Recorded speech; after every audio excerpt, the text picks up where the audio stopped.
Oh, there could have been an echo. Hi, everybody. I hope we are now good to go. I'll find out in a second. But greetings to everyone who's joining us tonight, April 14th. It's not 1912, is it? It's 2023. It's been 111 years, and it's been quite a 111 years. And we're still remembering Titanic. And we're here again to remember not just Titanic, but the 2,208 souls aboard her. Sorry, you're stuck with me, Matt DeWinkler, everybody. The not the not the great speaking James Penka, who I think is in the chat, or he's in his own Instagram uh, live stream. When I say he's the great speaking, I don't mean that in a negative way. Like I'm angry that he can speak so great. I admire his speaking skills, and you're stuck with me, who's basically got the king's speech going on. But but we don't. You're not just stuck with me. We also have two others from Titanic Honor and Glory. I'll let them introduce themselves right now if they're here. Starting with Kyle. Hello everyone. This is Kyle. I got. I don't speak good either, but Oh my here I goodness. am. Hello everyone. And hello, everyone. I'm Dave Nonini, and I'm on the research team, and I speak as well as I can. Well, the ship kind of just went to the Twilight Zone for a second, but sorry about that. And yeah, I guess the ship heard us, and she didn't like that. But anyway, yeah, welcome.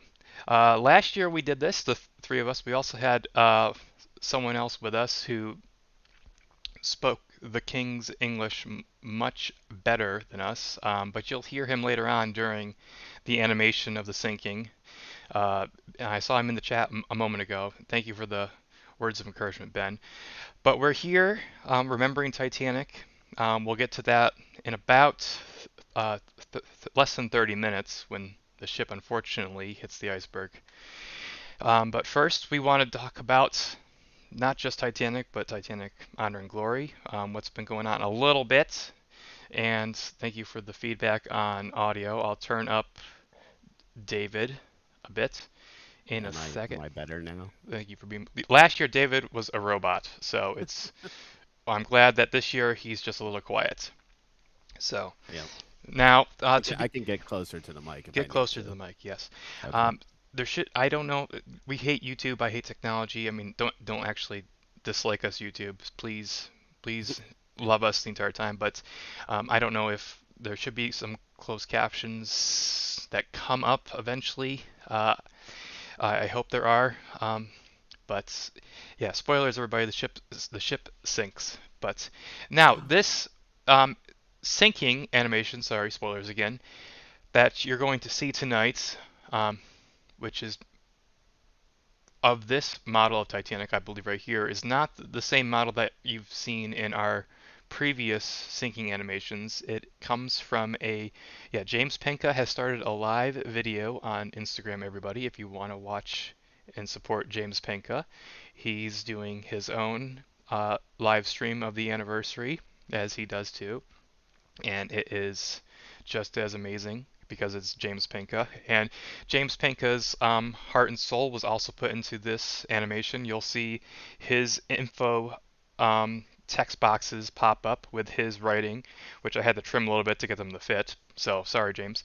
But this animation has the what we call dollhouse model of Titanic. Kyle took his one of his exterior models, Oh and boy. yeah, he You put. you want me to talk about it? Yeah, you talk about it, and then I'll talk about who made this animation. Oh boy. All right. So yes, this is what we call the dollhouse model. So it is back in 2019 is basically when I made it. We were going to attempt as a surprise to do kind of a new animation or a remastered animation back then, but unfortunately, some things got in the way. I may have snowballed the model just a little bit, and yeah, we never really got around to getting that animation done. But the model, on the other The hand, first snowball. it's always a snowball. But the model that pretty much got done, and the model is it's kind of it's the old hull that I made. Um, Obviously the one that was kind of scrapped, back in the new direction. But it's that hull, and it's paired with a bunch of stuff from previous models that I made of Titanic, like Virtual Sailor, for those who know about that one. And it's got the addition of a few objects here and there, but it mainly, the thing that's really special about it is that the model has low poly, low detail interiors. Nothing too detailed or even that makes sense or is accurate. So a lot of stuff doesn't even follow shear inside there. But they're just like little low poly rooms that are there behind all the windows, and so it gives a lot of like depth when you're moving around the model and stuff. And you can also kind of select different areas and turn the lights on and off. It's not perfect, but it's something, and it really brings the model to a new level, and it looks cool from a lot of angles. And finally, after all this time, since I put it together in 2019, it's finally getting some use thanks to Jet. Thanks to Jack. That's what everybody here is able to say is thanks to Jack.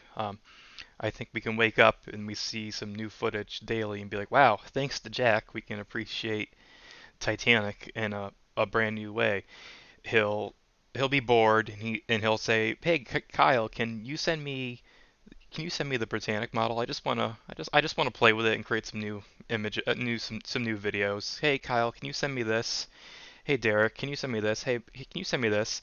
And he'll create some new video, some new animation, or a whole brand new sinking of the Titanic, just for funsies while he's working on other parts of Titanic Honor and Glory related images and videos that we need for basically clients like RMST, on the side.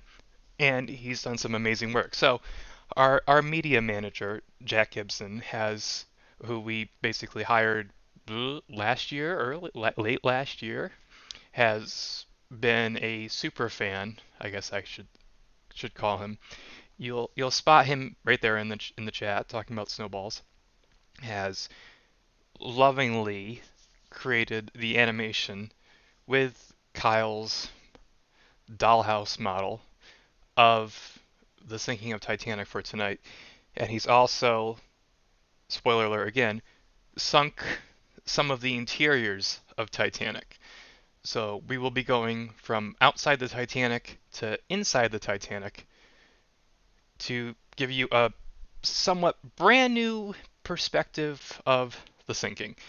And it will be, I don't want to say it, but I'm going to say it, a night to remember as we commemorate, indeed commemorate, the anniversary of the sinking of Titanic and remember the lives lost and the lives that were saved from Titanic. Because when I think about Titanic, I personally, I try to remember all the lives that were affected on the night of the disaster at this point, because all those people, the ones who suffered on April 15th and those who had to deal with the consequences directly, they've all passed on now. They've all left us, and so they all should be remembered. So the anniversary live stream and the real-time animation that has been recreated, that's brand new, is dedicated to the memory of all 2,208 passengers and crew aboard Titanic. Now, we're getting closer and closer. We have about 18, no, 28 minutes until Titanic hits the iceberg. Um, Titanic is not in GMT time. She's not in New York time. She is in a time known as it's apparent time ship ATS, and so the time right there is 11 or almost 11 o'clock. So we'll be, Uh, yeah. it's David is our one of our THG researchers, historians. So that's thank goodness he's here with us. thank, thank you for having me again. Hmm. Uh, According to my clock right now, Titanic time is 11:13. 11:13. Okay. And on the animation, when it starts up proper, right now we're going to loop through this lovely sailing footage that Jack made for us just this afternoon, just so we can have something while we're talking housekeeping stuff. The animation itself will have not a clock the entire time because I didn't want to detract from the animation that Jack made, but it will still have the time pop up every 5 minutes or so. Um, so you'll be able to see what time it is roughly during Titanic.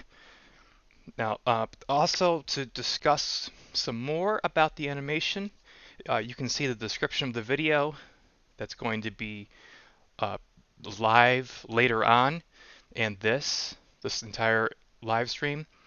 There's just a few things that we want to point out.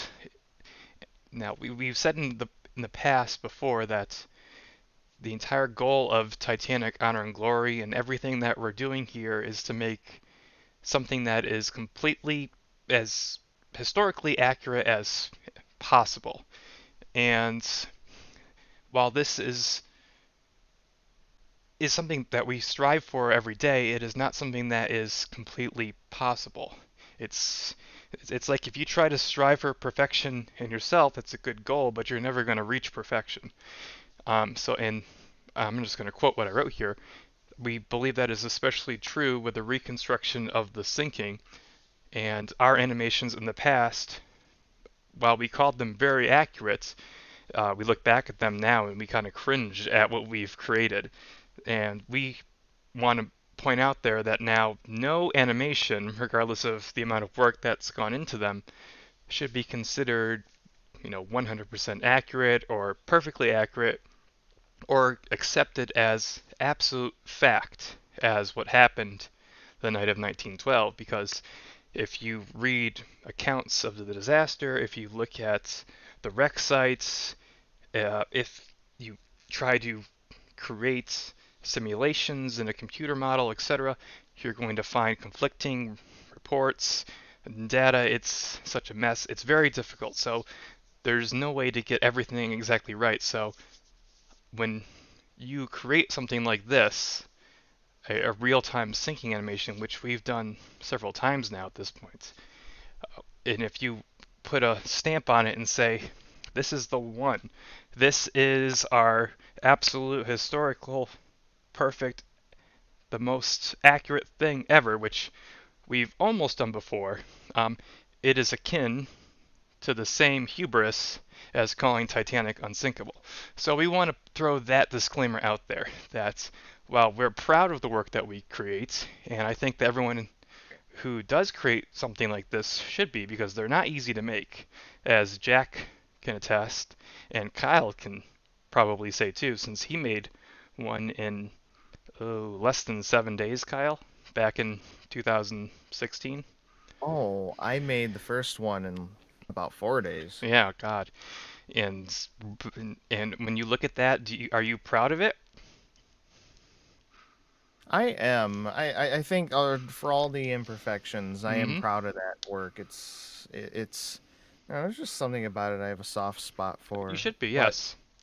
it is true that there's you can do all the research in the world and you can make it in 4 days or in 4 years or in 4 decades for that matter. Gosh. And um um it's something that's just never really going to be perfect. There are so many factors in the sinking of Titanic.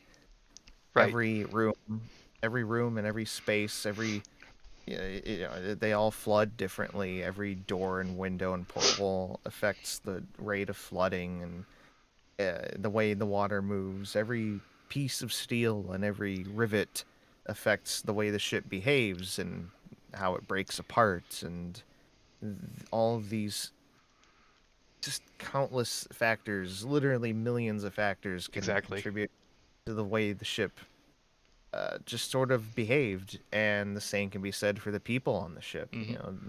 Thousands of people on board, all doing all these different things, and then you have the issues of the way people remember things. We can look at survivor testimony, but they didn't all see everything. A lot of them saw it in the dark. Human memory is well known to be extremely fallible. Somebody could have said something and it might not even be even remotely true, or particularly accurate. And then there's a huge level of interpretation that has to go into it. And some of them were just mistaken. They might say they were on the port side when they meant starboard, and Yeah. that kind of thing. Hmm. Yeah, and we're discovering as we're creating or trying to create Titanic Honor and Glory in Project 401 that there has to be a cutoff point of when we decide, you know, we can't just keep trying to strive for that perfection. We have to figure out, this is the best that we can accomplish with our resources and our time. And and this is true when you are recreating something such as uh, a ship, an event that's going to be presented in a visual with an audio cues and lights, etc. And the same happened for like James Cameron. You know, he had a timeline where he had to a time frame, excuse me, where he had to decide like, okay, I'm going to create the ship, and I have this amount of research available to me now, and I know it sank like this, and now we look back at it and we can tear apart his sinking and say like, well, how did he mess this up so much? Well, the reason is, you know, there was only a certain amount of data that was available at the time. We didn't investigate the wreck as much. We were not sharing as much research material back and forth thanks to the internet as we have been today. You know, The research. amount of Go ahead. the amount of research that's been done in the last, I guess, 25 years since that film came out, it's amazing the things that how much our understanding has shifted since then. Because I remember when that came out, to me it seemed accurate at the time because it was what was sort of the accepted, I think, or everyone's best estimate at the time. But now that there's been all this research and all this great work done by these different historians, Exactly. it changes, and some people resist that change. I know I went through my periods where I thought, well, how could it be different? It's been like, but there was a time where it was accepted that the wreck that people thought that the wreck sank in one piece, and now that Robert Ballard finds the wreck and discovers no, it broke in half. But then when you go back and look at the witness testimony, there's more people who said that it broke in half than sank intact. But it's one of those things that just over the years became part of the, I don't know if you want to call it the Titanic myth or the legend of Titanic, but yeah, Yeah. that. David, I need you to get louder. I can't turn you up anymore. Oh, okay. Oh I my God, apologize. he just yelled. He just screamed. He got excited Oh, for Titanic. Yeah. sorry, I moved closer to my mic. Okay, good. Yeah. Yes. But yeah, you made a good point that yeah, that Titanic research and most research that isn't, well, I'd argue that some scientific research can be pretty fluid, but a lot of research is rather, it isn't just this one straight line of facts, facts, facts, and that doesn't change. And to prove that, one of the while we were creating this, we were relying heavily on the research of uh, Samuel Halpern and his great book, The Report into the Loss of SS Titanic, a Centennial Reappraisal, which is one of the greatest books released recently within the last 20 years about the Titanic disaster itself. It goes into detail of the trim and the list of Titanic as she was sinking, the lifeboat occupancies, the times, uh, the flooding of the watertight compartments, so much more. The rockets, the ships around, the wireless messages. Gosh, I can go on. I don't want to spoil what's in the book. And we relied on that, a couple of other books, but um, staying on the topic of fluid research, right after we finished our animation, right after Jack uh, finished animating the ship with the help mainly of uh, two of our THG researchers, um, and kind of myself, quasi myself, and kind of Kyle. Uh, Mainly it was Nico and Robin, who are in Europe, so I believe they're asleep because it's very late in across across the pond right now. Titanic sank at an inopportune time for people in the UK and France and Germany, where many others of the team are living. I don't know how Jack could be awake right now, but he is. But Mr. Halpern released an update on his research into the lifeboats, launch times, and the list of the ship. The list being, oh God, Robin's awake. There you are. He's awake right now. Always awake. Yeah, you are awake when I'm awake, and I don't understand how. But yes, Samuel Halpern released a brand new, updated. Uh, Oops, sorry about that. Samuel Halpern released a brand new, updated list of the lifeboats launch time, which would have helped us if we had created our animation 1 week earlier, but we didn't organize this with Samuel Halpern. Next year, if we happen to do a different animation or update the animation, we are going to utilize his new research, and we are planning on directly contacting and working with some other researchers regarding the sinking. So stay tuned for that without spoiling anything.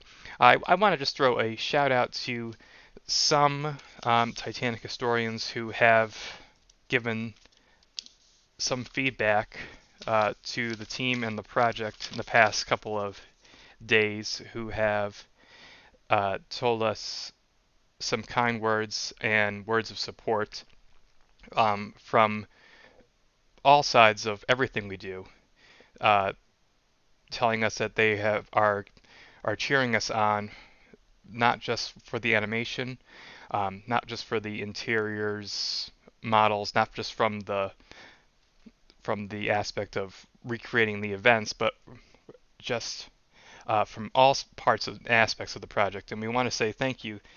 I believe they are watching, and it is something that we greatly appreciate, and it is helping a lot. All the members of the team who I've mentioned it to, especially the ones who have been working hard on getting this animation out and ready to go for tonight. So, thank you very much for that. And now we're getting closer and closer to the beginning of the actual um, timeline animation, the real-time animation, which will begin in less than 20-ish, or I think less than 20 minutes now. I can't do the time. I have a Yeah, time, and Titanic time right now is 11:26. okay, we're getting there. Yeah, I have a moment where I'm going to hit the button, and the animation will start playing, and I'm waiting for that. And oh, I really should have looked over and seen all the super chats. Um, God, okay, thank you guys for these super chats. I'm going to try to see the ones that I saw that are still available, and buy your own super chat. I didn't know that was an option. Thank you, Lee. Thank you, thank you, Chris. Thank you for the support. Thank you, Javier. Thank you, Oliver. We're trying to keep up the good work, and thank you, Gamer. We really appreciate that all. And also I want to just mention to you all right now, you don't need to send a super chat if you want a question answered, but We would really like it if tonight, because it's the anniversary of the sinking, if you have a question about THG the game, uh, please keep that for a later time. We're going to focus mainly on the sinking tonight and the ship itself. We're not going to focus so much on THG the game. That would be for another time. Tonight is to remember the passengers and crew aboard Titanic and the events that unfolded. With that said, though, however, I just want to mention some more um, laundry that I want to get through. I don't think laundry was the best word. Monskar, thank you for the your usual super chat. That's appreciated. However, not however for you, but however, back to my notes. Uh, we are still going through our refunds and our exchanges of hand-painted model ships. If you had an outstanding one, please make sure to check your email. Emails have gone out to everybody. We have refunded and exchanged hundreds of people so far, and there are still a couple to go through. And if you haven't been emailed about it, or if you're waiting for a response, please check your spam folders, etc. I'm the one trying to email and get that all sorted, while Zeno was also trying to send out exchanges. And if you have no idea what I'm talking about, that's wonderful. Please don't ask. But if you do know what I'm talking about, just check your emails. And I appreciate your patience on that. Now, the last two things I want to talk about, or actually three things I see still here. Okay, I lied. It's four things. This animation that's going to be coming up of the ship sinking is not exactly representative of what may or may not be in the final or any versions of Titanic Honor and Glory, the THG Alpha, or Titanic Project 401.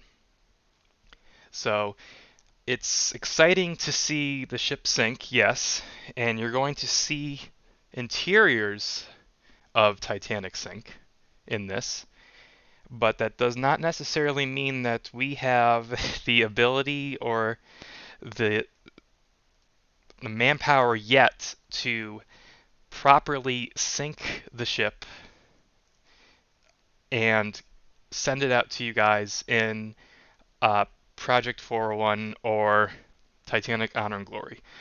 Uh, that's just what we want to throw out there. It's something that, of course, we all want to experience, but we just need to send out that disclaimer. So there's a big line in the sand and a differentiation between what we're going to see in the animation tonight and what's going to be possibly in the final projects and THG. And now with less than 10, not yet, less than 10 minutes. Uh, Yep. Thank you, It's Dave. 11:30 Titanic time. Oh my goodness, 11:30 Titanic time. There's a couple more super chats. Thank you to Rick. It's been many years of hard work. Thank you, Davey. Thank you, Shelby. I keep studying Titanic. And thank you. Hi, Charles. Thank you.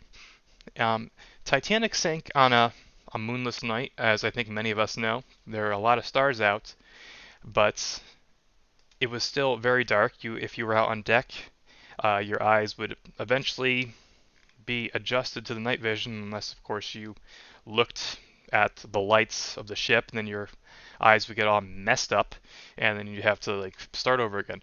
But regardless, the ship's lighting here in this video is a little brighter.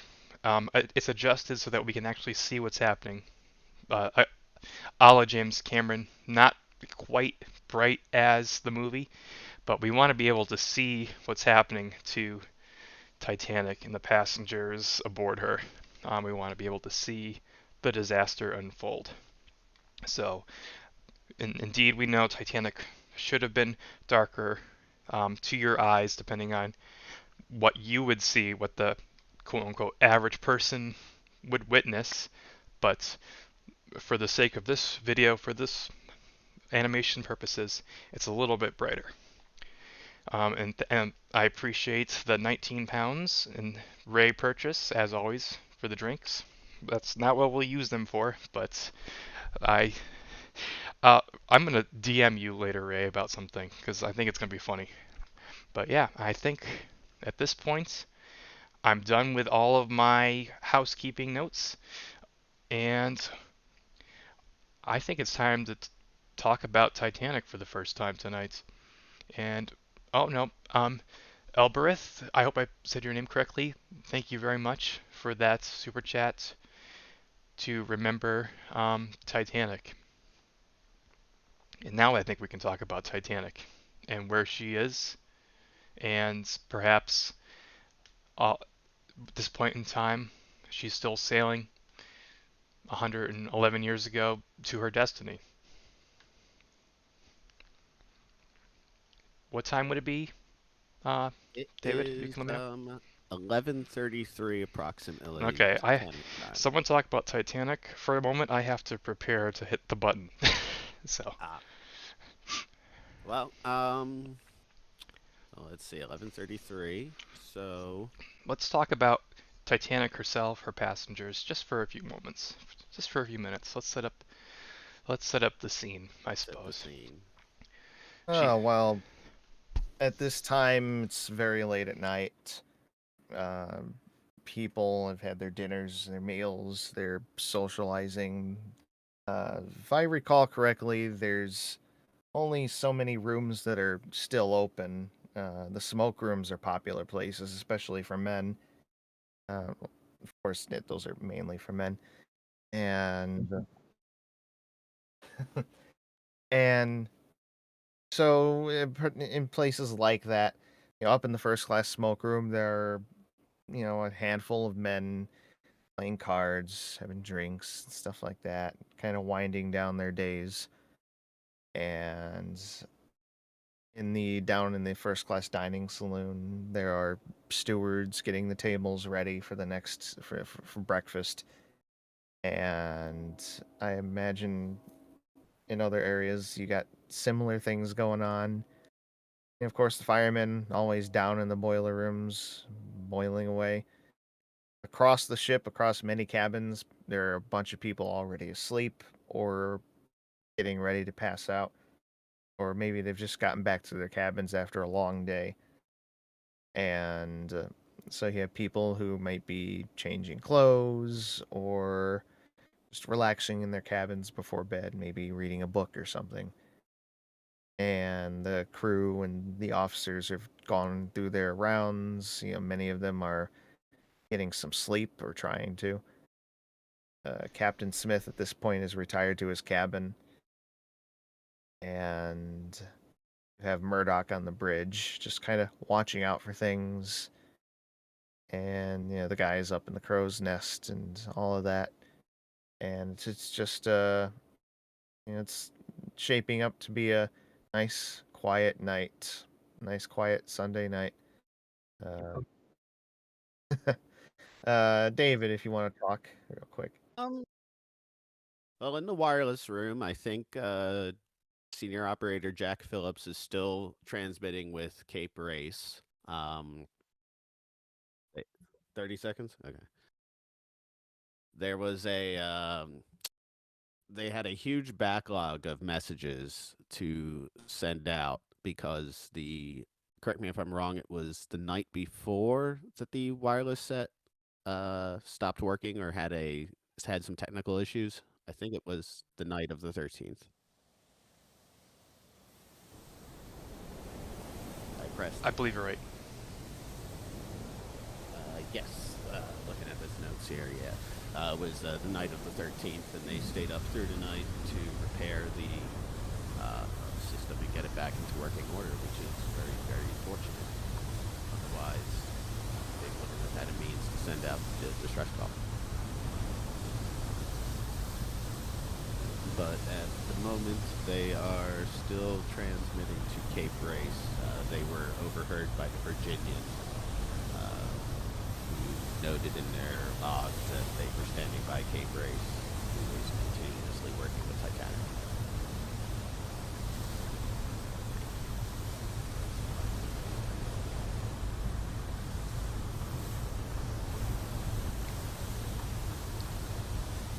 We are at 11:37 ship dock.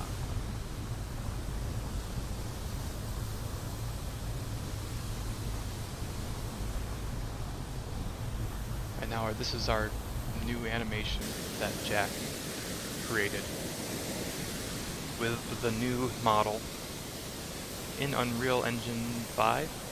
Yes.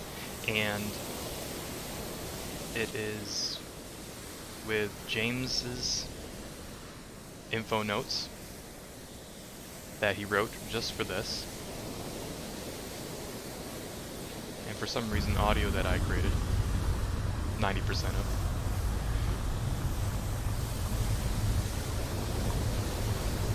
This is my first time actually seeing. The animation's a bit loud, thank you. I'll turn it down. Is my audio level still good?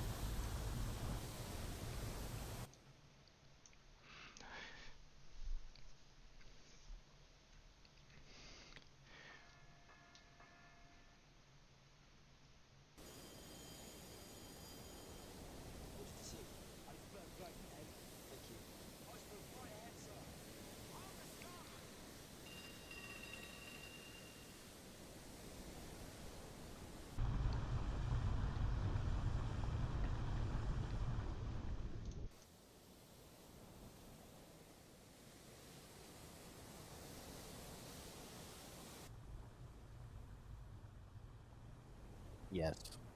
I see it's the text box just came up for hard or starboard.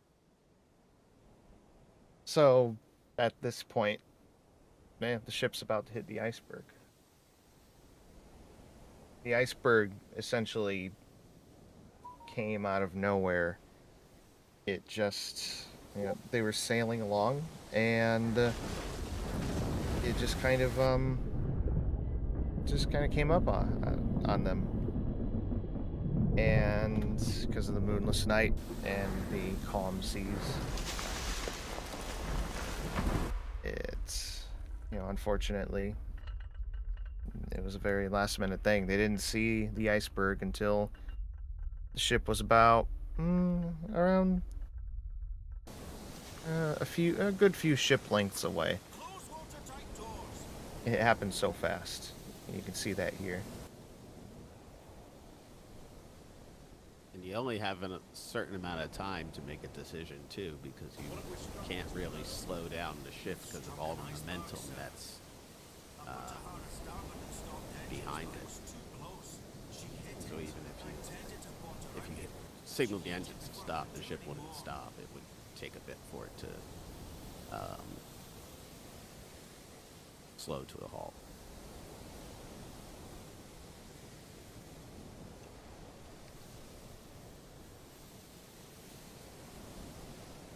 If only that text message had gotten to the bridge in time. As in, I heard someone's phone go off. But yeah, that was, Shouldn't it be mine? Anyway, that was our new iceberg collision. Yeah, the iceberg. There's been many debates, plural, about the iceberg collision, ranging from binoculars to engines full astern to colliding directly into the iceberg, and debates will go on regardless of the number of theories put forward, the number of final says, etc. That's the way with Titanic. That no matter what hypotheses are presented, we're going to always have these debates which rage regarding the many aspects, because we'll probably discuss this many times during the night. We want someone or something that we can blame for the disaster. We want one aspect, I think, which makes it easier for us to put just a target on to say, well, if they had spotted the iceberg sooner, everything would have gone better. We would have not had the tragedy. If they weren't going so fast, we would have missed it. But this is why we have a disaster. It's because all these small things build up. All these one little errors happen that you have a tragedy on such a grand scale. That's just my opinion, of course, on the matter. Yeah, I think that could be said across history. For most historic events, it's rare that there's just one thing that you can point to and say that's where it went wrong or that's what caused it. It's always there's a lot of different reasons that things like this have happened over the course of history. Because you could even think like if the Titanic had been delayed in Southampton because of the near collision with the SS City of New York, who knows? Maybe that little delay could have made the difference, but this is all hindsight. We can't know for certain.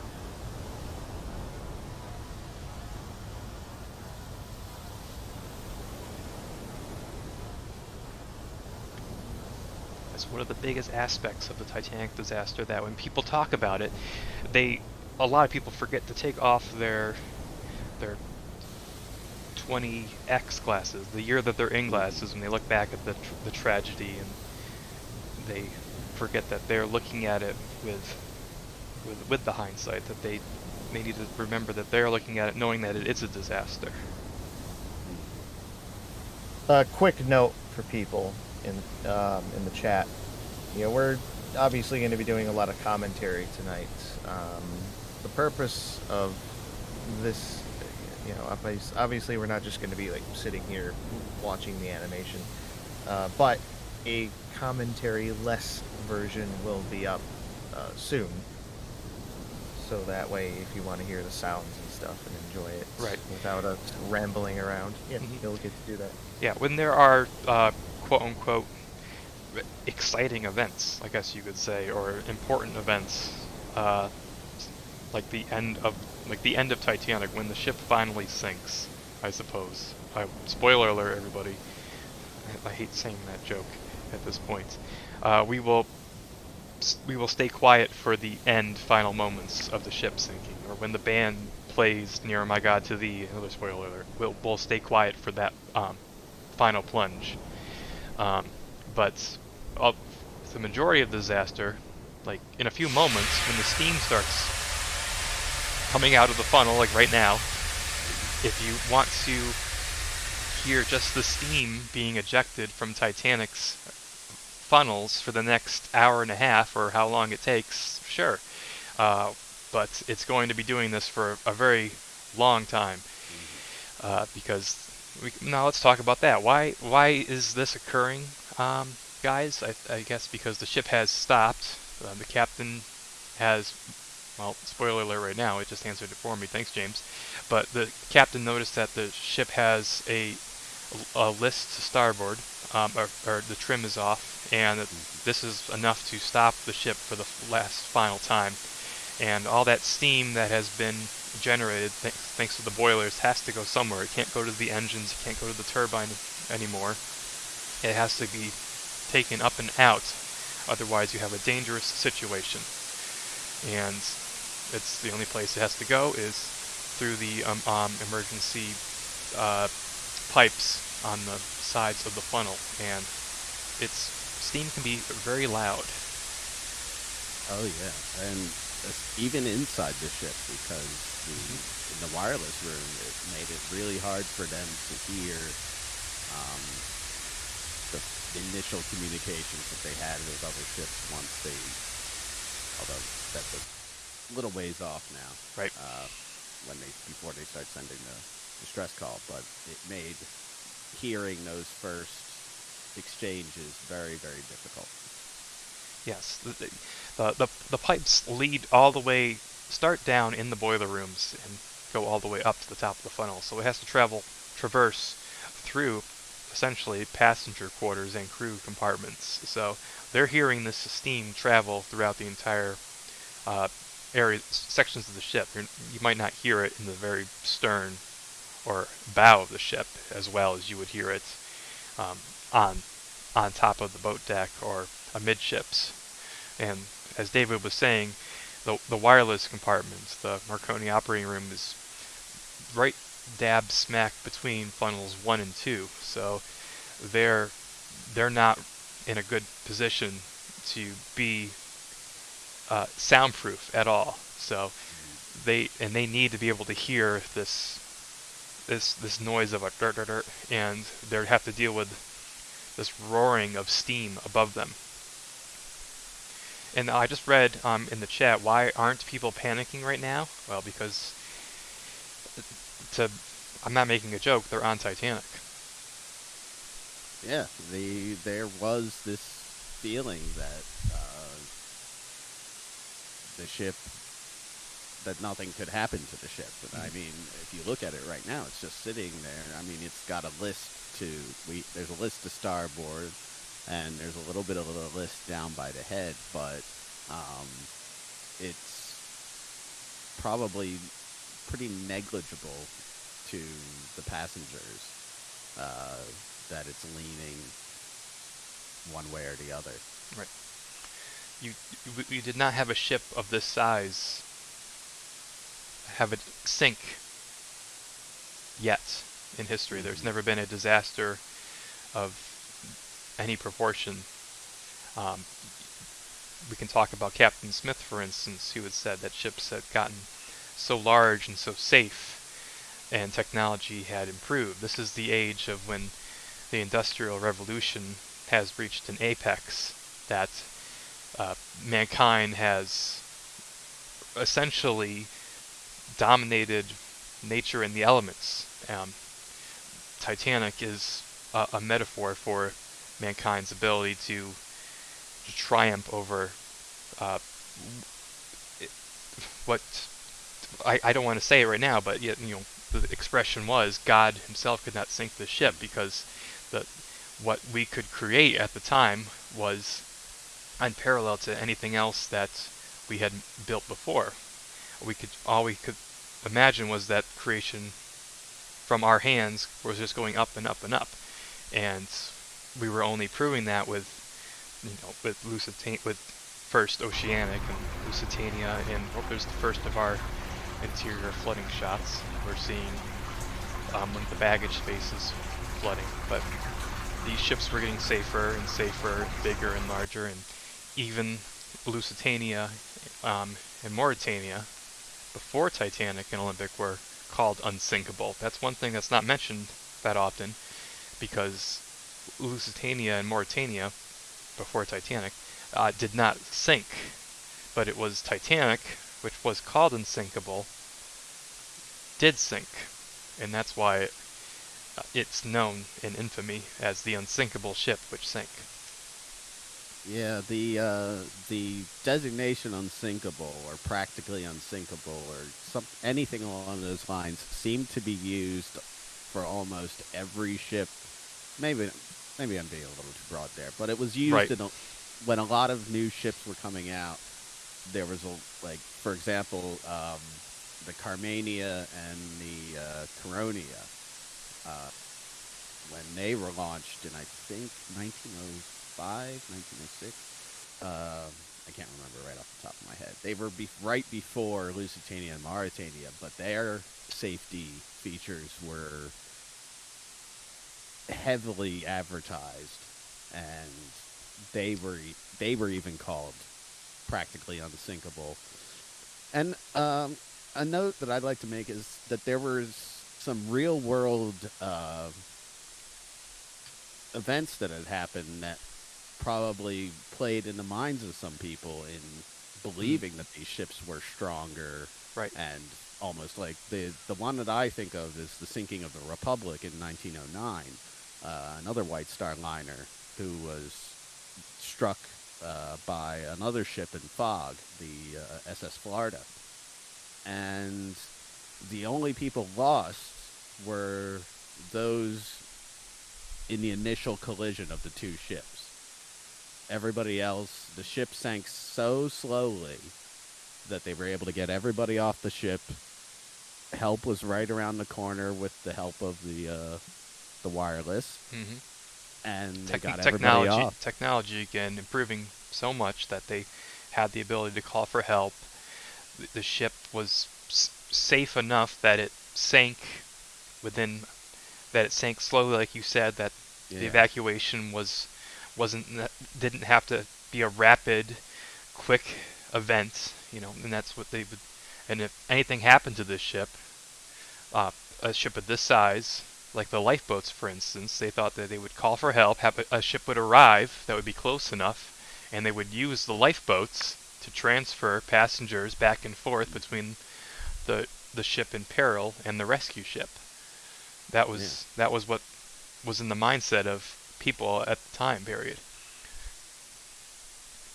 So going into keeping all that in mind, if you are on the Titanic back in 1912, you have no reason to think that a collision would necessarily mean the ship's going to sink.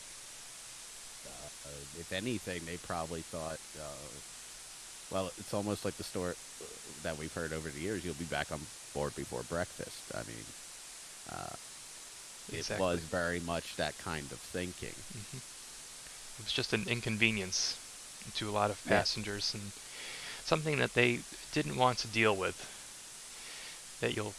That we'll be able to read in James' info notes that he puts on the screen at points too. And you know I see the lights on the horizon. of the ship that is oh so tantalizingly close, yet too far.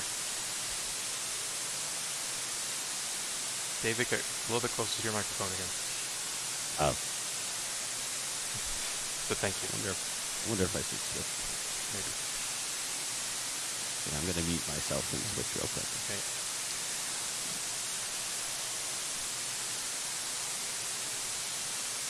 So as we go around the boat deck I'll say right now again, on Kyle's dollhouse model, I think the time just said it was 12:55. No, I'm sorry, 11:55 a.m. I didn't want to advance us an hour yet.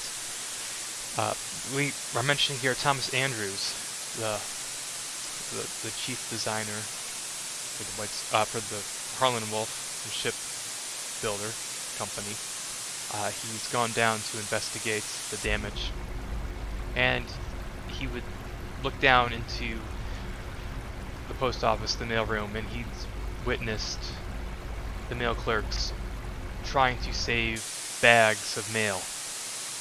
And it's a futile effort, but they were dedicated to their work as they were bringing up heavy, soaked, full bags of postage from the flooding mailroom into the post office and then up into E-deck, into empty cabins to try to save the Royal Mail that was heading from the UK to the US. Because that was their duty, that was their job, and they were trying to save the mail. But he can tell at that point that the ship is probably doomed. Here we see that the iceberg has left chunks of ice on the forward well deck.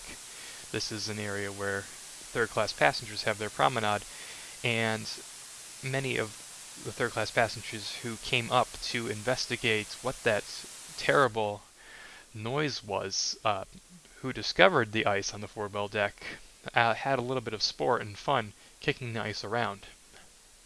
But many first-class passengers who were not awoken by the iceberg collision, but perhaps by the stopping of the engines or the escaping of the steam, the loud noise of the steam, they had summoned their stewards perhaps, and their stewards would come to their cabin answering their calls, telling them that everything is fine at this point. It's okay, please go back to bed. We possibly have lost a propeller blade. We might have stopped for ice for the night because they have not been given orders yet to abandon ship. But deep down below, in the lowest areas of their accommodation in first class, such as here on G deck, where the squash court is located, certain passengers have noticed that it is flooding.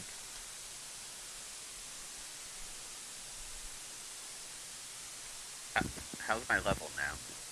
Now you're sounding like a robot again, like last year. Not a robot, but you got a little bit of a metallic twinge. Which is appropriate because we were just in a room that was sinking.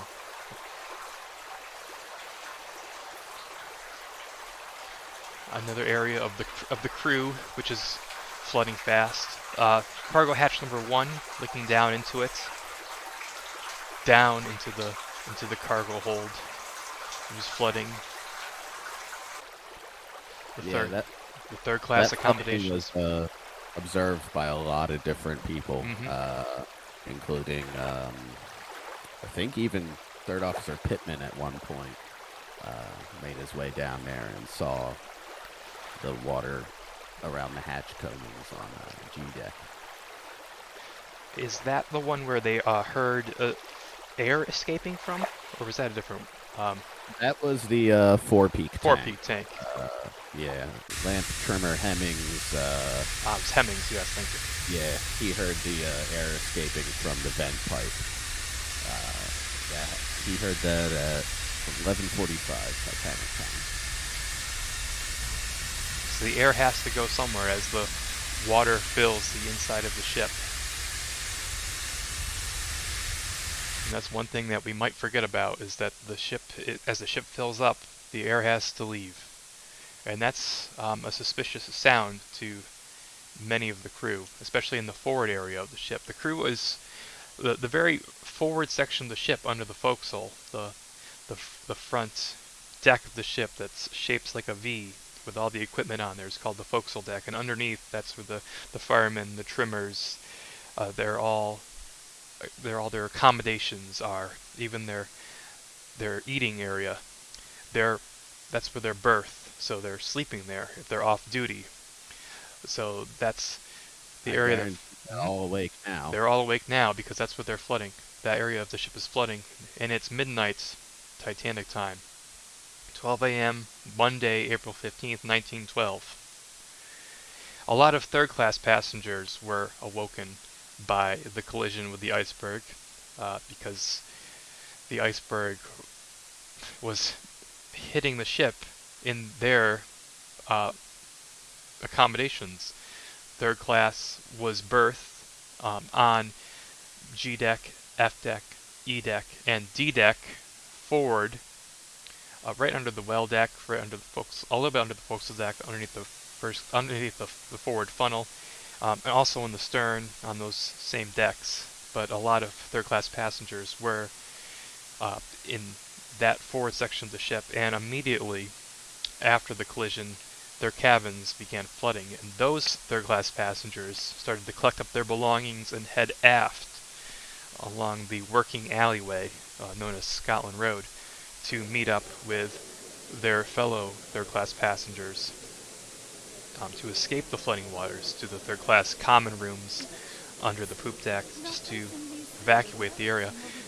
Many other passengers and crew who witnessed all these escaping passengers, there's the steerage passengers, some of them mocked them, thinking, well, why are they running away with all this baggage, all this luggage, satchels over their backs?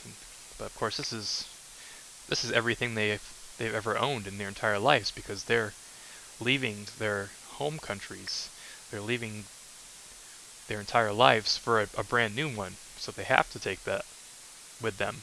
They can't just leave it, because that's everything they have.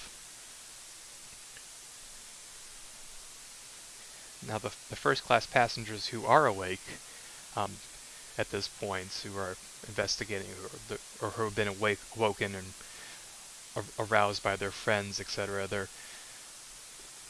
they're meeting up in different areas of the ship. Mostly they're public spaces because it's very cold out on deck. It's cold and loud. The temperature.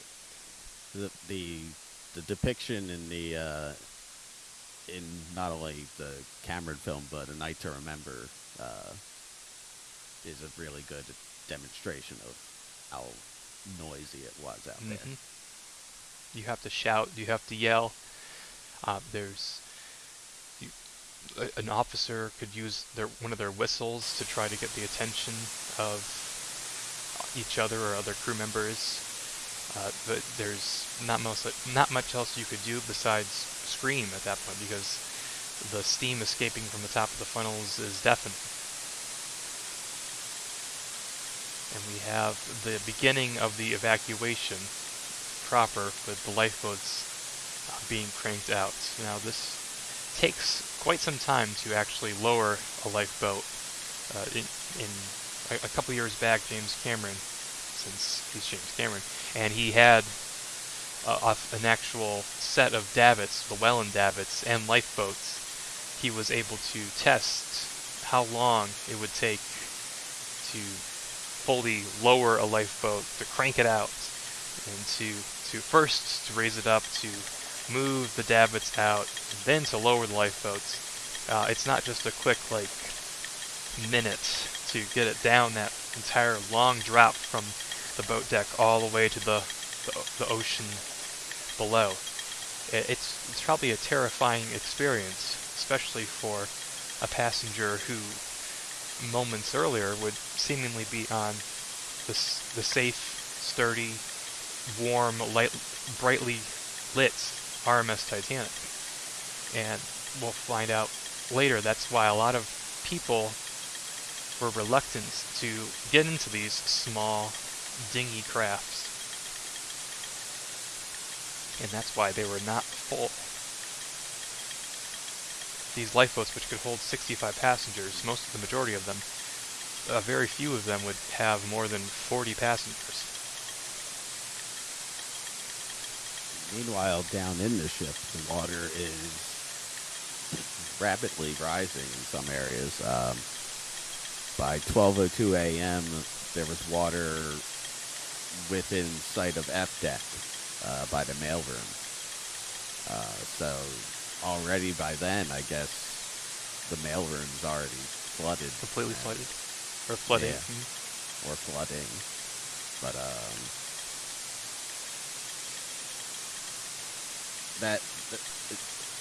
I've mentioned this in other chats, but the that stairwell from E deck looking down to the mailroom, and then right around the corner you have the squash court.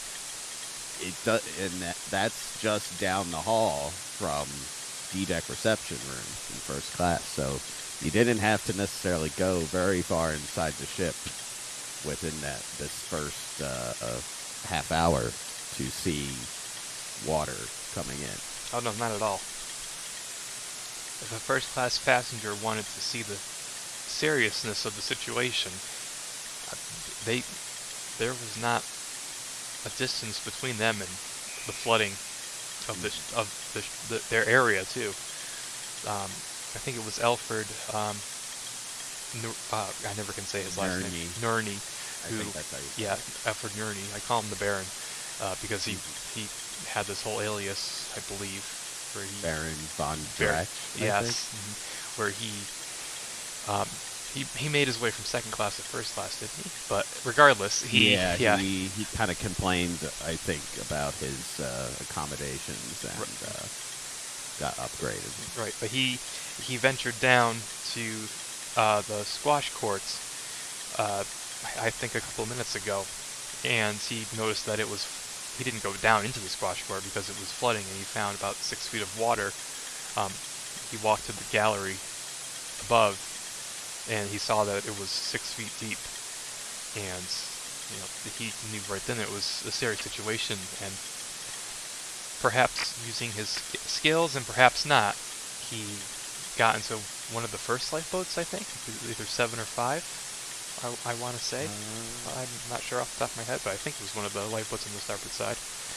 But again, that was we'll discover soon when those lifeboats start lowering that lifeboats on one side of the ship were slightly more filled than lifeboats on the other side, and one side the rules were women and children first versus women and children only, and that's not the fault of an officer or that's just how it one person interpreted it versus the other, and uh, when that happens, we'll start discussing that because I feel that often uh, blame gets placed on certain officers, and I don't think that's fair. But to be discussed.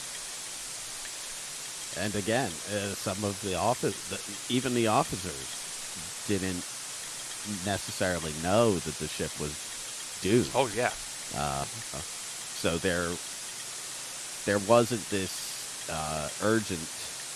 there wasn't this urgency in them early on, maybe to put as many people in as they could, because again, they thought that maybe help would be right around the corner, and or they would get the situation resolved, and the ship would probably sink to a certain point and then stop. Yeah, because that's the point of the watertight compartments and bulkheads, is that the water would rise to a certain point in the watertight compartment essentially to the water line, and the ship would level out, and then the water would stop rising, and that would be it. That was essentially, in a nutshell, that was how the watertight compartments were supposed to work. And then, as we discussed before, as David said, the ships would come thanks to the wireless, and help would be there. But at this point, the first distress call has not even gone out yet,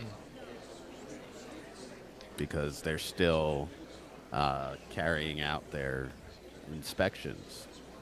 They're still getting their damage. inspection, and we don't have a location of the ship yet either, correct? I think Boxell's still working on his coordinates for where the ship is located, and we all know that his first go at it will be slightly inaccurate.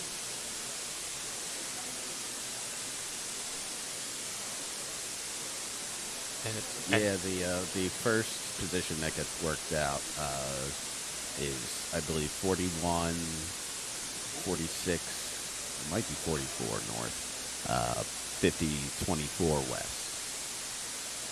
And I believe that position was worked out by Smith, and then Boxhall later spoke to Smith after they started sending the distress call and asked what position they had given the Marconi operators, and then Smith had Boxhall recalculate it, and then he took it. And then he took it. The famous 41, 46, 50, 14. Which we now know is about, I forget how many miles west of where she actually was. Just a bit off, right? I had about 13 miles, maybe.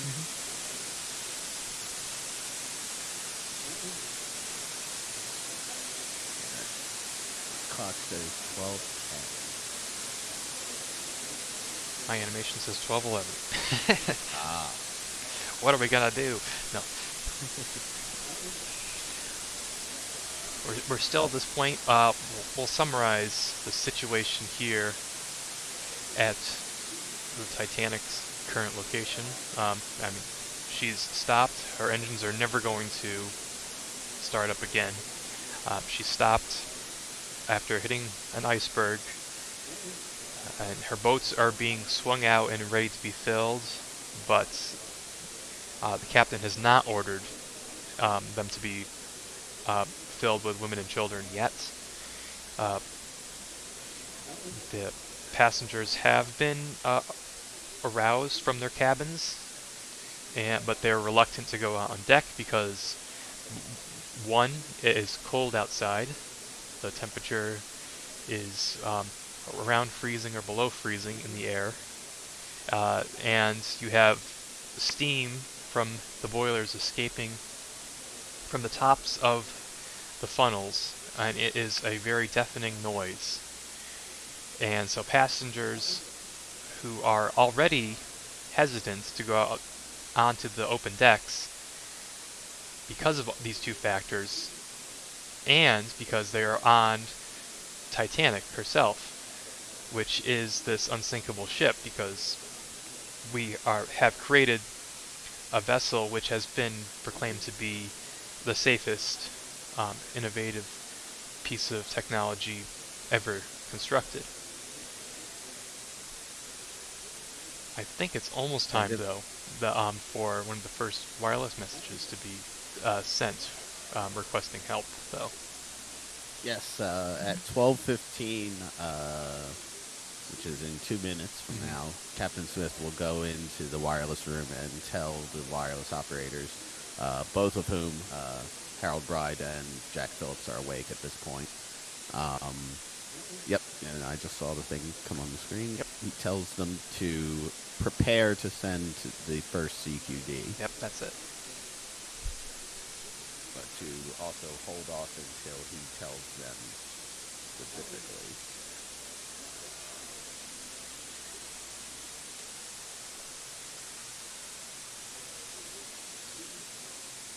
And at 12 a.m., both Quartermaster Hitchens and Bruce Ismay hear Captain Smith give the order to get the boats out and have the passengers mustered.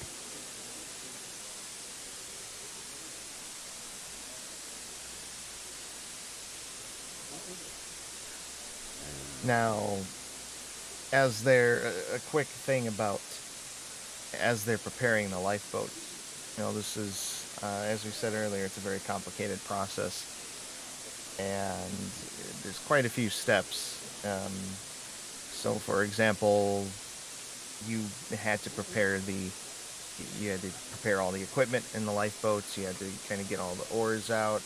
You had to get the covers off. The covers would have had all these little clamps and stuff that you had to remove, tie downs and stuff. There were chains that held the boats to the deck. You had to undo those. There were chocks that held up the boats over the deck. You had to undo those, hinge them down. You had to get all the ropes in place. You had to pull the boats up a little bit. You had to swing them out. You had to do all the cranking on the davits. And those things moved very slowly. Most of the boats, you had to move railings. And you had to send people to go get provisions and lanterns, which I believe, despite what we show in Demo 401, we actually now believe that stuff was kept somewhere aft on the boat deck. I think they were under the fourth funnel now. Oh boy. Oh, Kyle, I have to mute you for a minute, or I have to mute us all, because we have one of the first pieces of music playing, and I want us all to listen to it while it plays.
All right, Kyle, let's go. Let's discuss back the lifeboats. Sorry about that. Yeah. Just want everyone to Yeah. enjoy the music for a little bit.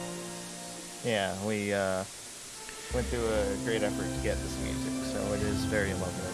It's by a wonderful composer whose name I'm going to totally ruin, but it's from Eej. Oh, I never actually asked him how to pronounce his name, but that's okay because my name is terrible. It's too unclear. From Eej Oh dear, I'm sorry, Eej. I believe it's Erdogan. It's like Erdogan. the Turkey. He's from Turkey. Yes, Eej Erdogan. And there's going to be a lot more tracks that I hope he creates for Project 401 and for Titanic Honor and Glory. And I'm excited for you all to hear them as they come up and he creates them. So yeah, and a lot of super rare tracks too that are from Titanic's in the White Star Line songbook that haven't been heard in, I think, over 100 years. So stay tuned for that, everybody. I'm very interested to hear that. Yeah, I am too. He's excited too. We love our music. And I imagine the crew did too, as they were getting these lifeboats ready. Yeah. So, yeah, they would have had to go all over the place to gather these supplies. All the lifeboats also had these plugs in the bottoms. And, so the rainwater and stuff would drain out. And later on, when some of the boats were lowered, they found that they forgot to put these plugs in. The boats would a couple of the boats started flooding a bit, and they had to rush to get the plugs in. And I believe that when in boat number 6, when Arthur Puchen got down into the boat, that was one of the things that Quartermaster Hitchens said to him: make sure the plug's in. Yeah. And of course, the design called for lifeboats to be lowered down to A deck to be loaded. But of course, on Titanic, that would prove challenging, particularly forward. So it would really mess up the filling Number of lifeboat 4. Yeah, 4 was lowered down to A deck, and then it was sitting there for quite some time while they waited for a crewman to go fetch a key that was needed to open the windows on A deck. It was one of the last. Was it one of the last boats to finally be launched? A 4? Yeah. Yeah, 4 I was. think it was very late. It was very late. Yeah, I think it was the second to last boat on the port side. Correct me if I'm wrong. Later on, I don't. If only we had Mr. Halpern here, he would tell us right away. I think it was the second to last boat on the starboard side. Yeah, Sorry, port side. Excuse me. So. I think so. Port side. Port side. Yeah.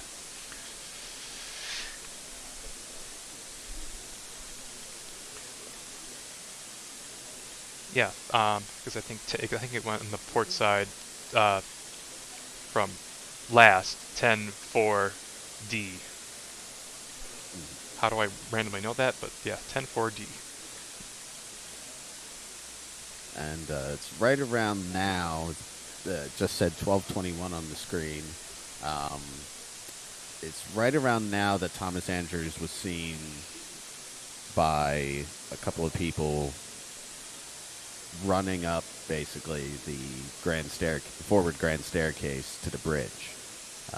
He was observed by William Sloper and Anna Warren, and apparently taking the steps 3 at a time. I think you're gonna see that pop up on the screen in like a moment or so. Oh, yeah. I jumped the gun. That's okay. You're allowed to do that. It's fine. You're allowed to do that. But yeah, I mean, James, you gave James some feedback on his historical. Oh, there it is. There it is. There it is, everybody. Thomas Andrews has seen all he needs. He is spotted briskly making his way to the bridge. Now we didn't write down that he was taking 3 steps at a time up the grand staircase, but I could imagine him needing to do that. So yeah, I do think we have the sloper. One can only imagine what it was what it must have been like for him to have that realization that things were that bad, and just the horror he must have felt. Right. He knows this.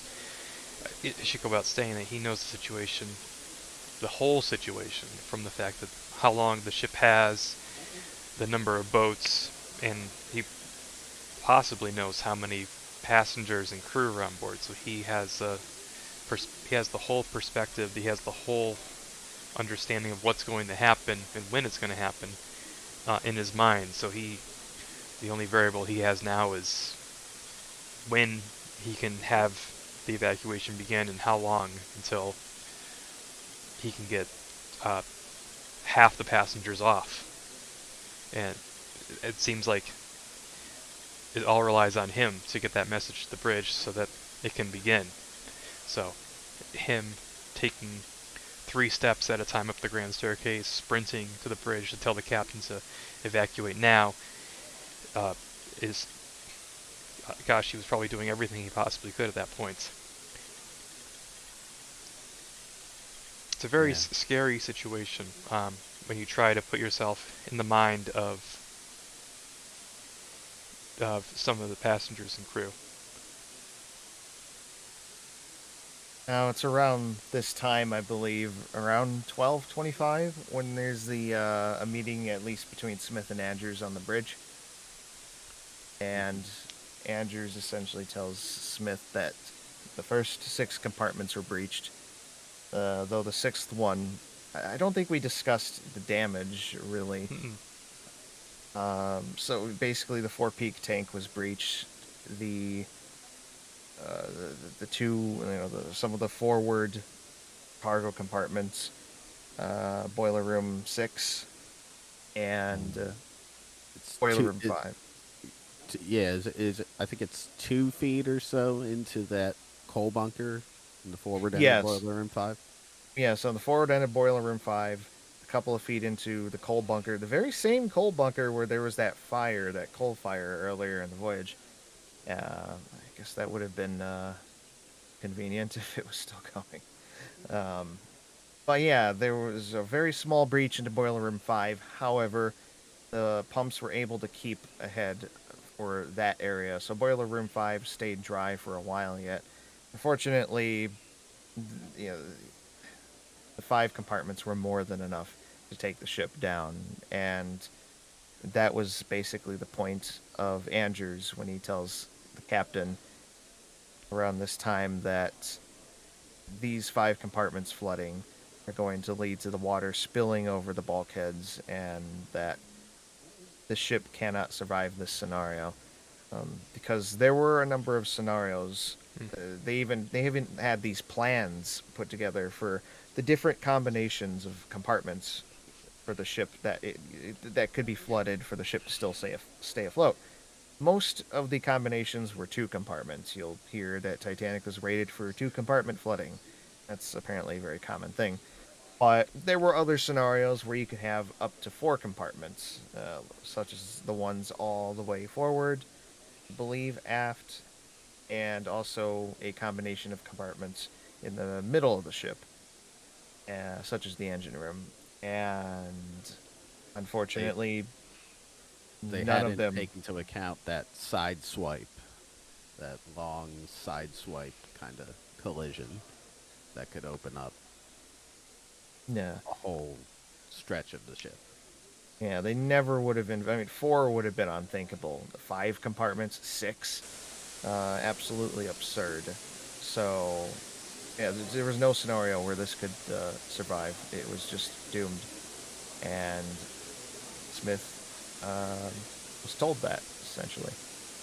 And Andrews calculated the Titanic maybe had about an hour and a half.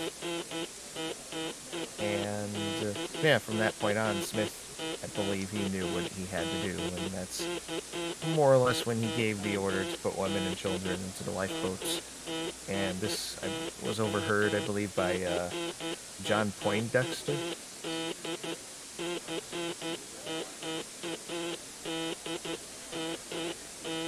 Yes.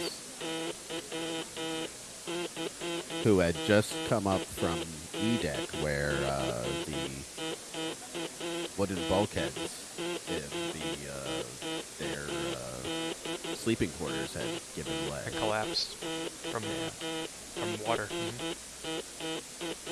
And the first distress signals are now going out. The first stations to hear this signal, Cape Race heard it at 10:25 Eastern time. I think Frankfurt was also one of the first ships to hear it, but they missed the beginning of the transmission. They didn't hear the CQD, and the operator aboard the Frankfurt seemed to think that it was merely what they called it's not a time rush. I'm forgetting the exact term off the top of my head, but it was sort of like, here, the ship identified themselves, they gave their position, and the other ship would do the same in response. So Right. They didn't understand. Frankfurt's operator went off to the bridge and sort of took his time about it because he didn't realize the severity or seriousness of the situation. And I believe Mount Temple also heard their call, but the Titanic could not hear the Mount Temple's response due to probably, is the steam still escaping overhead? It is still escaping. Yeah. And I think they actually, the Mount Temple's operator noted in his logs that Titanic could not hear him.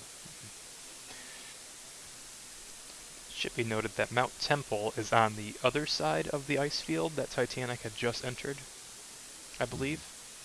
Yes. For further discussions later, I probably won't even bring it up. But yeah, I believe Mount Temple. Does she try to reach Titanic later on in the night, or does she not? Does she decide it's... No, she was en route. She was. If I could pull up, I have to pull up a map. But she was en route, and I think she's she closer. came across the ice field. Yeah, she did. That I remember. Yeah. She came upon the ice field, and they sort of came to a stop because the captain of the Mount Temple had, I think, about 1,400 passengers aboard her. And it became dangerous, did it not? Yeah. And that's the unfortunate thing about that is the captain of the Mount Temple kind of had to make this decision. Do we press through the ice field to try and get to Titanic and risk the lives of of Mount Temple's passengers? Or do they wait for conditions to improve or it to become daylight and continue to work their way through? Carpathia, which we'll get the distress call shortly, even though she's further away, she's coming from the southeast, I want to say from memory, and the ice field is not in that direction whatsoever, so she doesn't have to worry so much about the intensity of the float ice, all the icebergs. She did see some ice, but she doesn't have to steam through as much danger as, for example, Mount Temple, or even if Californian, for instance, had seen the messages, got her engines started up immediately, and pressed on through the ice field, perhaps, which is another big topic of debate, perhaps, if she was able to get there in time, all things considered, with the ice and the amount of delay that would happen with her boilers being cold. Now, I'm not sure if her boilers were exactly cold. I'd have to I seem to recall that that Lord might have left some orders to keep some steam on in case they had to start moving again. Hmm. It's been a little bit since I've looked at I've the notes never for looked California. into the Californian, so I imagine they would have needed to keep well, some obviously boilers for going for for power. power, yes, but as I know that you don't need to have all your boilers on for power, but I don't know how Californian's not that large of a vessel, so I imagine she No. doesn't have that many boilers to begin with. I think she only had maybe 1 or 2 boiler rooms max. Yes, A much smaller ship than even Carpathia, I she think. was, right? I will be honest, I haven't read a book about California in a very long time. A couple of I side highly notes. recommend Samuel Halpern's book on the subject. I do own it, however, I have not read that one. It can, I know it's very technical at times, Yes. but it is the evidence that he presents in that book is very compelling. We are mentioning once again Samuel Halpern book. Um, if you can remember the exact name of it, I believe it's Strangers on the Horizon. Horizon. Yeah, that's it. Thank you. Strangers on the Horizon. I'm actually staring at it right now from Okay. across the room. Now, Kyle, what were you saying a second ago? Sorry. A couple of side notes. I'm not sure if we discussed. First is around the time the lifeboats were starting to be loaded, there was the women and children first thing that was in place. Perfect thing to bring up. Good. So at the time, it was a common idea. You have an emergency, you ensure the safety of the women and children. You know, this idea that um, children and women were, the more vulnerable, less strong, and so on and so forth. So they needed to get priority when they were to be saved.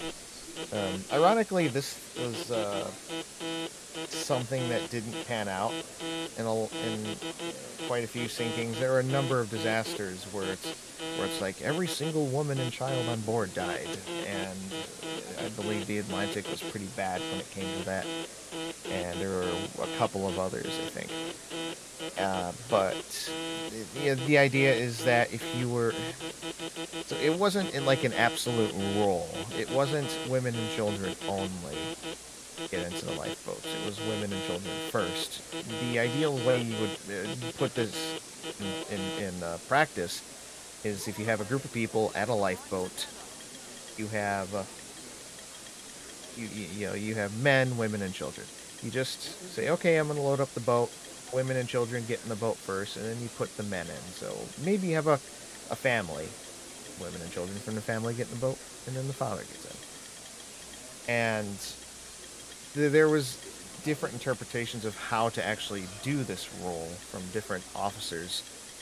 Yeah, like on the port side lifeboats forward, Lightoller had a very strict no men policy. No men at all. Women and children, but no, the men had to stay on, even if there were no other women or children present. But on the starboard side forward, Murdoch, he was fine putting the women and children in first, and then he allowed men in. And yeah, there was just a wildly different interpretations, and that resulted in different outcomes depending on what boats you were getting in and what officers were loading those boats.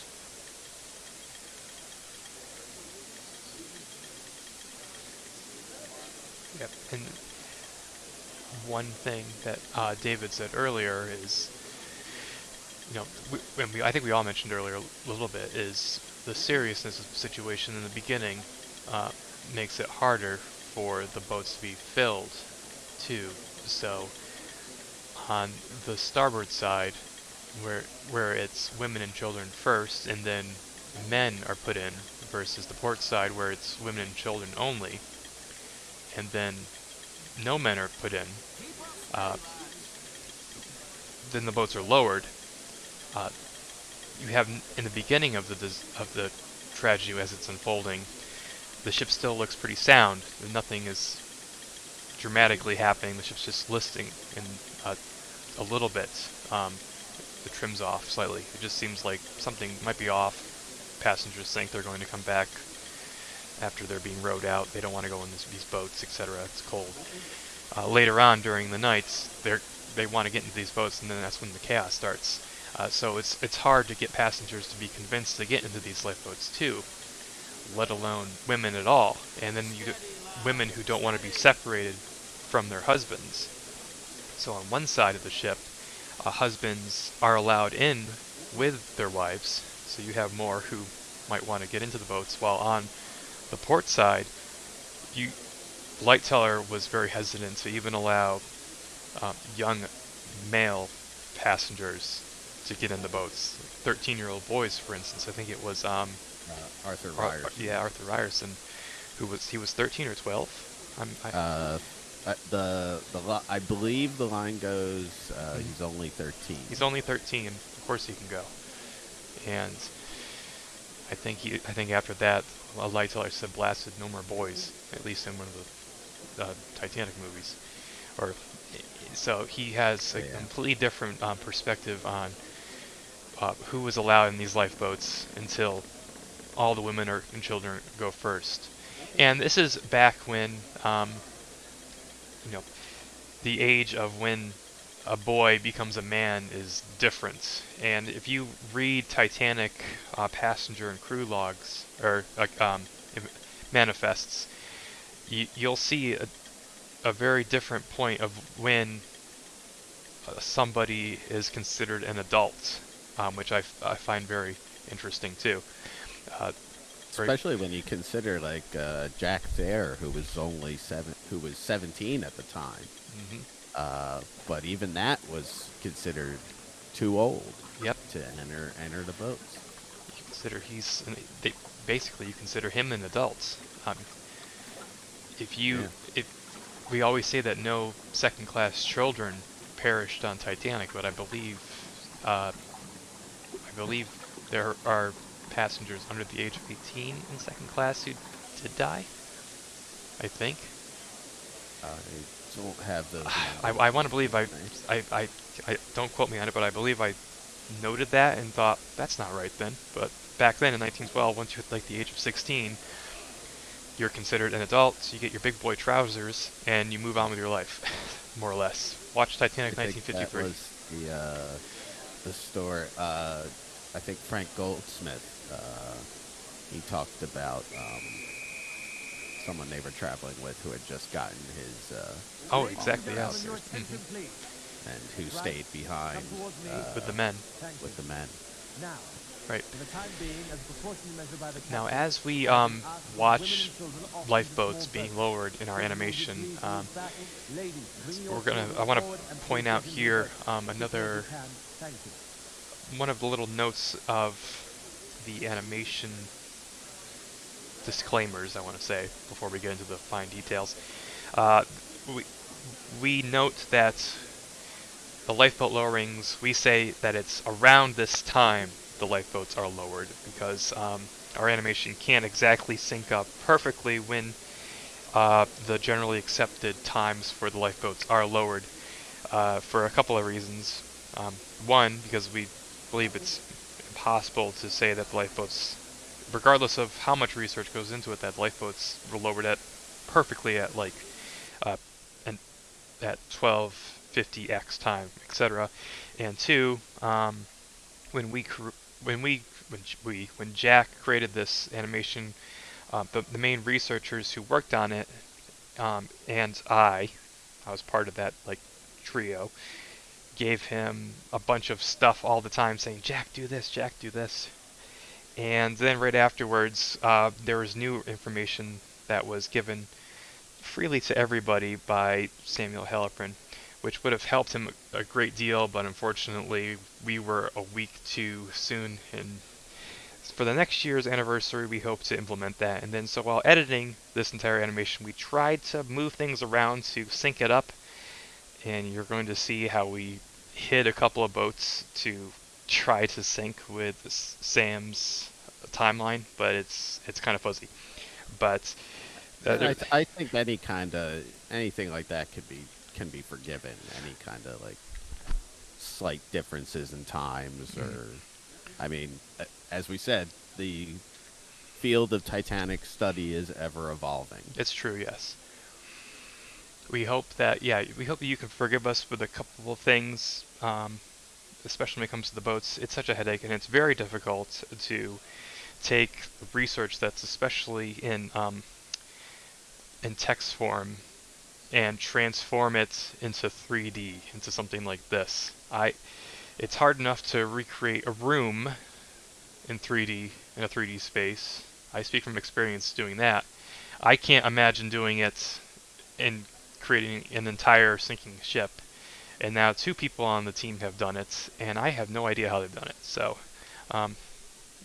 Kyle, you Um, can try to explain that if you want to. I don't even know if you want to say the process, but I I don't even. You just do it, kind of. yeah. So yes. You kind of inherently understand it, like how to do certain movements and stuff. And although Jack is much better at a lot of this than I was, I will say that. And the results speak for themselves. And He's, given more time and effort and feedback, I think it could be incredible. But of course, never perfect. Did we discuss the CQD? First CQD has been sent out for a while now. it had Did we it. discuss?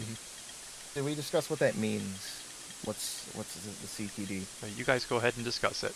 I don't think we did. I know Yeah. CQ was a CQD was a Marconi Yeah. specific wireless. Code.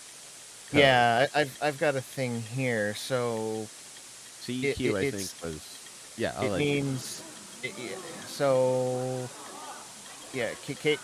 Let's see.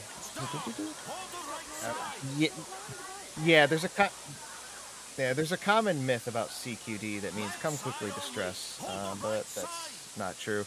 CQ was a standard wireless code to get the attention of all stations. CQ essentially means all stations, and the D means distress.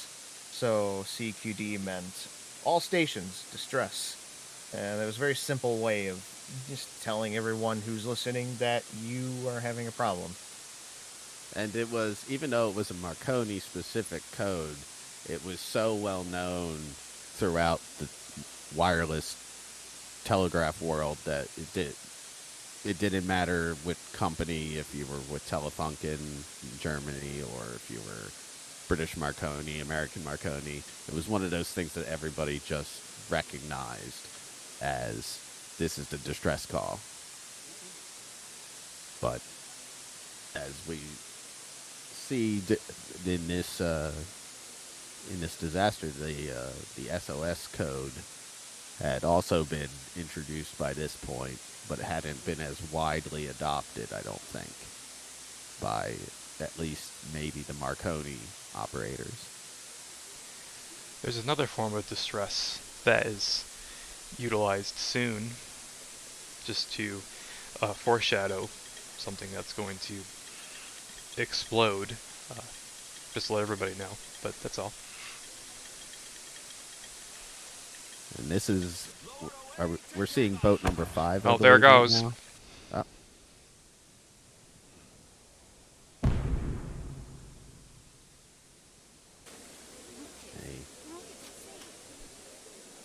In a, I guess, what could be considered a vain attempt to get the attention of that ship on the horizon. Now, the reason the lifeboat, we already kind of passed that, but earlier you saw the lifeboat kind of, one of the lifeboats doing this thing where it was leaning on one side, and that's because when they're lowering the lifeboats, they're essentially just letting out a bunch of rope, right? You've got guys on either davit, they're feeding rope through the davits, and through the series of pulleys and stuff, it translates into, the boat just lowering down slowly. And it's very easy, if you're not careful, to just kind of let one side or the other slip if your guys aren't synced up in how fast they're doing it. So that's why you have like the officer up there going left and right together, left only, or this,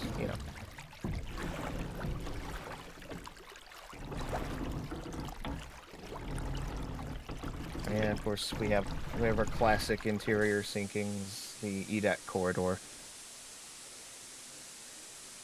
Which that's right outside of where Molly Brown, Margaret Brown's. Oh, you said it. Cabin. I know. Yep. Oh, you Margaret. said Molly. Oh, no, you're fired. Oh no. I apologize. That's okay. Kidding. Molly's story is interesting because, of course, when after the collision, she said that she saw people in the corridor outside her room putting these augers into the floor and talking about closing the watertight doors, and that's how I believe it was Daniel Clistener. He went through that testimony. He wrote an article about. That's basically how we know now what cabin she was in, because she could only be in that area, in a cabin, in that one little branching corridor, to see that. Nowhere else. Because she also had a cabin on the side of the, with portholes. I mean, all those cabins did, including Bibby cabins, but hers would have been particularly, Bibby cabins. That didn't work that well, according to a couple of people. Bibby cabins, by the way, are these. So you had you had cabins stacked on the outside of the ship in a lot of areas, and you'd have one cabin that's right on the side of the ship, and one cabin that's in kind of an inside cabin, but there was a thin, narrow corridor section that extended out to the side of the hull to give that cabin one porthole for ventilation and light. That's what a bibby is. That is a bibby, yeah. Yeah, I mean, you really definitely need it for the light aspect, because I when I've cruised before, I've cruised in interior cabins because I'm cheap, and you appreciate sunlight more than anything else, I'll tell you that much. And Molly Brown had cabin E23, and we were right outside E23. And that starboard corridor flooded relatively, I don't want to say relatively early, but there was a couple of accounts. There was a steward who went down the grand staircase because, was he a Turkish bath steward? He had his quarters down on F deck by the grand staircase, didn't he? Was Ray? Steward Wheat was one of them. Wheat. It's, ironically, I have a book open and his name is literally right there. Oh, yes, it was Wheat. He noticed that the water was flooding his area of the ship on F deck down by the grand staircase, not from F deck, as we read right there on the infographic, but from the deck above, from E deck. It was flowing down the grand staircase to F deck, which meant it was flooding over the watertight compartments, watertight bulkhead, and into his watertight compartment. So it was essentially doing what Thomas Andrews told the captain it was going to do. It was spilling over the top of the watertight bulkhead at E deck.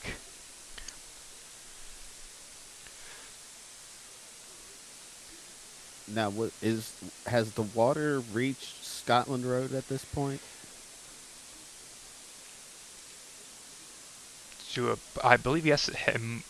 I think all points to yes, to a degree, but not to the seriousness that it would start coming under the door and cause a serious issue. We just had the steam escape for the last time through the funnels. It's interesting that the flooding of E deck on the starboard side happened first, and then we would have the port list later once that long expanse of corridor known as Scotland Road happened later. That completely long unblocked corridor flooded, and that's what created that port list, really, not an open door, which we, in this new animation, everybody watch out, everybody, this new animation, we've closed the door.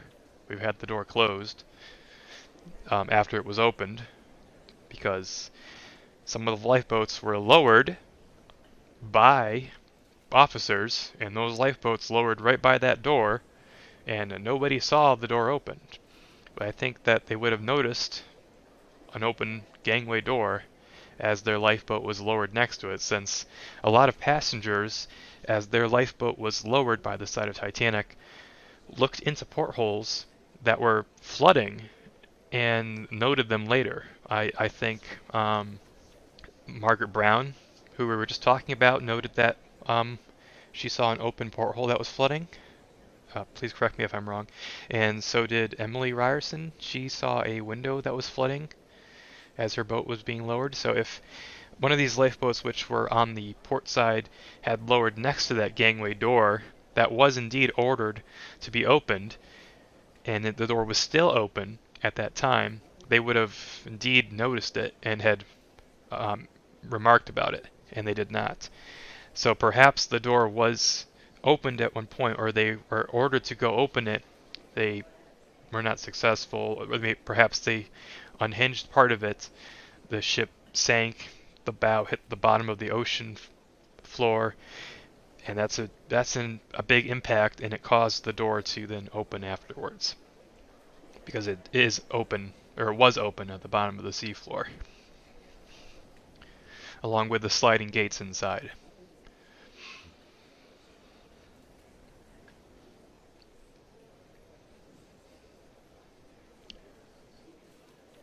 It's almost coming up on 1 a.m. on April 15th, 1912. Even though the steam has stopped escaping, it's still cold out, and the ship still seems relatively safe, does it not? Yeah, I was actually gonna say something earlier. Something occurred to me that probably for a lot of passengers, it wasn't until they were in those lifeboats and Mm, in the water that and get moving away from the ship that they could really start to see how far down in the water she had settled at the forward end. right. I Because if you're standing on the boat deck and you look down, you can't really see the side of the ship probably too well. Yeah, it's all a matter of perspective. I think it was it Ava Hart who I know she was a young girl, but she still said later on in interviews that she didn't realize it until she was in the lifeboat, like you said later on, that she noticed that the ship would sink away from the ship, because she could look back and see that it was already so down. I mean, right here, if we're looking at it, we can see that D-deck first class, the cabins there underneath boats 3 and 1 are being submerged. But the folks all in the well deck aren't submerged yet. No. So as far as everybody can see, at least from a visual standpoint, the ship seems all right. Yes. She might be settling, but they have no reason yet to think that she's going to founder. Right.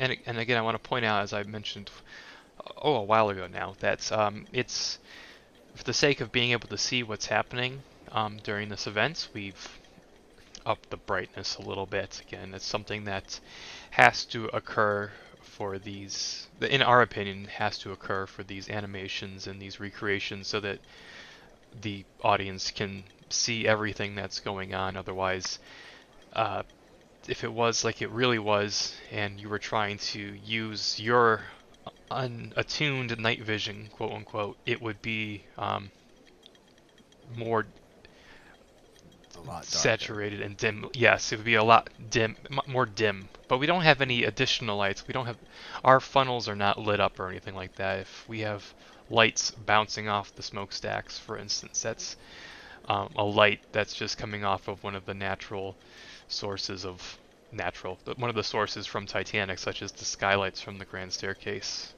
or the aft grand staircase, or a casing, or something like that. Or or any like skylights. Eventually, we're going to try to figure out, and I know some of us on the team are doing so. Some of the researchers are, which cabins and which rooms should be illuminated at this point during the sinking, and that's always a fun topic of discussion. Which cabins would be on. Uh, for example, right there, the cargo hatch number one, the lights are on, um, but I don't think they should be on in reality. Probably, especially for the sake of the men in the crow's nest, they probably aren't on. Um, Yeah. the ship was probably really dark, and I know I told, which is the nice thing about this dollhouse model, as we named it. You can, and what Kyle said earlier, is you can turn off rooms. Can you turn off every room if you need to, Kyle, like individually? Not in the current state of the model, Mm. no, but it would be possible technically if it's reshuffled a bit. That's cool, because I know I told Jack, who is the one who created this animation. Again, bravo to Jack for doing something incredible like that. I told him to turn off the lounge lights at a certain time, whenever the stewards kicked out everybody in the lounge and extinguished the lights. I said, Jack, turn off the lounge lights, and he did so. I was like, thanks, Jack, good job, um, and and that was pretty cool of him. So yeah, there's things like that are neat, and you can turn on other lights. Like for example, we could probably in a future animation have cabin lights turn on one by one after the ship hits the iceberg and the engines turn off. Right here we had lifeboat 8 lowered. In Sam's newest lifeboat launch um, schedule, I'll call it, it seems that lifeboat 6 is lowered before, is it 6? 6 is lowered before 8. So that's one of the newest things that Sam Halpern has released.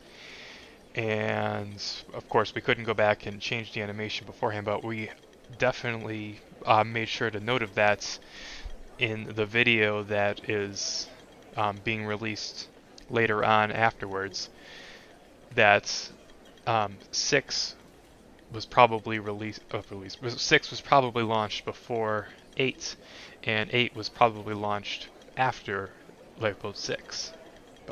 But we couldn't show that here because you're going to later see Lifeboat 6 being lowered, and the lifeboat falls for 8 are already down next to it, and it would have just not made any sense and looked wrong. So we kept it the way it was.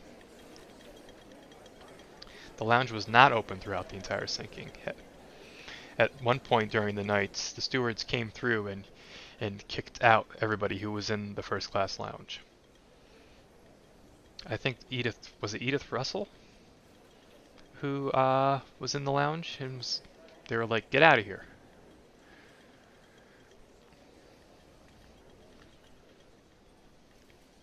Off the top of my head, I'm not sure.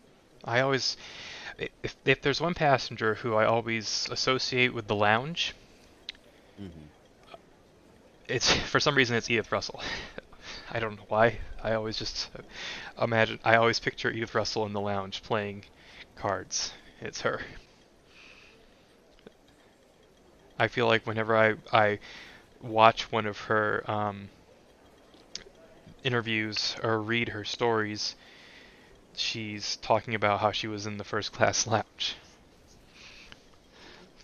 Edith Russell was a first class passenger, um, a fashionista, if you will. No, she was a fashion designer, and I believe, more or less. And I'm probably ruining what she really was. She was had a cabin on A deck forward, and she had a lot of clothes with her in trunks. But one of the things that she was doing on the night of the disaster, when the iceberg hit, oh gosh, what was she doing? She was in her cabin. I think her cabin was on A deck, starboard side, right by, adjacent to the side of the ship, and so she could have seen the iceberg but didn't. She missed it, and then she had to go and lock her cabin because she didn't trust the stewards. So she went back and locked her cabin before she went to go to the lifeboats. And she also had to make sure to go and get her lucky, this is a famous story, her lucky pig that she kept with her.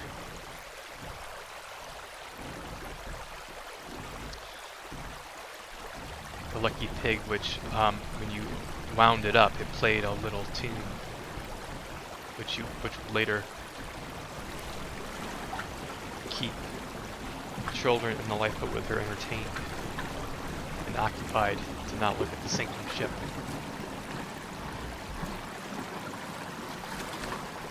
I don't remember if I read this or not, but I think in A Night to Remember, did they actually use the actual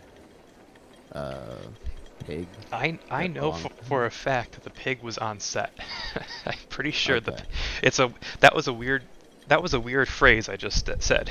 Yeah. I've never said that before in my life, but I have the making of book, and I've now left my computer, everybody, to find this book, and I'm gonna figure this out. So this is important to me because I want to know now too. I'm pretty sure it was, but don't quote me on that. I know that Edith Russell, by that time, she had married and uh, her name had changed, but she was on set, and I believe there's a photograph of her presenting. This is another weird statement. Presenting the pig to the actress who portrayed her in the motion picture, and I think she used the same pig. I remember when we traveled to England, and I thought the pig was on display at a museum. I searched throughout that entire museum for that darn pig, and I couldn't find it. And then I found out that the pig wasn't on display. I was very upset.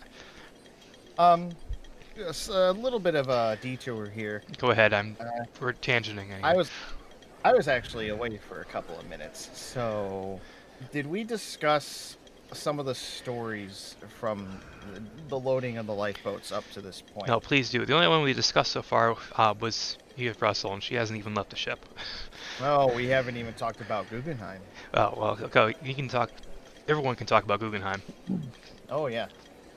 So yeah, obviously by between about 12:30 to 1, people started just kind of, trickling into the boats. And, you had people like Isidore and Ida Strauss, where they said, no, I will not be separated from my husband, and as we had lived, we will die together, that kind of thing. And,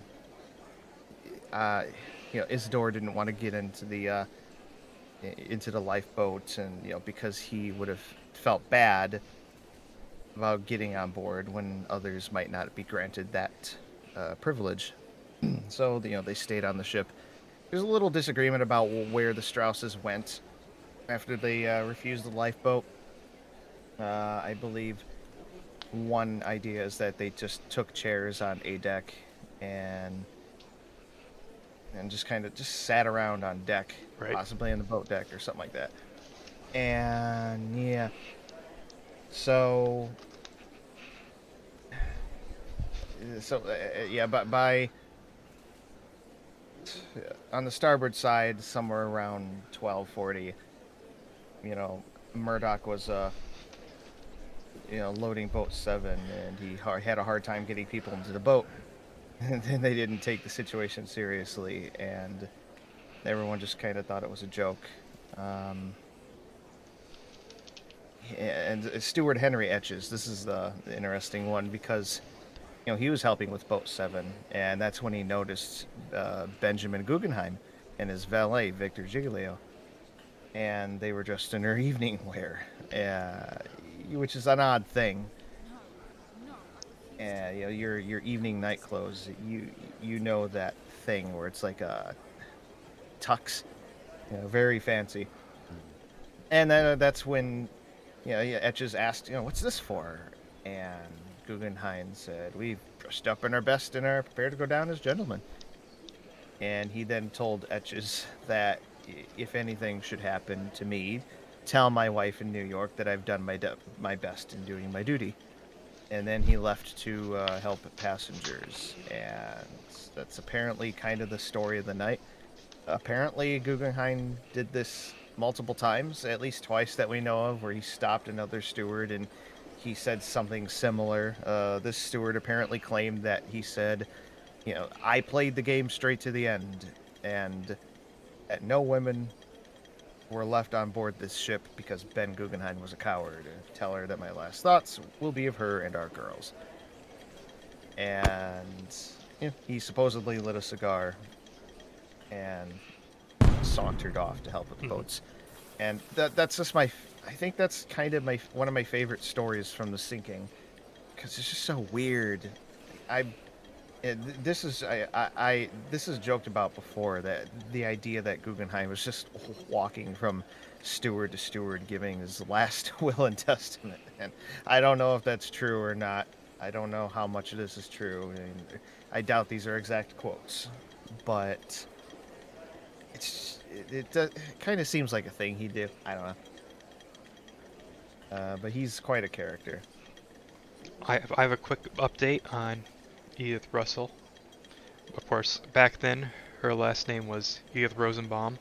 I forgot about that. I knew that, but I forgot. Thank you, by the way. This comes from a friend. She changed her name later on in life. She wasn't married, but she had changed her name to Edith Russell.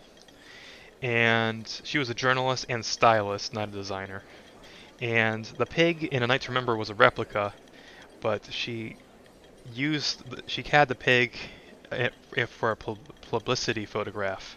And I did find the book, and the pig in the movie is different from the pig in the publicity photograph. So yeah, they didn't use the pig in the movie, but It's one of those yes, legends that got passed down. right. But this is definitely the same pig that she had on Titanic, and she's just showing the actress the pig. But yeah, again, thank you for the update on the info about Miss Rosenbaum. So yeah, everybody who loves the story of Edith, her name back in 1912, she was Edith Rosenbaum, and by a certain point, she changed her name to Edith Russell.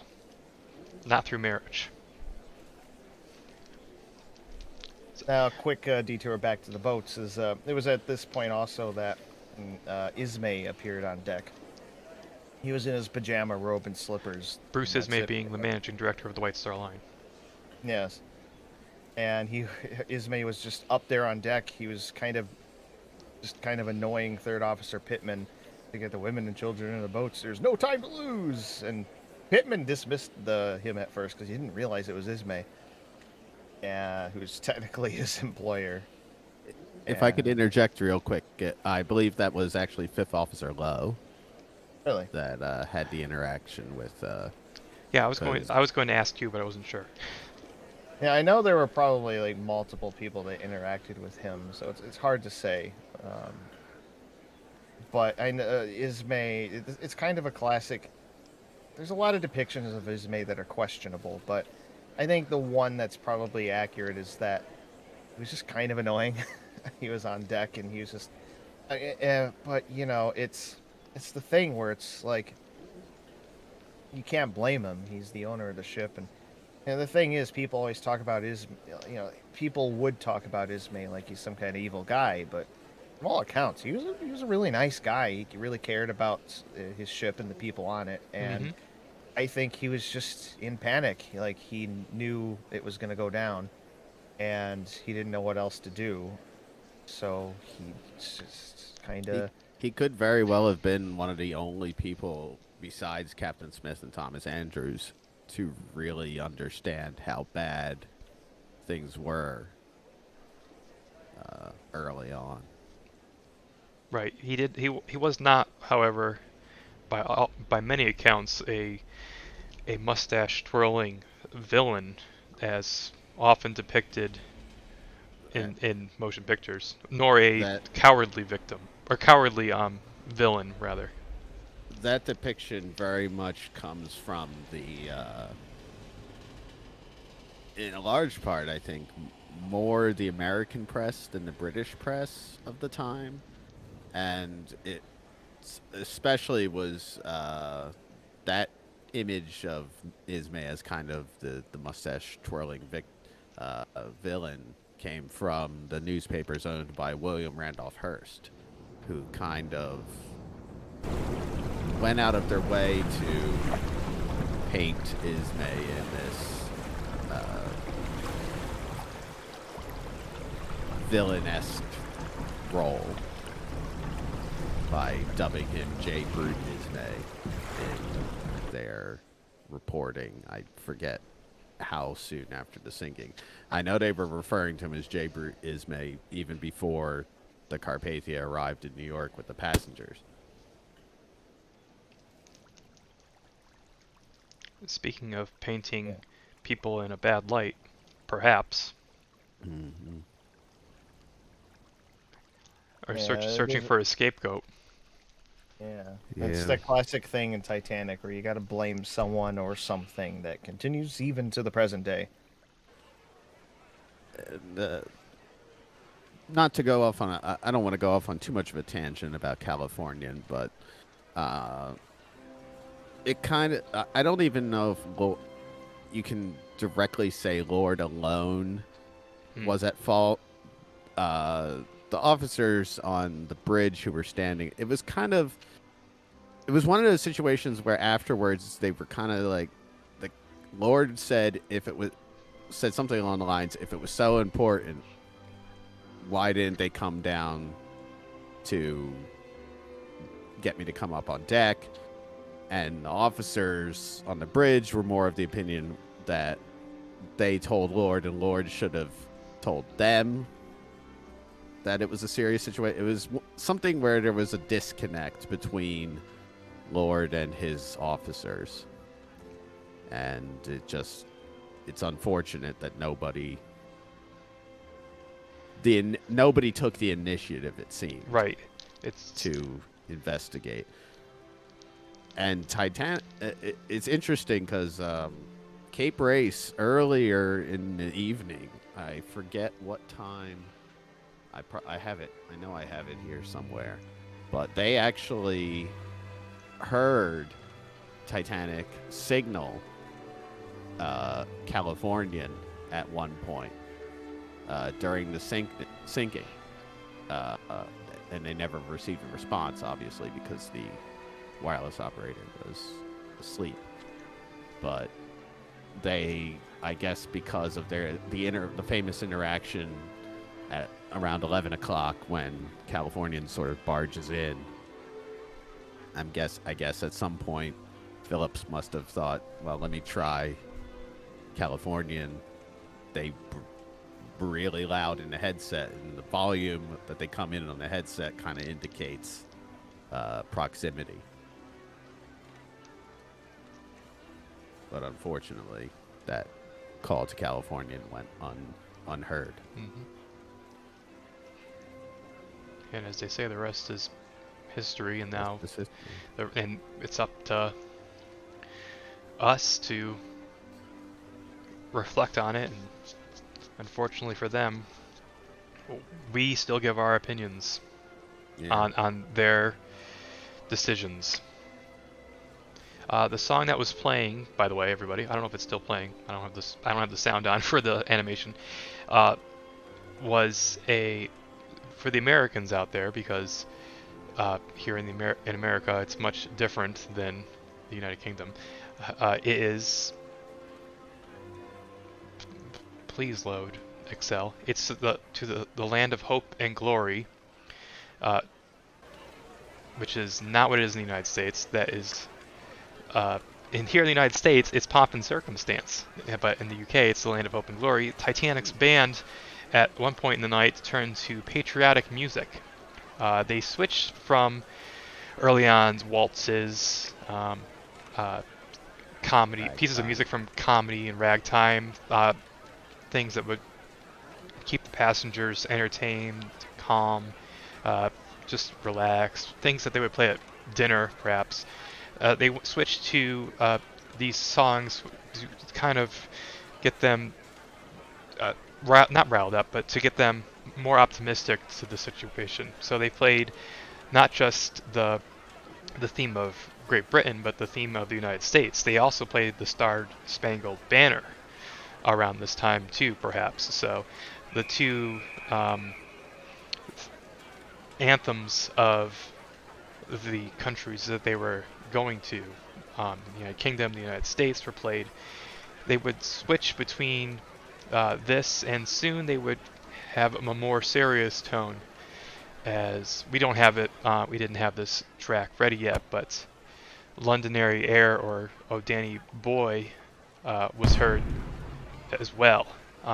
They would soon be switching to more serious songs, more somber songs, as the seriousness of the situation was starting to be seen by everybody on board.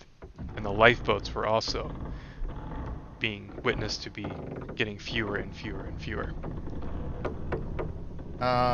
We're a little bit behind in talking about maybe a few other things, such as the flooding around the ship. So I just want to make a quick note that about between 12:45 to 12:55, there were a few things happening around the ship. Like around 12:45, there were crewmen who had ordered watertight doors open after the engine room. There was no flooding there, and they wanted to run suction pipes through the doorways. And in boiler room 5, they were still trying to fight the flooding and draw fires in the boiler rooms. The fires are out pretty much by 12:55 a.m., and most of the men left the stokeholds. But leading fireman Barrett had stayed behind to continue his work. And around that time, I believe it was when Barrett had ordered a manhole plate in the stokehold floor lifted to grant access to some pump valves, because the plates in the boiler rooms had, some of them were portable. It was a raised floor, and there were valves and pipes under there. And the room was apparently a little bit hard to see in, and that's when junior assistant second engineer Shepard fell into the hole and broke his leg. They lifted him out and he got carried to a nearby pump room. I'm not sure what happened to him after that. I've heard that they got him up to a higher deck, but of course he wouldn't have survived either way. And water it was around like 10. I think it was around 10 minutes ago, approximately, when the water finally came rushing through boiler room 5 and sort of Yes, it was forcing Barrett to flee. And that was, I think, from what I recall in one of the previous live streams, that was caused by that bunker door giving way, or there was a theory that was where the water came from. And it was quite a bit ago that the first SOS went out, I believe. Yes. And there's a kind of a funny moment behind that, because when they did that, it was Harold Bride essentially jokingly suggesting that they should use SOS because it's the new call and it may be your last chance to use it. And so he started using it. But never ceasing to use CQD as well. Right. And there was actually there's a story from the station chief at Cape Race, Walter Gray, who knew Phillips from previous encounters. I think they were friends and went to school together, Marconi School. And he said that when he heard Phillips start to send SOS and CQD, he thought that was very, very wise on Phillips's part to send sort of the array of distress calls, interchanging them both together. Yeah. He thought that was very smart of Phillips. Have we talked about the quartermasters, particularly Roe? Bro, no. No. We love the quartermasters, don't we? So after 1 a.m., somewhere around there, Quartermaster Bright was asleep in his quarters, and he got awakened by the news that the ship was going down. And it was at that point he realized, oh no, I'm late in relieving Quartermaster Rowe. So, he got up and went and did his thing. Where's Quartermaster Rowe? Where's his station? Quartermaster Rowe was stationed all the way aft. on the poop deck on the docking bridge above the poop deck, and it wasn't until Bright went to relieve Roe, and they wonder what to do. Like basically, Roe, after the first rocket launched, Roe noticed a lifeboat in the water. He had no idea that any of this was happening. Like, And he even saw the what was iceberg. going on? That's the Yeah, he's irony of this entire situation. He assumed the iceberg was the sail of a schooner or a small Yeah. sailing ship that they just passed by, and he basically thought, oh, that was close. Oh well. yeah. So this poor guy, he's quite possibly one of, if not the last dude on the ship Well, who that's one way of putting it, but yeah. who found out that what was happening, that there was even an emergency really going on, let alone that it was sinking.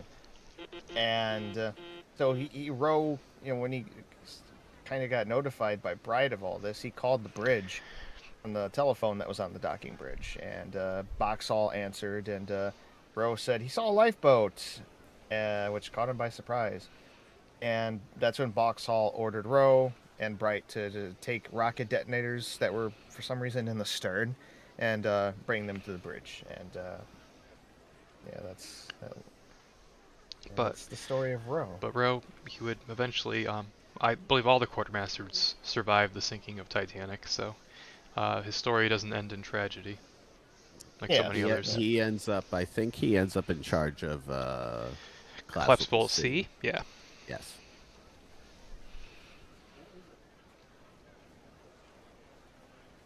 Which would He was- actually launch right there from that position. That forward set of davits is cranked in is slowly getting collapsible C ready to be launched. So There were also other little things, like at some point, Lawrence Beasley was noticing the events unfolding, and the seriousness of the situation was dawning on him.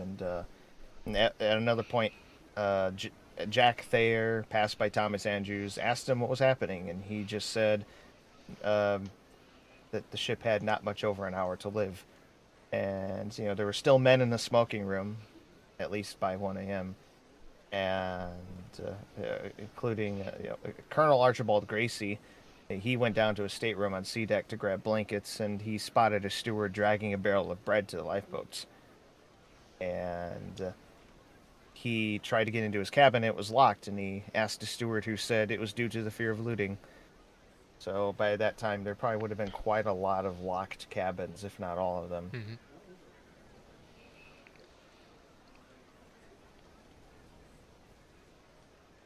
Because the stewards have the keys. What time are we at now? 125 approximately. Okay. Thank goodness for your watch. My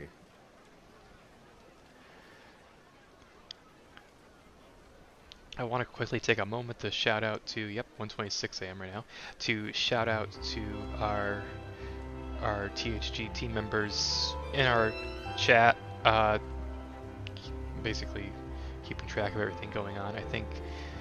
I know Zeno's there, Jack's there. I didn't catch who else was in there keeping track. I know there's a bunch of researchers there who are also keeping track and answering some I think questions. Robin's there. Robin's there. I think I saw Matt there as well. For some reason, we have a bunch of famous singers in the chat, which I don't understand why, but that's okay. And I don't know why there's someone saying lol. I don't know what. There's a Lalafell there. Or no, Lalafells aren't potatoes. There's someone who plays Final Fantasy. That one just caught me off guard. But anyway, yeah. Thanks to everybody. Oh, Derek, there you are. Hi. You were like the first person here too in the chat earlier. So sorry, but it's been a long time since I saw you. But yeah. I'm here too. Oh my gosh. Who was that? Who? It's none other than James Panka, creative director of Titanic, Honor and Glory, Hey. and Project 401. Hey everybody. I totally did not mean to infiltrate the stream. My Wi-Fi is pretty bad, so I'm sorry if you can't hear me too well. That's fine. I just wanted to pop in because I'm watching the stream and this is the first time I'm seeing it, and I just am blown away by Jack's work on this. It's the first time I'm seeing the text that I wrote on it. And Matt, I love all your additions that you have. Oh my God, like look at this shot. And I'm also like way behind, but Titanic getting covered by water, Jesus, like this is beautiful, beautiful Yeah, work. yeah, wasn't that a nice one he did? Yeah. I'm just so like blown away by it. I have a That little like that I, shot that you're gonna see real soon of the looking down the grand staircase. Well, oh my gosh, look at that. No, I'm like legitimately blown away by all this. I have a group of friends on my Instagram live watching this with me, and they're all just like in awe of this. And I am too, because like again, I haven't seen this. So just like big kudos to Jack for this. This is incredible. And then of course like Matt, Kyle, and everybody's work on this like over the years to like get to this point where these everything looks like this. But Jack's work on this and Matt, your additions to the text are really helpful because like I didn't get to see the animation, so like all this stuff has been like all the little things that you've added were really great. So anyway, I just wanted to pop in and say hello and say that I'm really proud to be working on stuff like this with you guys. Yeah, your text is bringing this to a whole new level, and I never got a chance to say that I had to trim a little couple of things just to make everything Yeah, fit. I That's noticed, all. and it's fine. Like Okay. all the edits are totally fine. Right. Okay. I should say, since I'm here, about the text that you guys are reading on this video, a lot of these text blurbs go back to the days of MySpace. Oh my gosh. I I have been posting real-time updates going back to whenever MySpace was still around. So like at least when I was in high school, so pre 2009, probably like 2007 might have been the first year that I posted real-time updates. I The think first MySpace started in roughly 1974. exactly. But so for years I just did text-based updates year by year, and they got more intricate as they went. A couple years ago, we started doing like a live thing, but I'm so happy that they have found a home in like an actual thing. So um, some of these literally go back over a decade, which is pretty cool, almost 20 years old. So they're of course they've been edited like crazy and updated like crazy, but I'm so glad you guys are enjoying them because they've only ever been enjoyed by the 20 people who watch my live streams every year. Yes, we definitely are. So And before you leave, quick shout out and saying congratulations for your presentation down in Florida yes, at the museum with RMST. yeah. If anybody's in Florida, if anybody is near Orlando, or next time you're in Orlando, going to the Titanic Museum, the Titanic exhibit, I should say. Um, we now have a really cool 3D projected video of VDR visuals, like basically the things you're watching right now. In fact, this exact shot I think is in the museum now. We have when you walk into the museum, you watch a 4 minute clip. In fact, I made sure that it was exactly 4 minutes and 14 seconds long because I'm a crazy person. But as a shout out to April 14th, but it's a 4 minute and 14-second long video that gives you an intro to the museum before you walk in. But it's really cool, and we had a really great event yesterday and the speech went really well, and everybody was so sweet. So definitely go to the Orlando Museum, and I hope, we hope, RMST hopes as well, that we get these visuals into more of their venues, like in Vegas and whatnot. So hopefully, THG Project 401 visuals will be coming to a museum near you. I've been waiting for you to say that for years. All right, I'm going to enjoy the rest of this live stream. Sorry for interrupting. Uh, Everybody have a great evening, and tomorrow I'm going to post on all of our socials, or at least some of them, a little snippet of the video that is playing at the Orlando Museum. Awesome. So keep an eye out for that. All right, guys, have a good night. All right. Thanks, James. Take care. Bye-bye. Good night. And that was James Panka, our creative director of Titanic Honor and Glory, Project 401. It was nice to hear from him. Yeah, he had a busy couple of days down in Orlando, giving a presentation at Titanic, RMS Titanic, an event there, 2 days. So yeah, and he's in a hotel room somewhere in Florida. I'm not going to dox him, so his Wi-Fi was not possibly stable enough to join us tonight. But yeah, we missed a lot of stuff. Some of the craziest events of the night just happened at boat 14. So let's try to recap what just happened really quickly at boat 14, Well, if we well, can.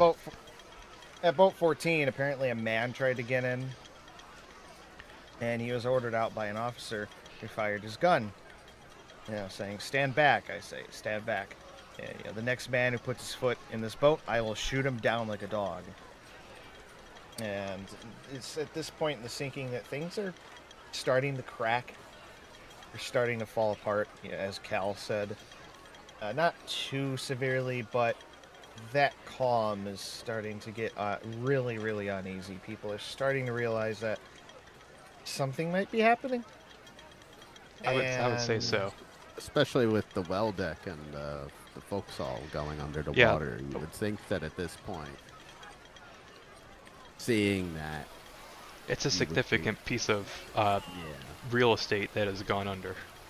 yeah, And boat 14 suddenly the had front of the ship is gone. Yeah, and boat 14 had just a lot going on. Like earlier, even the scene around the boat was getting really chaotic, and there were more men who tried to rush the boat. Able-bodied seaman Joseph Scarrett had to use a tiller from the lifeboat to push him back. Yep. And yeah, around sometime between, I guess, 1:15 to 1:30, it was also stewardess Violet Jessup got into lifeboat 14. And we all know about Jessup, of course, Titanic. She survived Titanic. She was on Olympic when that collided with the Hawk, and she would eventually be on Britannic. And not only would she be on Britannic and survive, she was, in a way, she was on a fourth boat that also sank. One of the lifeboats that got pulled into the propellers. She was the luckiest woman to ever live, quite possibly. Well, maybe. Yeah. Actually, I never considered it that she was on a fourth boat that sank, technically. But yeah, that's rough. So yeah.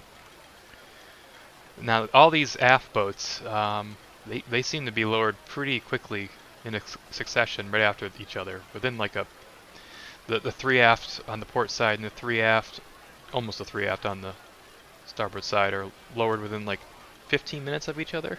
Roughly, I'm not looking exactly on Sam's timeline, but I think they are. So things are getting. They're pretty close. They're pretty together. close. I think they are. I think. Yeah, it looks like it. Yeah, but this is like the.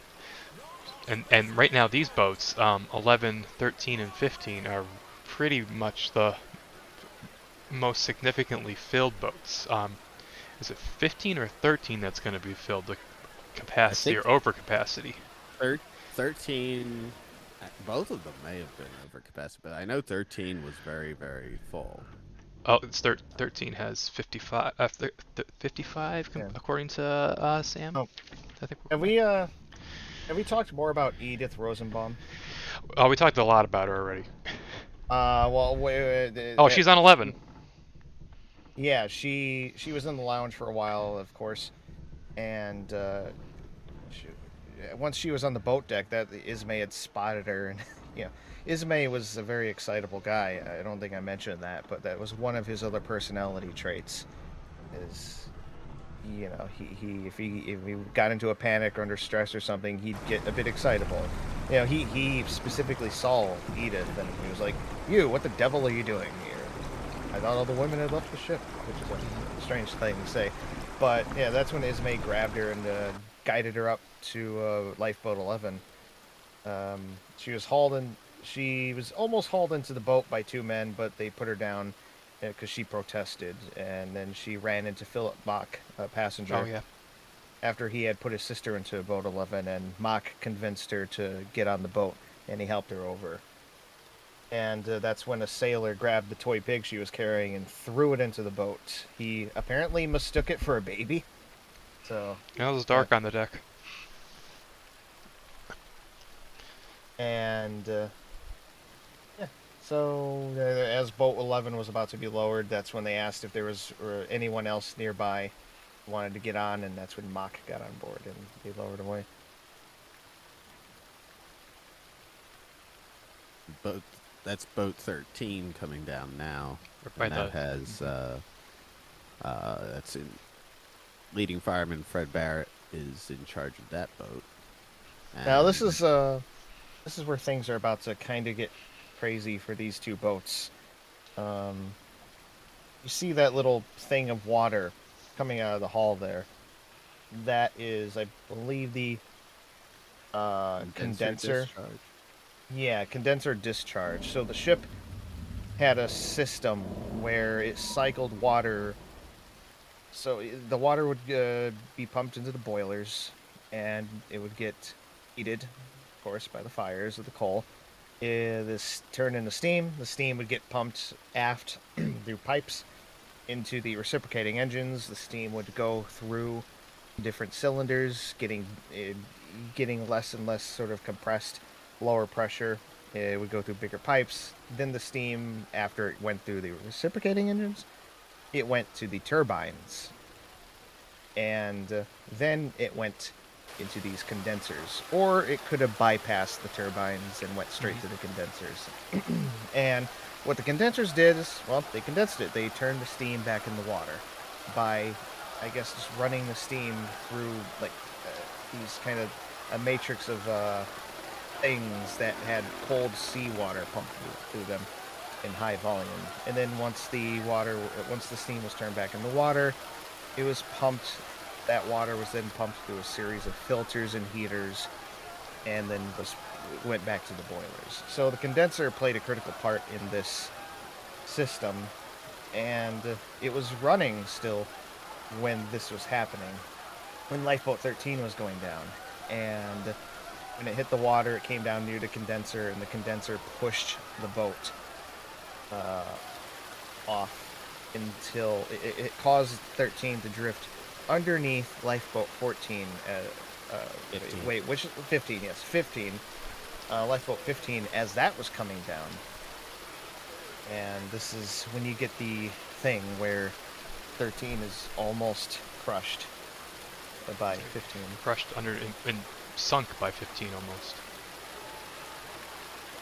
And if you think about how many people were in These 2 Lifeboat, boats. I mean, these both 2 boats, both that boats could have been sunk. and that could have dramatically changed the number of people saved. Do we want to talk about why the lifeboats weren't filled to capacity? There was many reasons why, yeah. Yeah, there were a lot of reasons. I think there's a combination of uncertainty about whether or not the davits could hold them, because these were relatively new davit designs.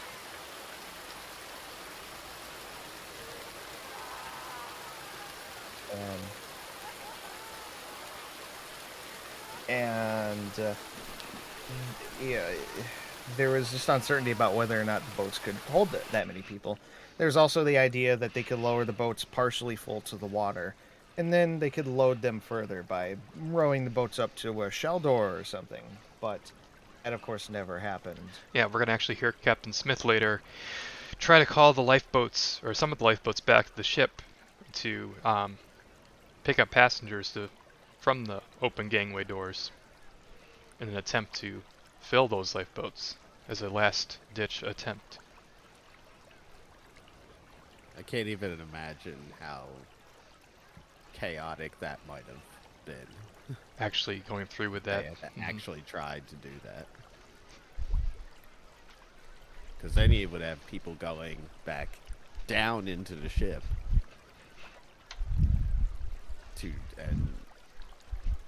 who knows? It's one of those things you can only conjecture. Especially Now it's especially this late in the sinking. Yeah. after 1:30, things are getting really bad. Of course, it's about 1:42, 1:43, I believe now. Yeah, So we're gonna see how bad it is right now.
I'm still reacting to that sequence.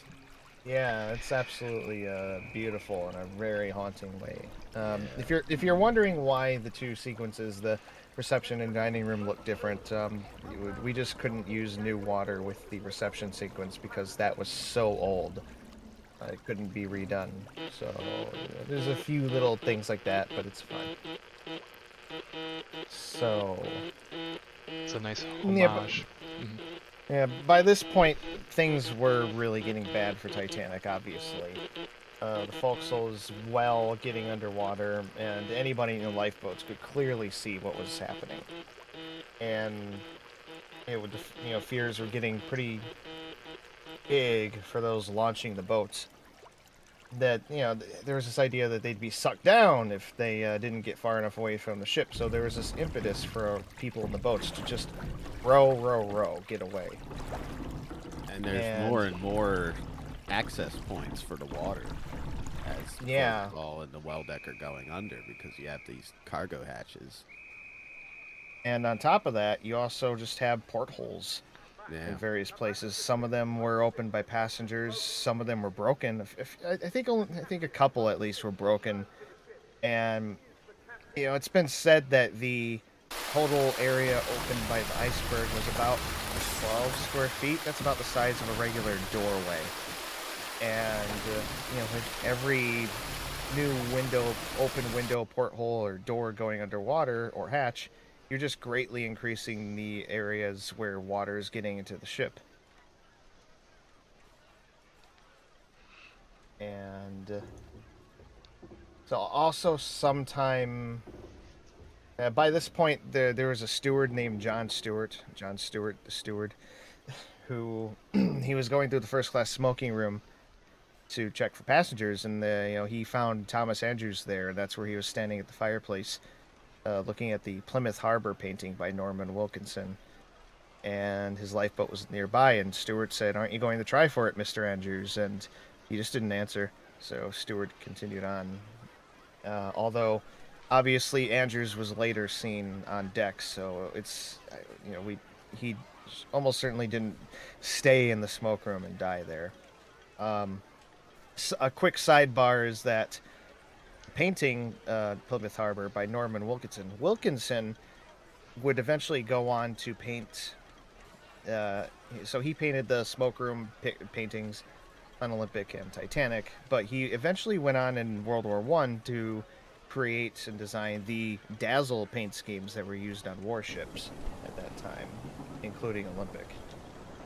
And so back to Titanic, things are just getting very uneasy for people. For example, at one point, third-class passengers Eugene Daly, Maggie Daly, and Bertha Mulvihill were making their way to the boat deck, and on their way up, Eugene had nearly fought with a man who, when he asked if they could have a life belt, because the man thought Eugene was taking it for himself, but he realized he was asking to have the life jacket for Maggie.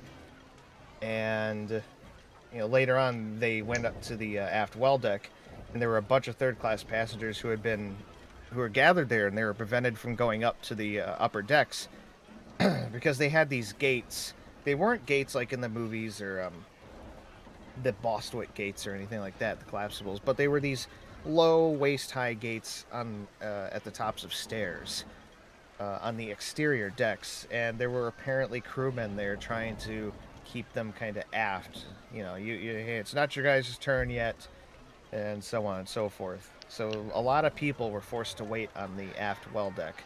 The little Hitler syndrome.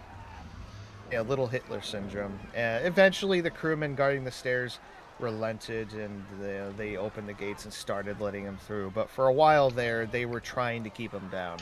That's probably the one kernel of truth to the idea that the third-class passengers were kept down by gates, for that matter. And there were some stewards that did go and organize groups of steerage passengers. Like Stuart Hart, I believe, right? Yep, Stuart Hart. He organized a few different groups before he was assigned to a lifeboat. I don't know how many trips he made taking them through the ship, because they had to go through a series of corridors. Yeah, a convoluted pathway, right? Yeah, it was not easy. No, but he made the journey down and back up again a few times. Yep. And otherwise, organizing that many passengers in this ship, they did not have lifeboats in the third class decks, and I believe I've heard from one historian or one researcher say that third class passengers were somewhat just ignored to death, and there is a somewhat kernel of truth there, as Kyle said earlier. That at the end of the day, the first class has a section of deck that has lifeboats for them. Second class does too. Even the crew does. But third class, they were left to their own devices at that point. I think it might have been, or one person who might have said that was might have been Don Lynch in the '94 A&E documentary, "The Neglected to Death." I think you're right. Yeah, I remember that. I remember him saying that line too. Quick note here. We're between 1:50 and 2 a.m. At this point, time is already quickly running out for Titanic. You know, the well deck is already under. Forecastle's under. Uh, when was the last distress rocket It fired? just fired. Okay, so that one you just saw was the last one. The last fired one. by... That was Fired by Roe. our good friend Roe, who's just going to get into collapsible sea and as it gets launched. Yeah. And it's kind of weird. He was the last guy to know the ship was sinking, and he was the last guy to try to let others know that the ship was sinking, in a way. It's like poetry. It rhymes. And you know, when Lifeboat 4 got to the water, passenger Emily Ryerson looked into windows on A deck. No, she figured A deck was about 20 feet above the water, although at this point it's way closer in the animation. And Oh, her boat's already left, but yeah. yeah, it's already left a while ago. And she had looked into windows and saw in portholes and saw water flooding into rooms with their lights on. It'd be right where those And- ropes are dangling, those portholes that are probably right where the numbers, right where the letters are for A and M, is where her boat was launched about, or maybe the numbers, but yeah, that's where boat 4 went down, and she was in 4. The boat with all the millionaires' wives. It was around this point also that we have many good friends on Titanic, and another one is Chief Baker Charles Jockin. He was down in his cabin sometime after 1:50, quote, having a drop of liquor. The guy loved his liquor. What can you say? Who doesn't? Jockin briefly met and spoke with the ship's surgeon, Dr. O'Loughlin, and it was around that time he noticed water starting to flood into his cabin, possibly through an open watertight door nearby. Because the cabin he was in was on the port side of E deck, aft, near the reciprocating engine room on the forward side. Which is interesting, because this means that by this point in the sinking, water is so far inside the ship, so far aft on E deck, that it's practically flooding, if not right now, flooding into the engine room. And it's this is probably one of the ways in which it kind of goes over the bulkheads, because E deck was a big weak point there, because a lot of bulkheads didn't go that high. But even where Jockin's cabin was, the bulkhead, the watertight door was open. And so after that, Jockin left his cabin, went to A deck to throw about 50 deck chairs overboard, and then he went down to the A deck pantry to get some water, because you can't just drink alcohol the entire time. Speaking of the engine room being filled up by water, this is like the last last message that was clear and concise from Titanic that was heard by other stations, other ships, or I should say, is the engine room full up to the boilers. And Captain Smith released the wireless operators roughly around this time as well, but they did not immediately abandon their post, because I believe it was after that Phillips had his last interaction with the Frankfurt, where he kind of, after having difficulties maintaining contact with Frankfurt all evening and conveying the seriousness of the situation, they said something, whatever their signal was, it was of such a casual nature that caused Phillips to reportedly stand up and rip the earphones off and exclaim, "The fools," and that's when he tapped out, "Stand by, keep out," which I think was overheard by Virginian. Might have been overheard by... No, I have it in my notes somewhere. Got collapsible sea lowering away.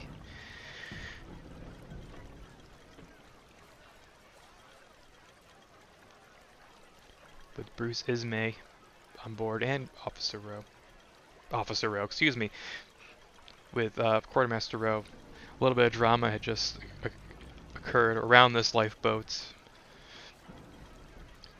and they're going to have some more drama, I guess I'll say, as it's lowering due to the listing of the ship. It's the sides of the lifeboat are rubbing against the superstructure of the ship, and they have to push against the superstructure itself to get the lifeboats to be lowered to reach the water below. As a quick addendum to my last statement, it was the Piranga that hurt the Ipiranga? Okay. Yeah. I appreciate the quick looking and the note.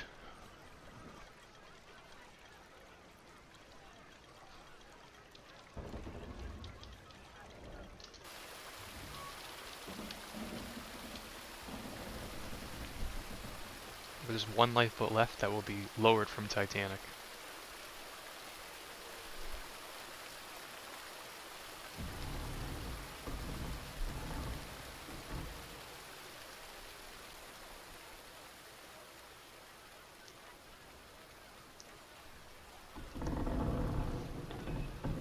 As it's about to approach 2 a.m.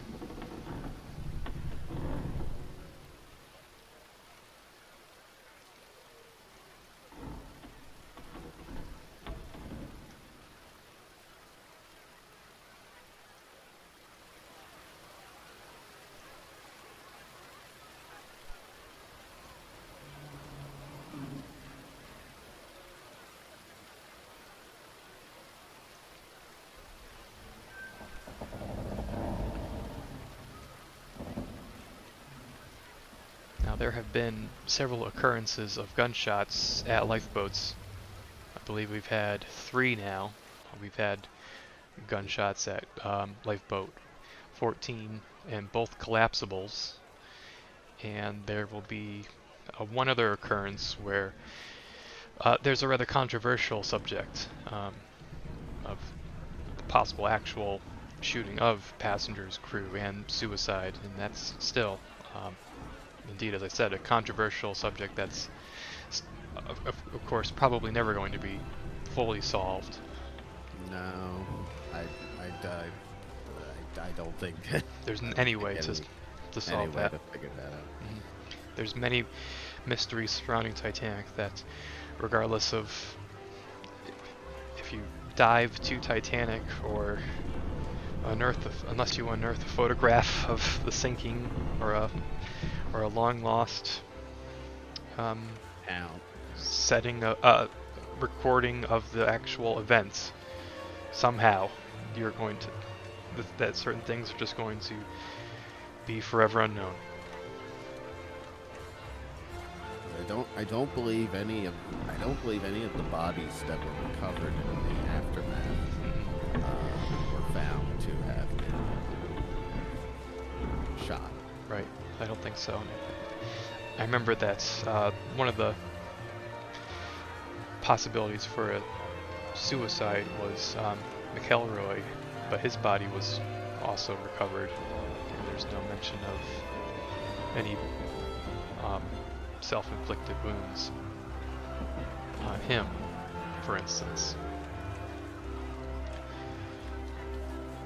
And I think it was pointed out in that A&E documentary that because the bodies of so many of the famous people, the officers weren't recovered, that it helped fuel some of The speculation. the speculations.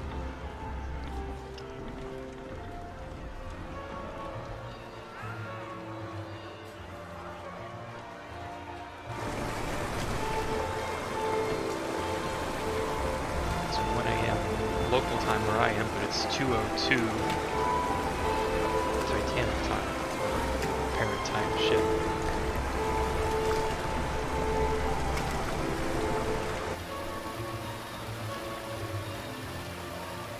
And roughly around this time, give or take a couple of minutes, the last lifeboat has been launched.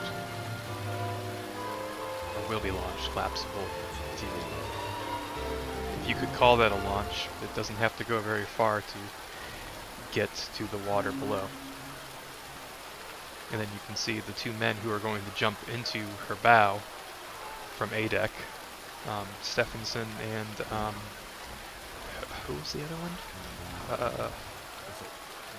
Wolner and Stephenson jump in just as A deck goes underwater, or just as the water breaches the bulwark of the A deck promenade.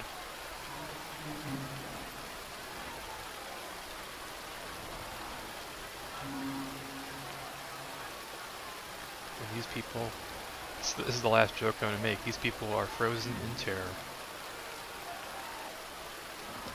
Because, yeah, that's the limitation of our animation, everybody.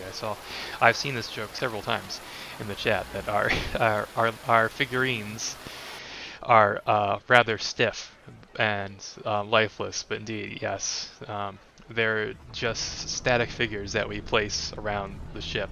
Or Jack, not me, I don't place them around the ship, but Jack has placed around the ship. I believe I'm taking credit for modeling them at one point, because I think they're modeled after the Mystery Shadow Man that was seen in one of the demos that I had made. And I think Kyle had you're not canceling me, Dan. And I think that Kyle had modified them. I even feel like I made that life jacket that's not even complete on them. And somehow they've been turned into this, these passengers and crew around Titanic. Yeah, at least they're not the T-posing guy on the bow of Titanic. Very much reminds me of the shots in that '94 documentary, the filming of that model, because that all was like just stationary They were, yeah. figures on there, so that's what I'm being reminded of at this moment. I just saw briefly, now I can't see who just said it, but someone said foosball people, and yeah, they look like foosball table people. That's more clever than anything else. That's what they look like. They just need to be painted two different colors. But indeed, they're there to represent certain groups of passengers and crew. It takes a lot of effort to animate people, of course. I mean, that's something that we've never wanted to get our hands dirty with. And then it opens a whole new can of worms of, if you animate a certain passenger or a certain crew member, you're adding life personification to this figure. Is it going to represent this person? Is it going to represent this passenger? You know, you have to add direction to it. You have to add direction to the rigging. You have to. It's a whole new thing. It's a whole new ball game. It's a whole new piece of work, really, in that we're not ready to go down. So, right now, just having them skate around the ship every once in a while, or be positioned in areas where we know passengers would be would congregate, is what Jack has done. So it's about 2:05 to 2:06 a.m. Titanic has roughly 15 minutes to live. People at this point are really realizing that the ship is going down. I mean, I'm sure most of them realized that a while back, but you know, if you didn't think it before, you were probably pretty sure now. And you know, this is, of course, in the Marconi suite. Phillips was still making his final attempts to send out messages. Bride had put his put on his life belt, and he strapped a belt onto Phillips. And this is kind of one of the crazier stories from the sinking, where apparently Phillips asked Bride to grab a coat and spare money from their cabin, which was right next to the Marconi office, the next room over. And when Bride walked back in, he saw a stoker in the office, Marconi office, trying to literally take the life jacket off of Phillips' back. And who was still transmitting and apparently oblivious to this. Yeah, he was just so focused on his work. He would have, of course, had headphones on. And Bride was a smaller man, but he ran right at the stoker. He might have knocked him out with an object, but in any case, the stoker got knocked out cold. And at this point, it was pretty much that Phillips and Bride just abandoned their efforts and left a Marconi suite for the last time. And when they got on deck, it was chaotic. The whole scene was chaotic, and the band was still there playing music. I believe And Bride went on to the roof of the officers' quarters to help with collapsible B, I believe. yeah, and Phillips ran aft. Yeah, and once Phillips ran aft, it was the last time Bride saw him alive.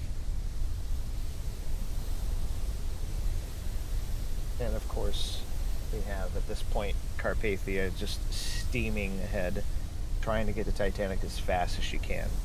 And the good credit to Carpathia's crew, they did everything they could to, like, even before they got to Titanic, they did everything they could to prepare for the passengers. Really good job on Carpathia's crew. Arthur Rostrom was very, very thorough in his orders.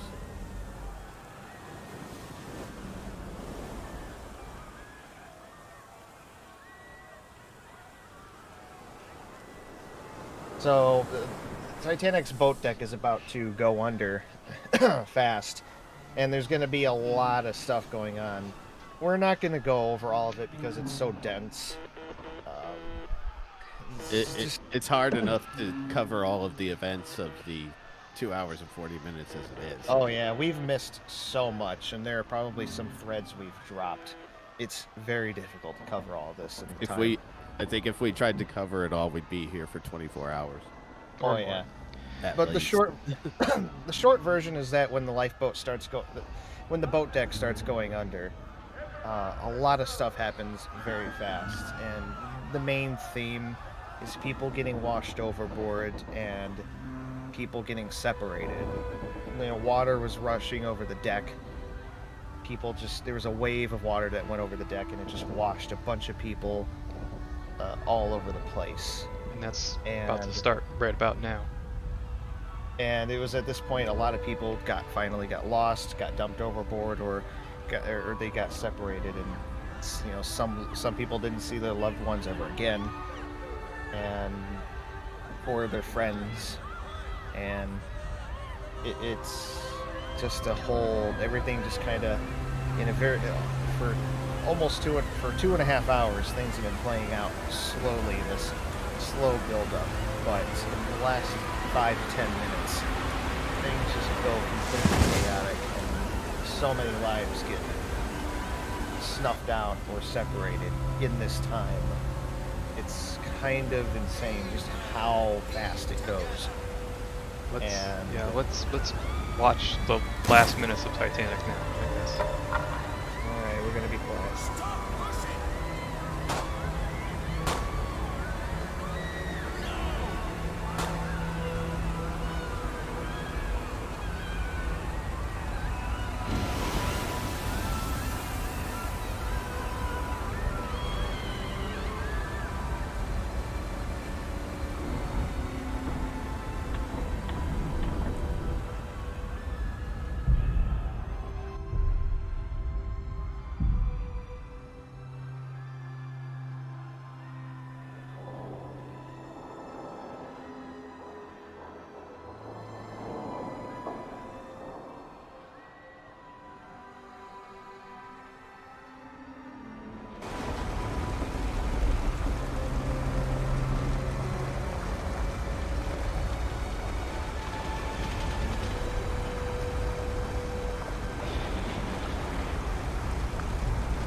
Okay, everybody, and we are coming back after we have watched the sinking of Titanic, a new animation, in memory of all those aboard Titanic on her fateful maiden voyage. And yes, it's difficult to say things after um, we watched that. The three of us were talking privately during that, and maybe we're going to share our thoughts on that because I think it was. Did you say it was your first time watching it, David? Yes, that was the Sorry. first time I had seen Yeah. the animation. And we were just comparing it to. He was bringing up survivor accounts of what they described the ship and what it looked like in 1912. Um, and so, again, just quickly, kudos mainly to our wonderful media manager, Jack, for creating this super impressive animation that he did for us and for all of you out there. So, hats off to him for Very, today. I tip my hat to, if I was wearing a hat, I tip my Right. hat to Yes. Jack. Mhm. It's definitely a step up from our previous animations in the past, but um, one of the main reason why we do this is to remember and commemorate the lives lost and the lives that were aboard and had to endure the sinking of Titanic um, 111 years ago. Uh, roughly exactly 111 years ago, there'd be still people struggling in the water. There's still people in lifeboats waiting, hopefully, for rescue at this time. Um, and uh, to summarize, oh, it would take us forever to summarize what actually happened during the end of Titanic, but I think it would be best perhaps to talk about um, what happens afterwards, before Carpathia arrives. What happens for the people in the lifeboats until Titanic? Excuse me, until Carpathia comes to rescue them. Let's talk a little bit about that before we perhaps head out for the evening. Um, so we have 20 lifeboats in the water with 700 passengers in those lifeboats, and there's only a handful of those passengers and crew in the lifeboats who know help's coming. There's Mhm. to them, they just watched the biggest ship in the world sink, which was unimaginable to them, and now they have no idea what's going to happen next, really. Yeah, and the person who really knows is Harold Bride, who is Who's barely gone through mhm, quite an ordeal who's barely during alive the final plunge. mhm, on the on the bottom side of collapsible B right now, which just a few moments ago you saw dangerously close to the stern of Titanic as it was going down. Um, he knows that Carpathia is about an hour or so away, as he would report to Second Officer Lighteller, who's also on that lifeboat. And so they have to survive and hold out for another hour or until they can find another lifeboat nearby to get rescued. Which I believe lifeboat number 12 is the one that comes and Picks them up. picks them up. Mhm. Yeah. And there were quite a number of notable people or notable survivors on that overturned collapsible B. Light Toller, Harold Bride, uh, Jack Thayer, I Mhm. believe, Yeah. Arch- Gracie. Mhm. Colonel Archibald Gracie. Um, did Charles Joffin make it to B? I'm Jock trying can to make think. it to Yeah, the. He did make it to Joffin. the boat B, didn't he? Yeah. Yes. Um, I believe there is a possible assumption that Phillips might have made it there. There was some Is that stories is there some that he speculation, may have made it to or is that B, but mhm, or it's is that akin I don't. also that Smith could have Captain Smith could have made it to B, Yeah, or there's a few different accounts of Smith approaching. I think a couple different boats hmm before swimming away. of course. But there's always the stories like that of legend of Yeah. Titanic's most famous crew members and passengers. I know there's that famous painting or drawing of Smith approaching the boat with Ho- the baby. holding a baby like Yeah, the baby is Jesus, trying to give it to the the crew in the boat. Of course, yeah, there was no baby that was saved by the occupants of boat B, so we know that's yeah. not true at all. And on collapsible A, which was washed overboard as well as Titanic made her an initial downward sudden plunge, which is where we cut off Kyle so everybody could listen to the final strings of Near My God to Thee. Um, it was not the overturned lifeboat, but the one on the starboard side that was washed away. It was swamped, I hit by the think waves. the sides were damaged. hmm The canvas sides had been damaged. I don't know if that was during its when they were getting it down from the officer's deck house, or if that happened during that when the wave came over the boat deck. I'm not sure off the top of my head. Right, but it's filled quite a bit with water, to Mm, my understanding at that point, and the survivors inside the boat have to. Uh, I don't think the water's waist deep, but it's at least up to their legs, and yeah. they have to try their best to get some of the water out of the boat, otherwise they're not going to be able to survive. Most of the occupants who climbed in fell out when the boat was being swamped and washed overboard. Um, I know one woman survived in collapsible A. No women survived on collapsible B, but it was uh, Rosa Abbott. Mm, She survived on Abbott. collapsible A with one of her sons.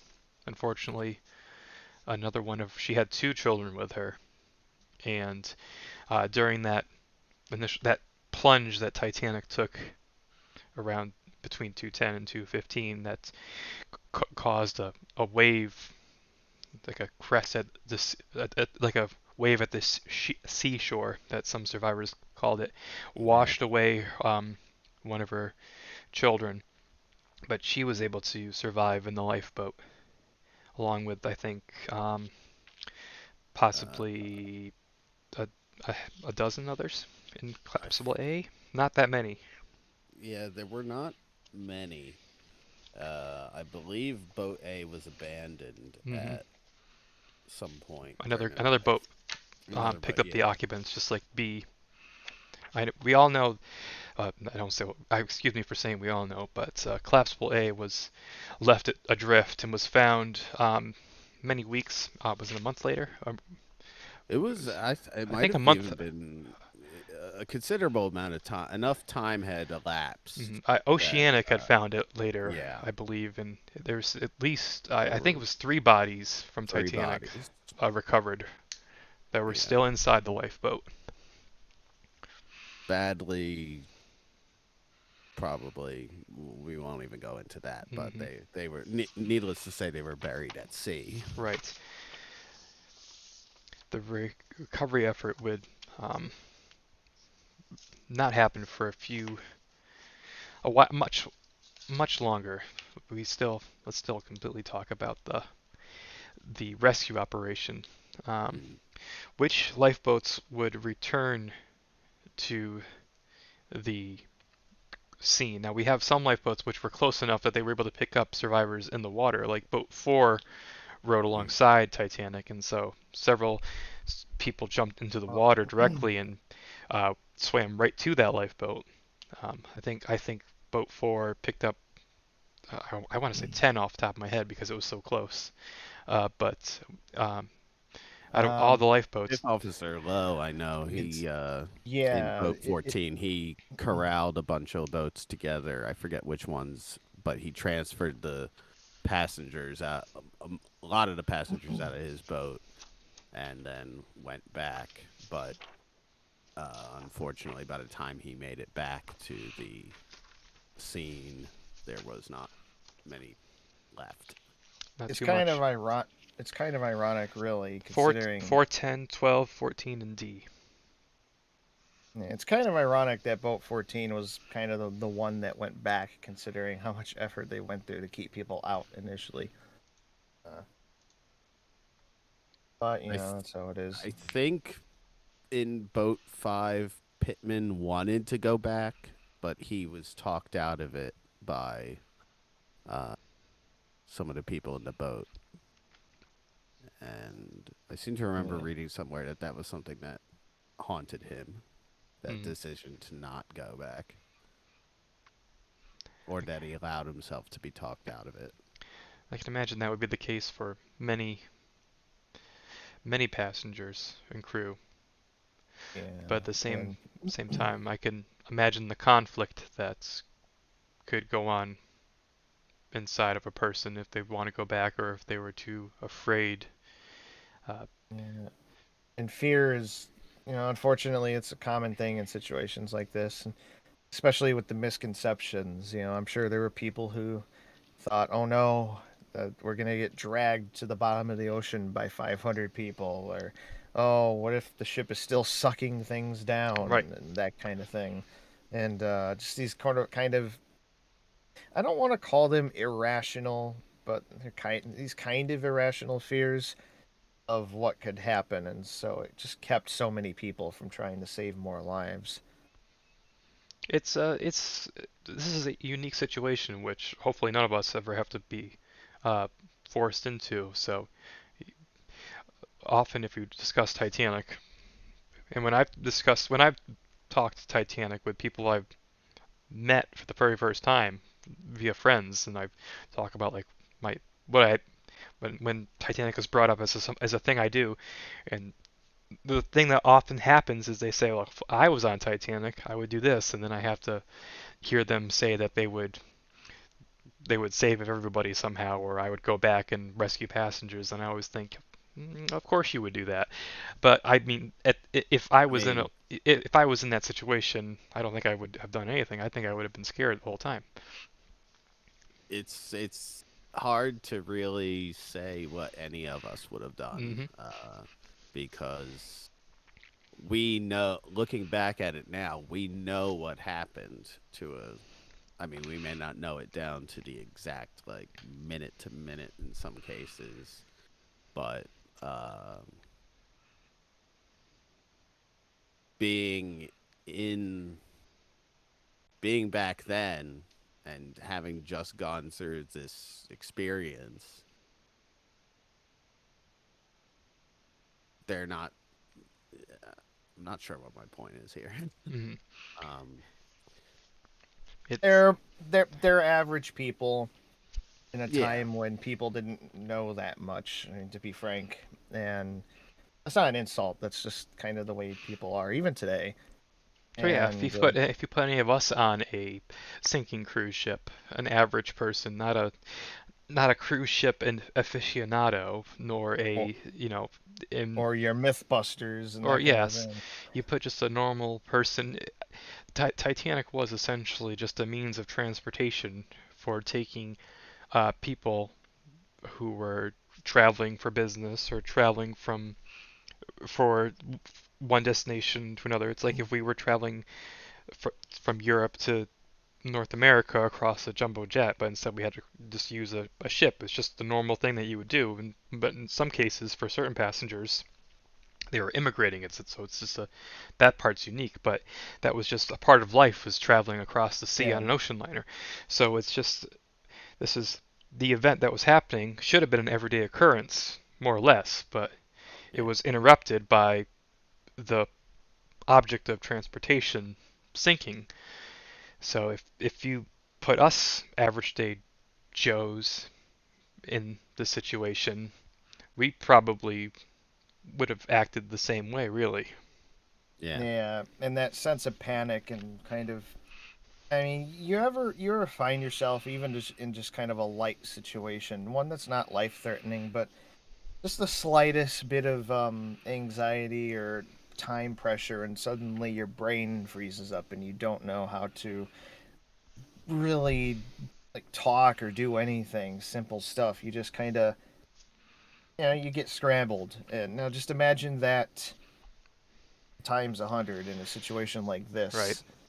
And especially for people in the water, like your whole body is just getting stabbed with cold. That's what makes That's it even worse. rather difficult sometimes for us to uh, I don't want to say trust, but to interpret certain passenger accounts and survivor accounts of the disaster.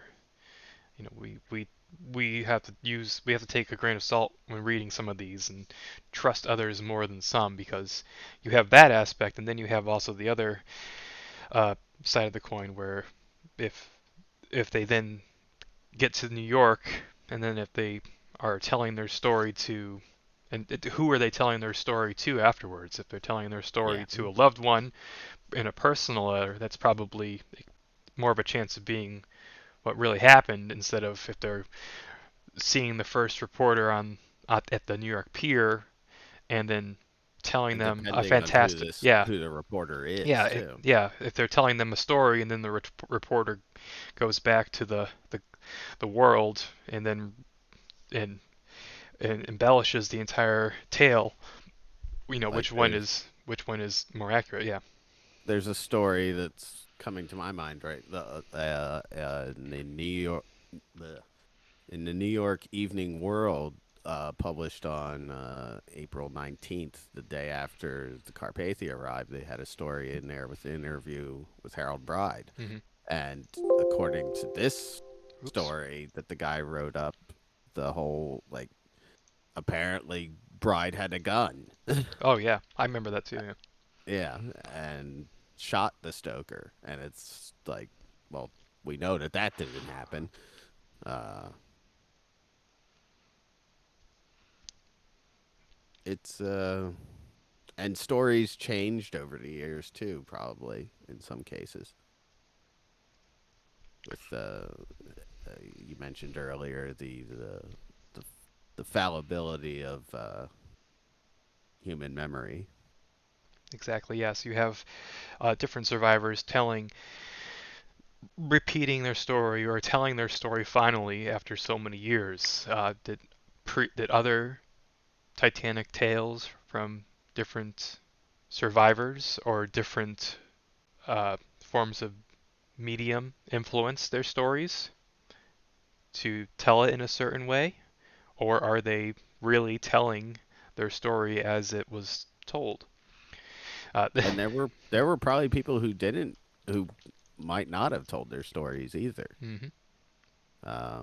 I mean, there were 712 survivors, and I don't know if there's accounts for every one of them. Uh, I'm gonna guess there probably aren't. There can't be, because I know that some we don't know details on. We can't possibly know details on everybody. Still, No, mm. We barely know the names of everybody. We or the details of everybody. We just we don't. We don't even have pictures of no, we don't. That's true. Yeah, some of these passengers and crew. we just happen to know that they're only thanks to Titanic's passenger lists and crew muster. We know where they're from and their name and maybe their age, Yeah, and And and even that's just what they gave and, them. and even today, we're finding out things still Yeah, it's occasionally exciting. about passengers, like the six, the Chinese passengers who were on Titanic. I mean, how many people knew they were on the ship for the longest time? Hmm. And and not only that, but that they were some of, if not literally among like the last people rescued from the water, at least one of them, Hmm. and that's really interesting, and it's something that most people I think just didn't know about for the longest time, and it, and but once you dig into this, you find out more info about them, their lives, in some cases maybe photos and letters and things like that, Yeah, there's and yeah, keep going. but yeah, it's in a similar vein. It's like how you occasionally see a new photo of Titanic pop up or something like that. Yeah, exactly. It's There's always new discoveries, and it's you never know what you'll find. Yeah, there's always there seems to be, and I hope there always will continue to be a. Oh, thank you, Betsy. There's always going to be a more stories from passengers, at least somehow. I hope, like I said, and that's what's intriguing. There's going to constantly be debates just about the design of the ship or the timeline of all aspects of her journey, and there's going to be continued interest in the wreck of the remains of the ship down there at the bottom of the ocean. Yeah. So there's always going to be some aspect of this entire story that is going to fascinate someone, in my opinion, always. And something new is going to come for all of that. Um, Yeah. Someone in chat mentioned that there were several passengers from Argentina on the ship, and yeah, mhm. in fact, I wanted to mention one of them but didn't earlier. But Oh, I know who you're going to there's an mention. there's an Argentinian businessman named Raymond. I'm gonna butcher this name. I'm sorry, but Artagavesha, something like that. Hmm. Um, in 1871, Raymond was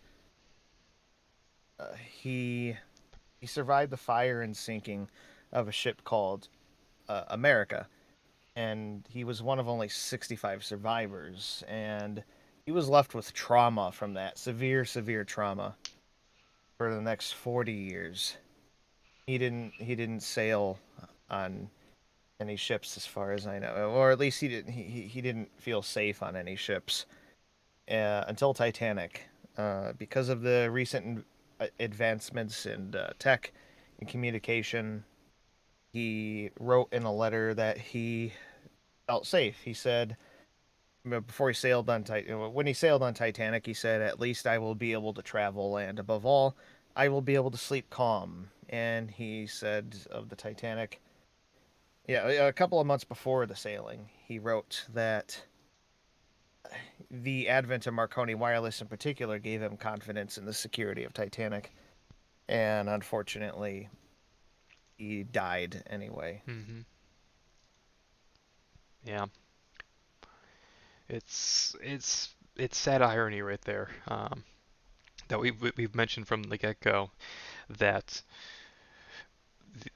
mankind and humanity has put their faith in the evolution of technology to a point where we're calling this ship unsinkable, uh, that the captain has complete faith in the ship and all of its innovation, and that this gentleman, um, who had survived a shipwreck previously, has finally, after so many years, feels safe enough, presumably, to travel once again on board a ship, and who can sleep at night on board a ship. And we're at this point, this pinnacle, where it all comes to a head. And what makes the story of Titanic so fascinating, um, is not because there's 2 hours and Oh, 40 minutes for everything to play out.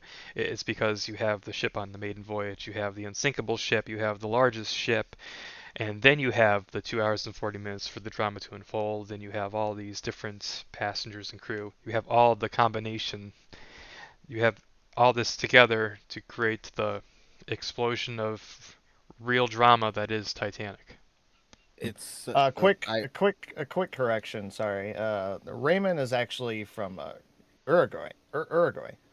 So, but he was business. He was living in Argentina, and he was a businessman there at the time. I believe he was going to return there on Titanic. Mm. But yeah, he was actually from Uruguay. What were you saying, David? Um. Oh. Well, as you were saying, with all this, like it was unsinkable, maiden voyage. I remember reading somewhere. I don't remember where I read it, but something was said along the lines like if someone tried to pitch this as a film or something like that, Mm. Hmm. it's almost too unbelievable. Right, it is. And it's just, and that's probably the reason why we we come back to the disaster again and again and again, because it's one of those, it's one of those things that's just, it seems too unbelievable to be real. And Yeah, like what are you talking about? They played Near My to the at the end? That's no, I don't believe that. No way. the band being Yeah, on deck and Titanic. playing, the operators staying by their posts until the very end, Y- like y- Benjamin Tit- Guggenheim, the whole You got the dress. you yeah, got the dressed in our designer on best. of the ship on board? No way, Jose. Dressed in our best while the sinking has a live soundtrack. Yes. It's just you couldn't write that. Nobody could write that. Not even And no the one would futility guy believe it. could. Mm. They Yeah, would come back to you and say, this is completely unrealistic. This is no. And it's the first trip. Yeah, but and it's the first trip. but it's exactly all of that, which is why we're here today doing all of this. It's so unlikely and so And what's for the word?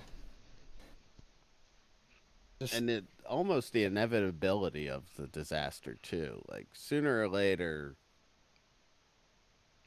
there was something what probably would have there would have been some great disaster at sea Right. that it just happened to be this ship at this time.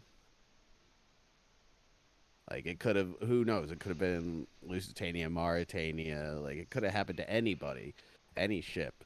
It just happened to be this one with this yeah. And group it's of people. interesting. Yeah, and there's so many factors that led to that. Like if Titanic hadn't have had that near miss with New York, Mhm. maybe they would have changed the timing by a couple of minutes, and Titanic would have missed the iceberg. If she had Or sailed her original proposed maiden voyage date, which I think was in March. yeah, Hmm. or the fact that Titanic actually, when ships back then were sailing that particular route, there was this point where they made a turn towards the west, aiming directly at the which light was it? What was the light Uh, ship that Olympic killed? Nantucket. Yep. Nantucket, yes, the Nantucket light ship. Basically, they would make a turn and head straight towards the light ship, and it was after Titanic made that turn a little late. It was in a different position, and if it had made the turn properly, then it would have missed the iceberg entirely. And just little factors that line up and kind of, and that none of that happened on purpose. It's all like coincidences and stuff. But it's just the kind of thing that all these. It's just kind of what led to Titanic just to this happening. But who knows what else could have happened if not for this? And it's because of Titanic sinking that so many changes were made Hmm. to regulations, to lifeboats, to iceberg safety and tracking. And yeah, if Titanic didn't sink sooner or later, without the impetus to do all of these things to make ships safer, who knows what could have happened if not for Titanic. Hmm.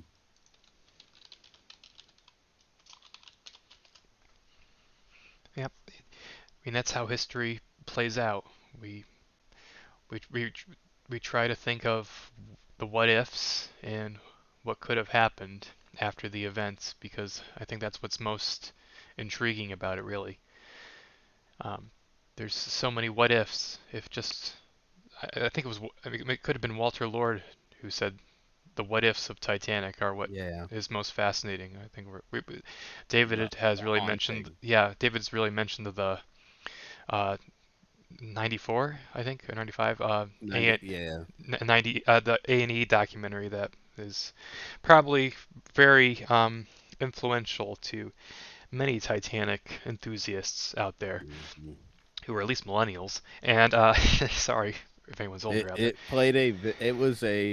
played a big part in my uh childhood Mine in too. terms of being exposed to the story of Titanic. I still have my original recorded VHS tapes that I can't I watch, have but I have them. I have mine somewhere too. So it was, Now, we should do a quick rundown on pretty much to cap off the Titanic story. I think would be nice. yes, let's do that. So, so by 3:30 a.m., Carpathia arrives near the scene of Titanic and fired distress rockets, and that's when the lifeboats started heading to the ship. I believe Lifeboat 2 was the first to be picked up, 4:10 a.m. Yes. Yes, with Boxall, That was boat. Yeah, boat number 2. with Boxall aboard. Yeah, Yeah, and as there day were many broke. there of course were many other ships that heard Titanic's distress calls, and Olympic was one of them. There's a story that I don't know how true it is, but there's a story that Olympic was going to sail for Titanic, but was told to turn around and just Hmm. don't bother. And the idea, and I guess the theory is that well, Olympic is almost identical to Titanic, and how creepy would it be to just step on board a ship that's an exact copy of the one that sank? So Yeah, a little. Captain Rostron really felt that that was not a good idea, Or, and or when he approached Ismay, I think Rostron said it was more or less Ismay just kind of like made it very clear that Olympic was to stay out of sight. yeah, do you want to see essentially Titanic again steam up on the horizon? Yeah. Yeah, and that could cause confusion. I mean, somebody might see that and be like, "Oh, Titanic survived. My family's on there." Hmm. That's you don't want that. So yeah, by 8:50 a.m. on the 15th, Carpathia finished picking up the lifeboats and survivors, and spent some time looking for people in the water, and then just kind of turned around and set sail for New York. Yeah. In New York, Carpathia arrived on April 18th, Mhm. and In a very dramatic setting as well. Yes. It was rolling thunder and kind of I don't know if it was pouring rain, but it was raining. And another and that's another element of the whole story that if you had written it, no one would believe it. It's like, oh, of course, when the survivors of this horrible tragedy come in, it's terrible weather. Exactly, yes. yeah, and in a way, we're now at this time we're used to news stories just constantly barraging us from all Mhm. directions and spreading like wildfire. But back then, I'm sure there were others, but I think this is kind of one of the biggest, like early news stories to really take grip the world at the Yeah, time, def- where the news went out via wireless. Like there were people reporting Titanic sinking, probably in a way, probably before it was even underwater. And and there was a lot of confusion for the first 24 hours uh, Yep. because there was conflicting reports coming in.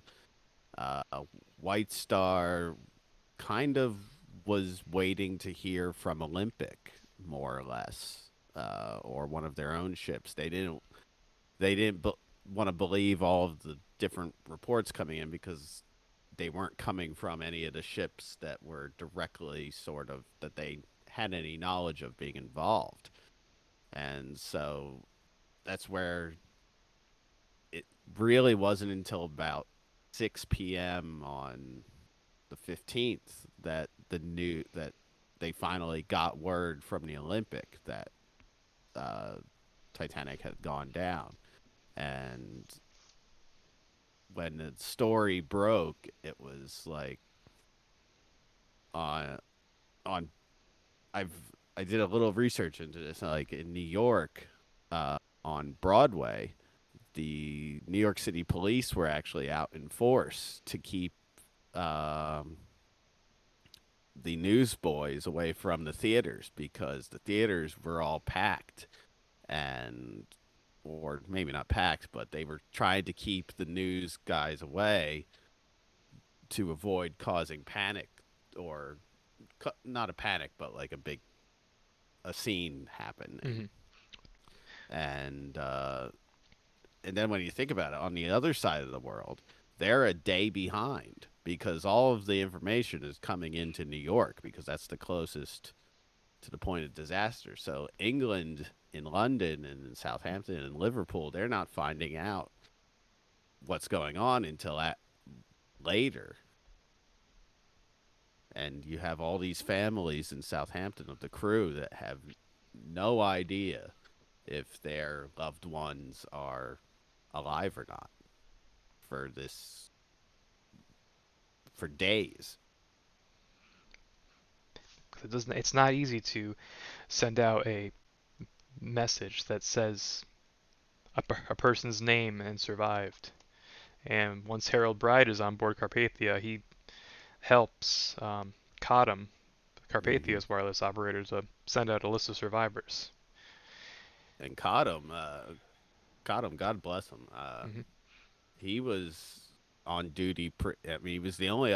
He was Carpathia's sole wireless operator, and he was awake for almost like 2 days straight, Oh and yeah.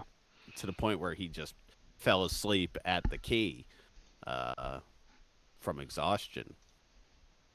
And he was under direct. And this is one of this caused some issues with the information. Rostron. Yeah, let me get my brain straight here. um, Basically, the Marconi operators at sea, while they work for Marconi or whatever wireless company they work for, they're subject to the orders of the captain. Uh, and Rostron gave explicit instructions not to respond to requests for information. They issued an initial report, but then after that, the priority was sending the messages of the survivors and sending the lists of the people who survived. And so for those 4 days that it took for Carpathia to get to New York, there was kind of this lack of information that was causing a lot of frustration and anguish to the people with loved ones on board the ship. And there was a little bit. I remember seeing some news stories from the time where they were expressing their frustration that they couldn't get any information, and to the point where in the Senate investigation there that became a big line of questioning. Like, why were you As, doing this? Hmm. yeah, why were you sitting? Why weren't you responding to press inquiries? Why weren't you doing this? Why weren't you telling people this? Why?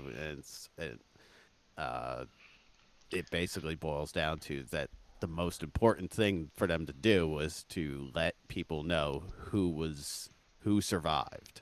Yeah, That was the most important thing. they had a good he believed at the time that was his main priority. He had good reasoning for all this, and Yeah. you know, because otherwise he'd be totally overwhelmed, and his now two wireless operators would have been more overwhelmed than anything else.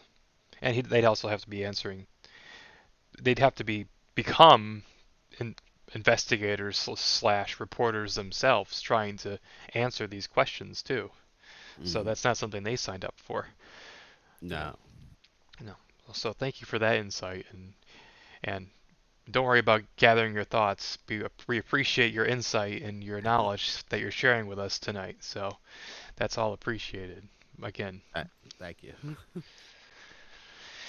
Now it's 2 a.m. local time, my time, David's time, 1 a.m. Kyle's Mm, time, and for some people it's probably becoming morning. But yeah. can you tell us what time it is for Titanic, David? As Titanic, we're probably gonna be wrapping up roughly. this stream Yeah. in the next like 15 minutes, ladies and gentlemen around It's the world. roughly around. I'm gonna. It's shortly after 3 a.m. Hmm. All right. At What? the Titanic scene, so there's Well, still let's. another like hour to basically Yeah. before they're even I'm rescued. going to ask before you get into uh, resumming the summary of what's happening for everybody, Mm. Kyle. I don't know. Well, I don't know. I have to get my words together, I guess. But uh, if it's that time, Titanic's time, it's how long could a person in the water have survived? And would before I guess before you answer that question, would you guys assume people in the water who went into the water would they have had a fighting chance at this point if they were still in the water? No, I think most people would have passed by this point. Okay. Yeah, Okay, I just wanted to put I that think into it's. perspective. I think it's believed that maybe 20 minutes max. Yeah. Um, 10 minutes at the minimum. Uh, Exposure in the water. Yeah, it's depending on the Yeah. individual, but still, like I heard too that the maximum is 20 minutes. So it all depends on I would your. estimate that that by this time, uh, the if you were going to survive being in the water, you would have already found You would have where had. you would have either been picked up or gotten to one of the collapsibles. Mhm. Yeah. So after all this stuff happened, Carpathia again. There was when it got to Pier 54, it was almost 10 p.m. on the night of the 18th, and there was a crowd of 30,000 people at the Yeah. pier. Waiting out in So the storming rain of in Manhattan. Hmm. of course, The within the streets were like clogged too in that area from all accounts that I've read that it's Yeah. just was for like for a few blocks back from the pier it was just a throng of people. within the coming days, 4 ships were were chartered to find bodies. You had the McKay Bennett, CS Minia, the The CGS Mackie Ma- the Mackey Bennett. Mackie Bennett. Mackie Mm. Bennett. And then Everyone in Halifax made sure I knew it was Mackie Bennett. oh, I don't want anyone from Halifax to yell at me. Yeah.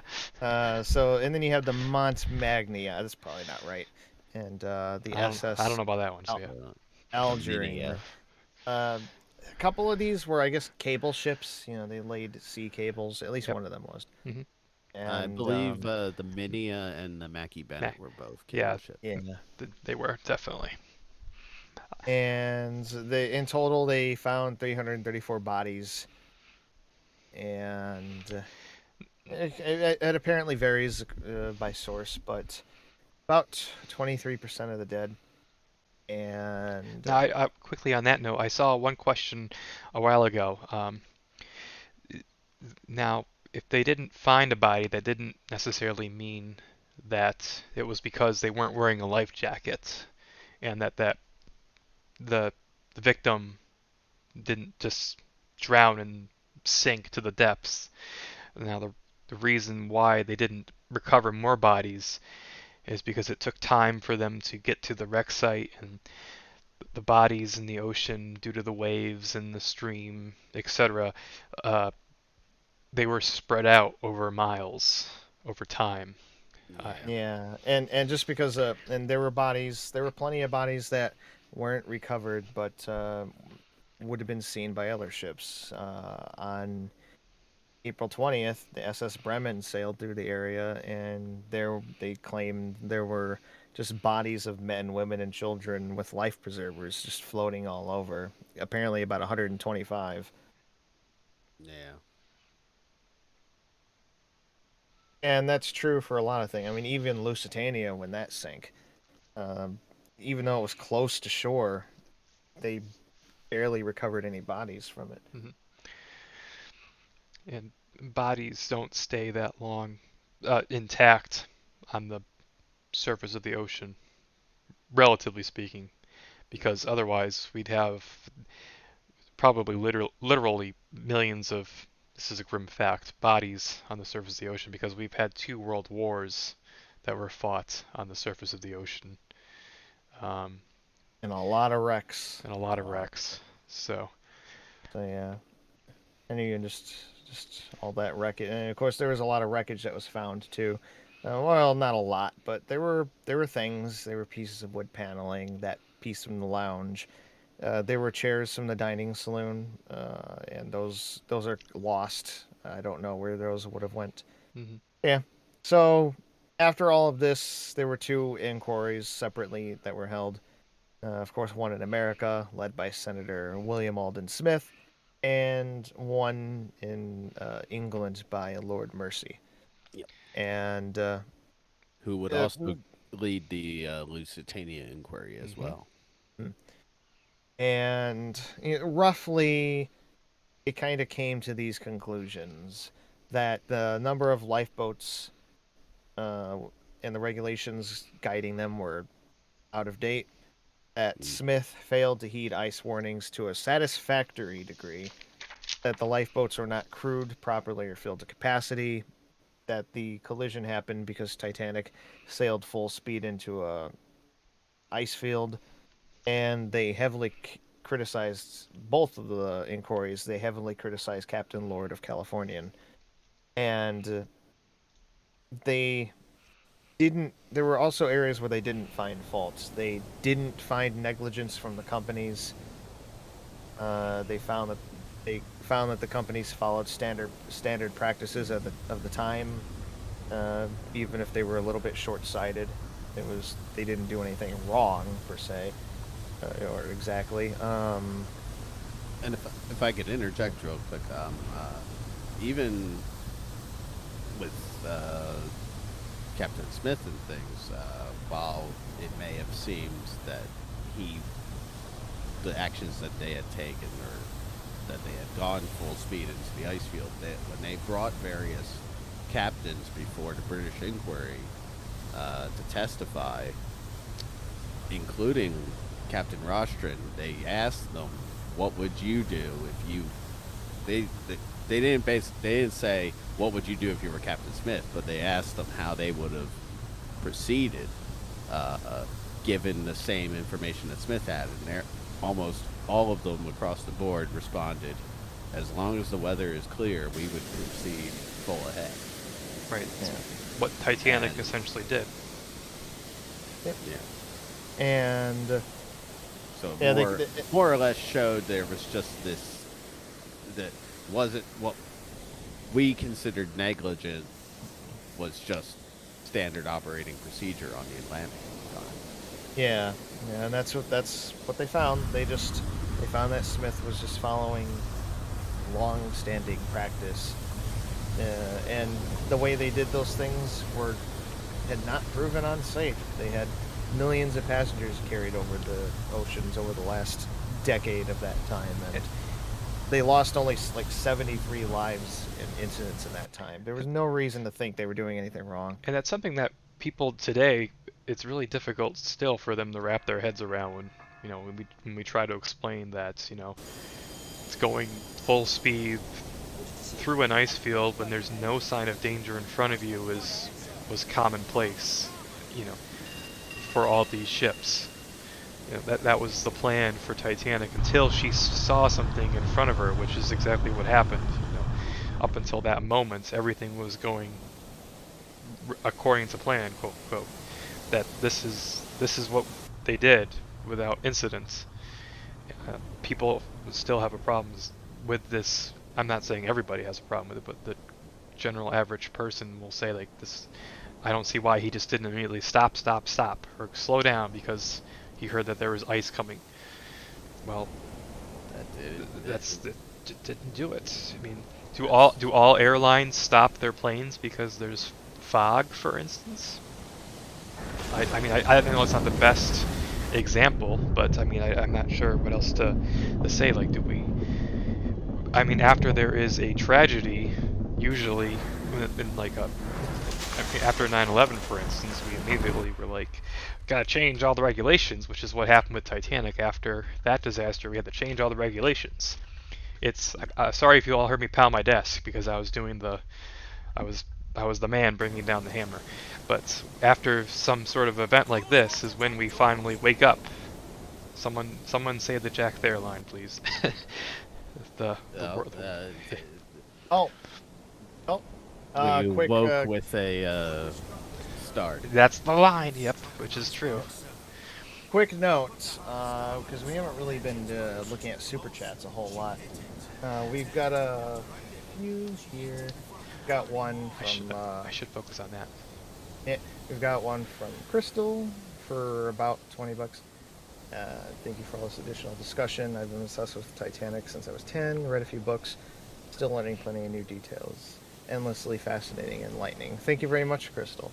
Yeah, that's why we do this. There's always new stuff to learn and new stuff to teach people, and that's what we're here to do. We're here to remember Titanic, remember the people, and teach people now about all of this, because there's just so much here. There's more than you would think for just some ocean liner. And then we have a $200 one from Patrick Dawson. Dawson, huh? Greetings, thanks for all you do. Thank you very much, Patrick. Thank you. That's extremely generous of you. Thank you. And we have a $20 one from Teresa C. In case we miss some others, I'm going to just read them off and say thank you. From David, Ruben, I saw one from Betsy earlier. Thanks, Betsy. Adam. Oh, Crystal has sent another one earlier, too. So thank you, Crystal. Julian. From Margaram, Steven, Luna, Dave, Superscope, A35362, or Carl, the Cisco, Wayne. Lalafells aren't potatoes. Yes, they are. Thanks. From David, Autos, Matthew, and I think I remember reading the other ones before that. I caught some, but if not, Did you say that one of them was the Cisco? Yeah, it is the Cisco, and it is the Cisco we all know and love. And that is him. Unfortunately, he's asking for a sinking demo soon, so I have to disappoint him. Sinking demo. I can't. Yeah, Sorry, Benjamin. Sorry, Cap. Let's see if we can get through a few other things, a couple other things, then we can put a cap on this. Yeah. So yeah, after the inquiries and everything. Oh, I should just mention that I'm just letting it play while we're still talking. It's not currently synced up to the time anymore, everybody. Just. Right. Yeah, it's just a repeat for those who might have missed the first minutes. And this will go live later today, technically now. Yeah. A non-commentary version, so you can hear it and watch it. So yeah, there are some pretty big changes to the way things were done after Titanic. Oh, and shout out to I see right now in the chat. Sorry, Kyle. Sorry. I see Ben Roden. He helped out with the video, and he was on the stream last year. His voice acting is in the video. He technically is the very first voice you hear, I believe.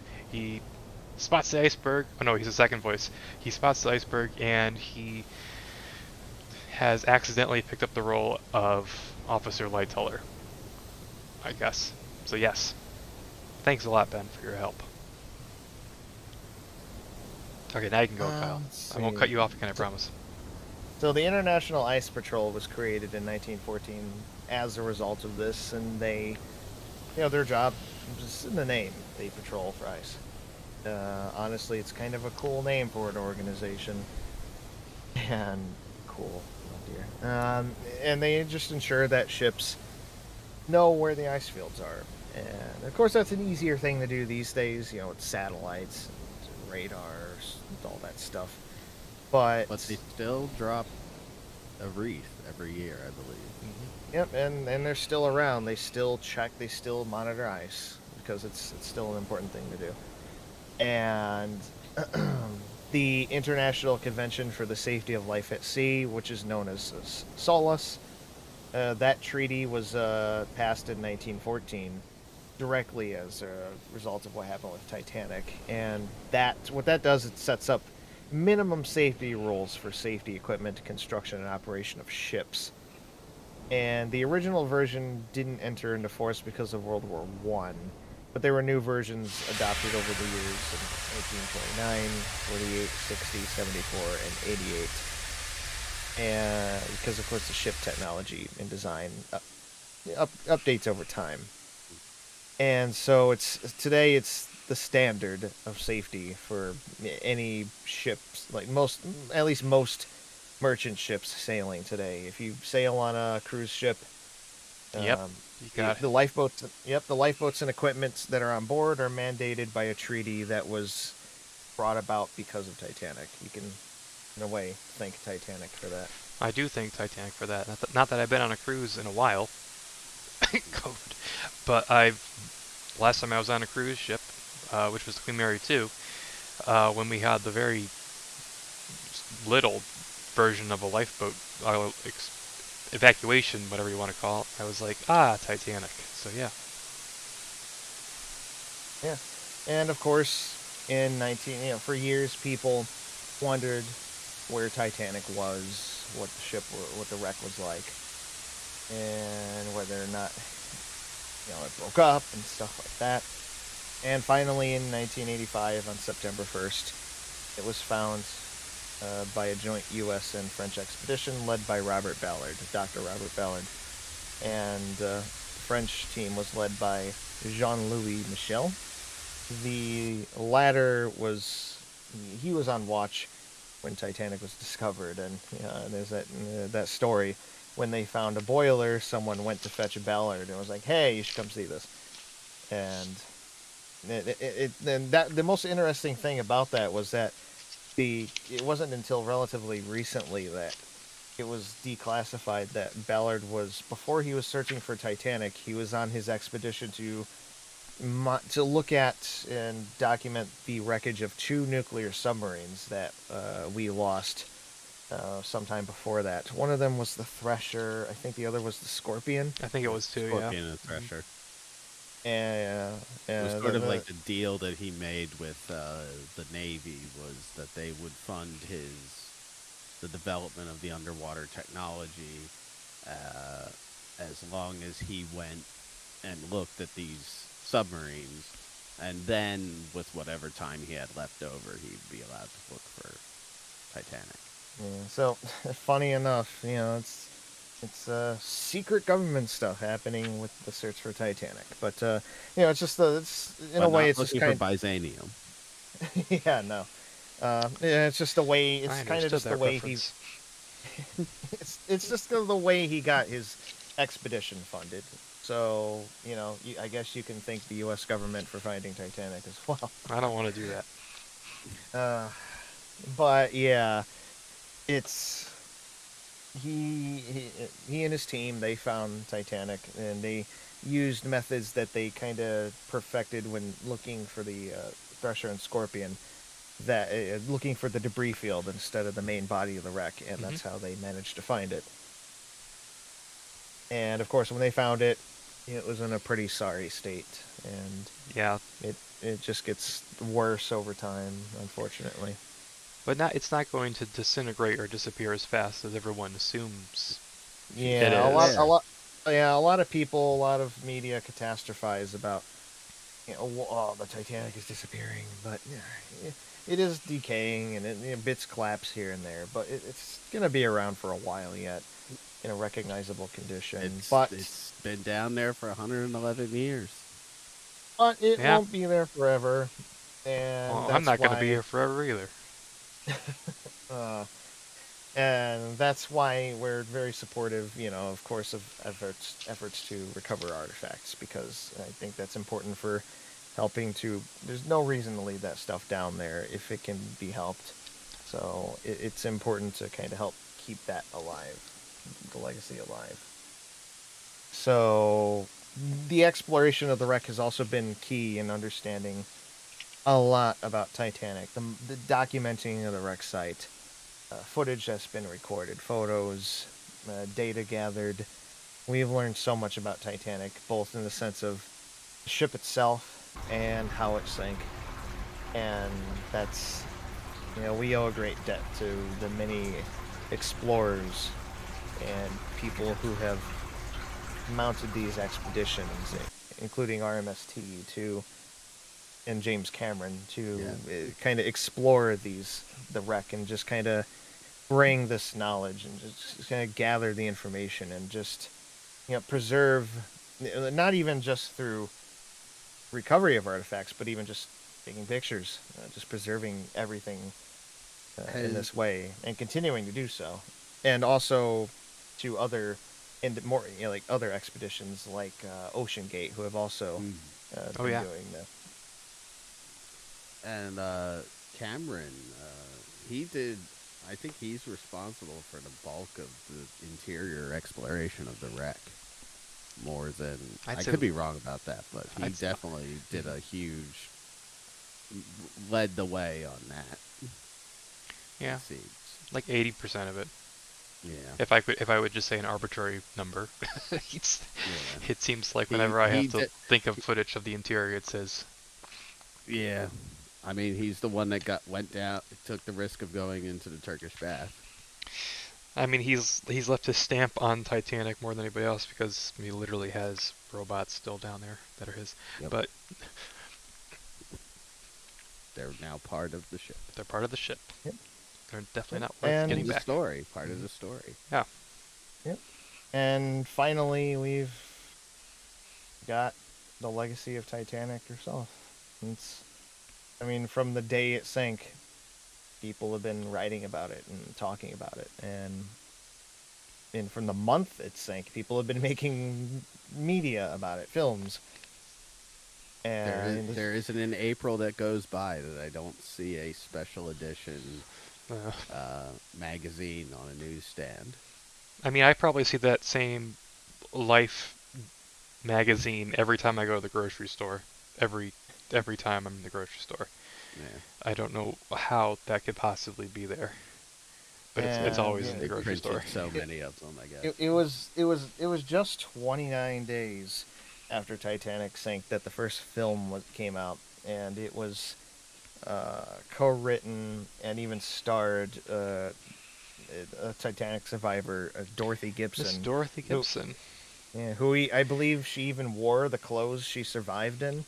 Mm-hmm. And she was also next door to Margaret Molly Brown, by the way, everybody, who we talked about earlier. Oh. And she didn't fare too well though after that. No, yeah, we. And then there was we could let people go look that up on their own. And then there was a German silent film made also in 1912. It was a lost film, but it was found in 1998. In Nacht und Eis. Mm-hmm. And then Germans made another film in 1943. We're not there yet. About that one. I don't even like that one very much. Not to mention the fact that it's by Joseph Goebbels, but I don't even like it regardless. Yeah, no. Although it's kind of funny that footage from it, I believe, was reused in later later media. I remember a couple things. And it's so obvious which shots they use, but yeah. It's very fitting British thing to do. Yeah, we've got a movie. We're making our Titanic movie. We need some special effects shots. Oh, I know what we can do. Use Joseph Goebbels' movie, and let's get some stuff from his thing. Yeah, sure. But yeah, it's of course. I mean, coincidentally, the 1943 film, it was filmed on the Cap Arcona, and that ship Oh gosh. that ship was somehow mistakenly sunk by the RAF, Yeah. and it killed 5,000 POWs. So, yeah. Yeah, remember that regardless of peacetime tragedies at sea, nothing compares to wartime tragedies at sea. So, Yeah, the 5,000 POWs of the Capricorna and the some 9,000 people on the Gustav. the Wilhelm Gustaf. Hmm. These are just massive numbers compared to Titanic.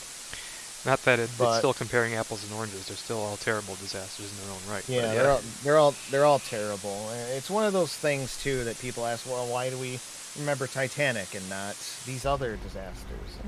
And the simple answer is that it's not really the death toll that makes it. It's the events themselves, and Titanic just kind of has all the right pieces It's all that cause stuff people that we to. talked about: the Yeah. maiden voyage, the people aboard, just yeah. There is something about the story that just is captivating. It's oh yeah, exactly. I mean, I couldn't pick. If you had to force me to pick one aspect of Titanic that really, I think it changes every year. If it that really grasps me and makes me obsessed with the story of Titanic, and as a person who has been working on recreating the ship, like inside and out, you would assume that it would be like the interior design or the core, but I don't know. You read more about passengers and crew and their stories, and then you work with you work with your teammates to create an animation like this, and you just read about how the ship lists and sinks in one way and how the physics work. The different aspects. There's just all these bits and pieces that make the big picture can just be so intriguing at different times that indeed it's all the different parts that create this fascinating story. So every chapter is what really brings you in. Yeah, And and it's that that reminder that for all of man's progress and technology and advancements, Mother Nature can still come and put you right back in your place and show you that you are not the masters of the universe. And one other final factor of Titanic, I think that is just you mentioned these war incidents, and these are violent. They're quick.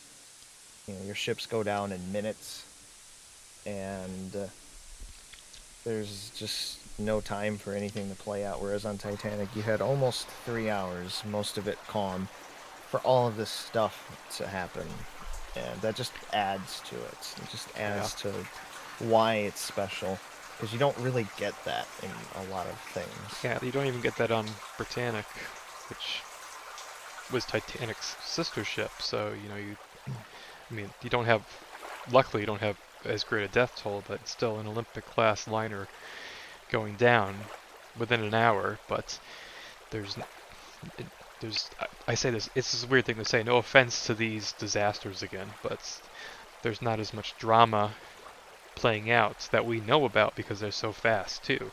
Certainly there is human drama for those people who went through the situation, who went through the tragedy, but the ships that just sank in less than half an hour, like Lusitania, or how long did it take Empress to sink? Anybody know offhand? Yeah, that was relatively fast, right? Yeah, and it had a violent beginning to start with, so it's. And Wilhelm Gustloff was torpedoed pretty quick and went down But quickly. even when even when ships have a lot of time, that doesn't equate to the kind of thing you have. Yeah, with that's Titanic. true. I mean, Andrea Doria. Andrea Doria took forever, and nobody talks about Andrea Doria. I mean, they do, but Not the way they do with Titanic. Nobody's obsessed with the Nobody, Andrea Day. nobody talks about Andrea Doria. So it's a funny. I first heard of it through the Seinfeld episode. Let's see. I only heard about it because I live in No, I lived in Massachusetts, so I know what you're talking about, David. By the way, yeah. I know exactly what you're talking So, about, and I'm sure I Kyle think, does too. and with Titanic, it was like because people were asleep and then they like are waking up, and it's like it's such a slow but steadily rising alarm. Hmm. Like you wake up, ship seems fine, but it steadily the situation just starts deteriorating and deteriorating, but it takes a little while to get there. Uh,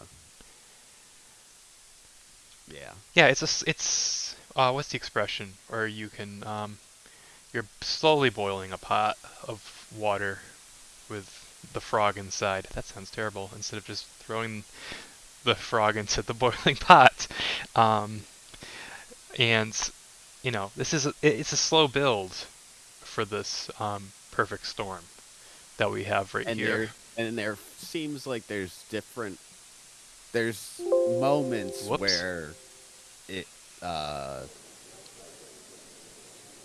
escalates, like, or where suddenly like the launching of the rockets seems to be one of those kind of like moments where people start to realize, oh, maybe this is like Lawrence Beasley said something in his book about that, where rockets, everyone knows what rockets at sea mean. Exactly. That should have been something that set off alarm bells for everybody because this is now a serious situation. Yeah. This is the real so, deal happening. so, uh, yeah. Over the years, the last few decades, there have been just one Titanic film after another, and they're not that common, but films, shows, but especially books and movies and documentaries. And every movie has their own take on the story, and every documentary has their take on the story. And I'm not gonna get off in the weeds, but I'll just Yeah. say that Mhm. I will just say that there's the media nowadays, perhaps always, but sometimes there's a cycle every year of trying to find a new thing that sank Titanic, and nobody ever just sits down and The goes, sensationalizing aspect. yeah. No one ever just sits down and goes, well, she hit an iceberg, and in just the right way that slightly more compartments than she was designed to take started to flood it, and that's just kind of it. I mean, there's no weak steel, there's no drunk captain, there's no Raging fire. raging fire. I mean, there was a fire, but like There it was wasn't. It It was had not nothing to raging. do with the Yeah. ship sinking, Yeah. and it wasn't. Yeah, it just wasn't what a lot of media makes it out to be, and it wasn't. I mean, the Mirage thing, that could be one thing, I think. But Yeah, like again, I said it in the beginning, the collective desire to find one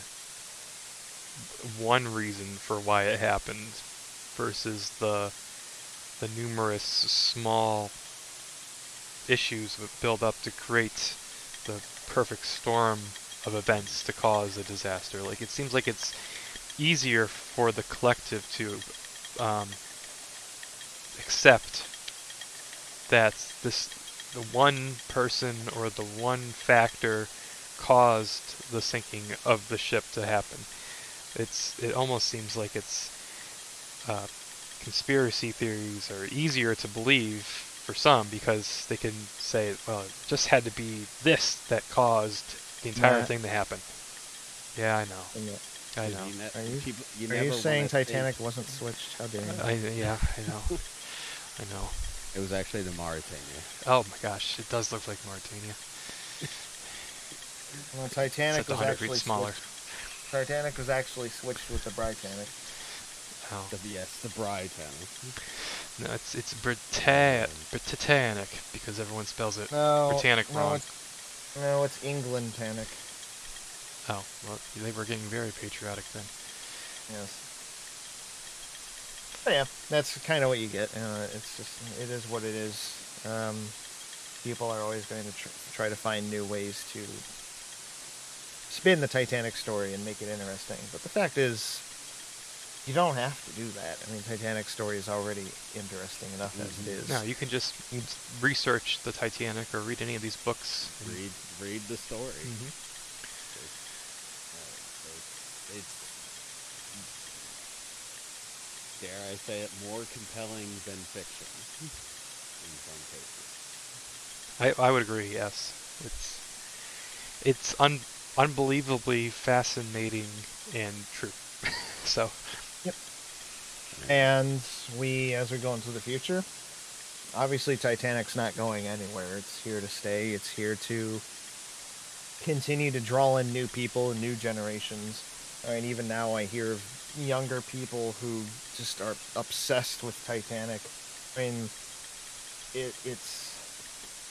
There's just something about it that yep. is...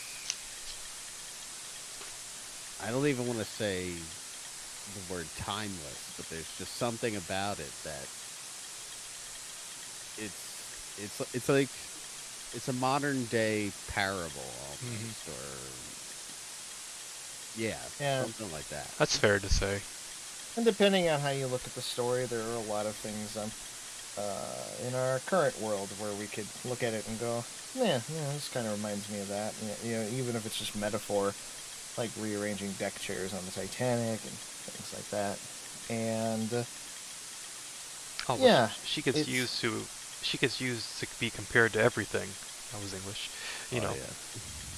Titanic, often used as a metaphor when something bad happens. So it's annoying. But you know, as we go forward in time, we'll continue to do new things with Titanic. There will always be new books, new documentaries and films, and maybe sometime in the future people will start to calm down about it. But at the moment, I mean, we're 111 years out from it. Yeah. I don't. At this point, it would be hard to imagine suddenly that interest just disappearing. Yeah, it'll never disappear entirely, and it may take a long time for it to subside to some background level. What did Walter Lord say? The 3 things that people are obsessed about? You guys remember? I remember vaguely. You mean the 3 subjects? Yeah, 3 things the 3 that people subjects. If I recall, it's the Bible, the Civil War, the American Civil War, and Titanic. Yeah, it was that, or like it's Jesus, Coca-Cola, and Titanic. Yeah. Yes, I do recall reading. I think I read that. I don't know if that was Walter Lord or if that was. It might have been Walter Butler. It might have been Walter Lord. I don't know. I remember hearing it though. Yeah, I know I've read that. I've read it. I don't know if it's Walter. I like to give Walter Lord every credit. That's all. Recognized words or something like that. I think that's what I meant to say. Yeah. Sorry to whoever it was, but yeah. As soon as you say Titanic, you know what people are talking about. It's true, yeah. It immediately conjures to mind that image of the ship just slowly going down. So yeah, it's a story that's never going to die, even if it's being used as a medium or a vehicle to tell another story. So yeah, it's here to stay. It's here to stay, and I think we're not here to stay. As long as we remember that it was a real something that did happen, and there were 2,208 people who were involved, and 1,496 of them, that was their final moment. Yeah. And it's important to remember that. And also to remember the 712 survivors who even though they survived, they carried the.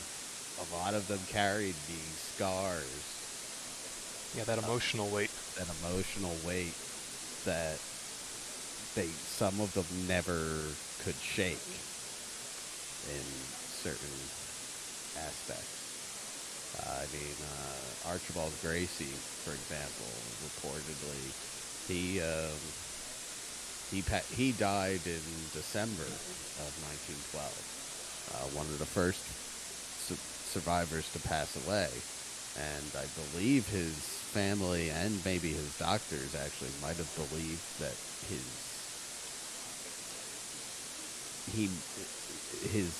death may have been in part attributable to his time in the water, his experience on Titanic. But reportedly, one of the last things that he said was, "We have to get them all into the boats."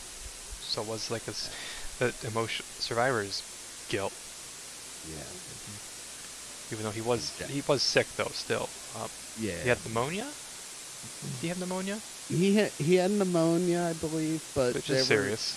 They believe. I think his family kind of was of the opinion, or they felt that he never recovered from his experience. Yeah, his emotional scars.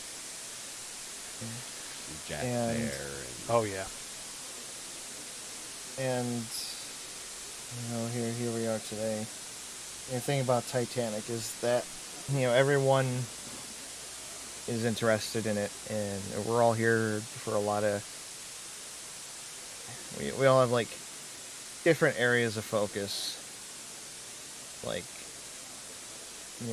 maybe you're interested in the ship, and because for some reason there's this kind of strange obsession that a lot of people have with like the details of the ship, and I'm one of those people. I love studying the ship. I love looking at plans and recreating all this stuff. And there are people who are way more into the like the historical and sort of, for lack of a better word, the people side of Titanic. Passenger but research. Yeah, it's fine. Passenger research, timelines, events, and things like that. And it could be the voyage, it could be the sinking. There's a lot of different ways you could slice the Titanic story, but at the end of the day, it's all part of one big pie of, this stuff is inseparable. It's all part of the same story. You can't have Titanic without the events and the people, and you can't have the events and the people without the Titanic. And as far as what we're doing here, we're doing our best to preserve every single aspect of Titanic, from the rivets to the lives of these people on this ship. Whether that's our detailed recreations of all these rooms and all this steel work and stuff, or our museum aspects of kind of giving you all the information about all these people who spent their brief time and in most of them the last days of their lives on this ship, and you can use the ship to tell that story as well. And that's what we're doing here.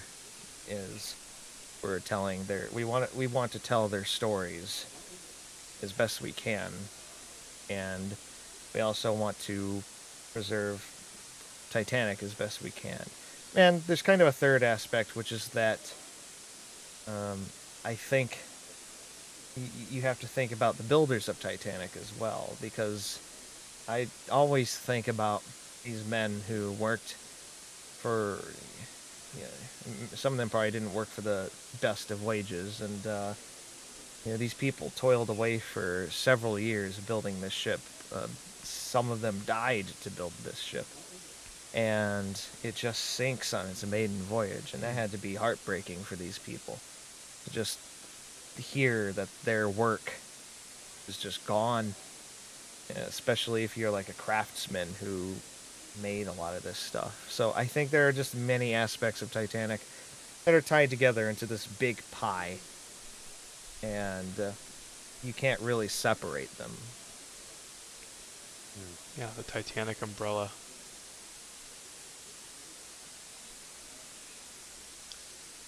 And so, yeah, at the end of the day, whether we're doing this animation or demos or 401 or the alpha eventually, and all this stuff, it's all part of the same effort. And that's to help keep Titanic, her story, and the story of her passengers and her builders alive, and to teach people about as many aspects of all of this as we can. And that's, and this animation is part of that, and that's why we're glad to be able to hopefully educate many of you about what happened as best we can. Again, this stuff isn't perfect. We are not the arbiters of Titanic truth.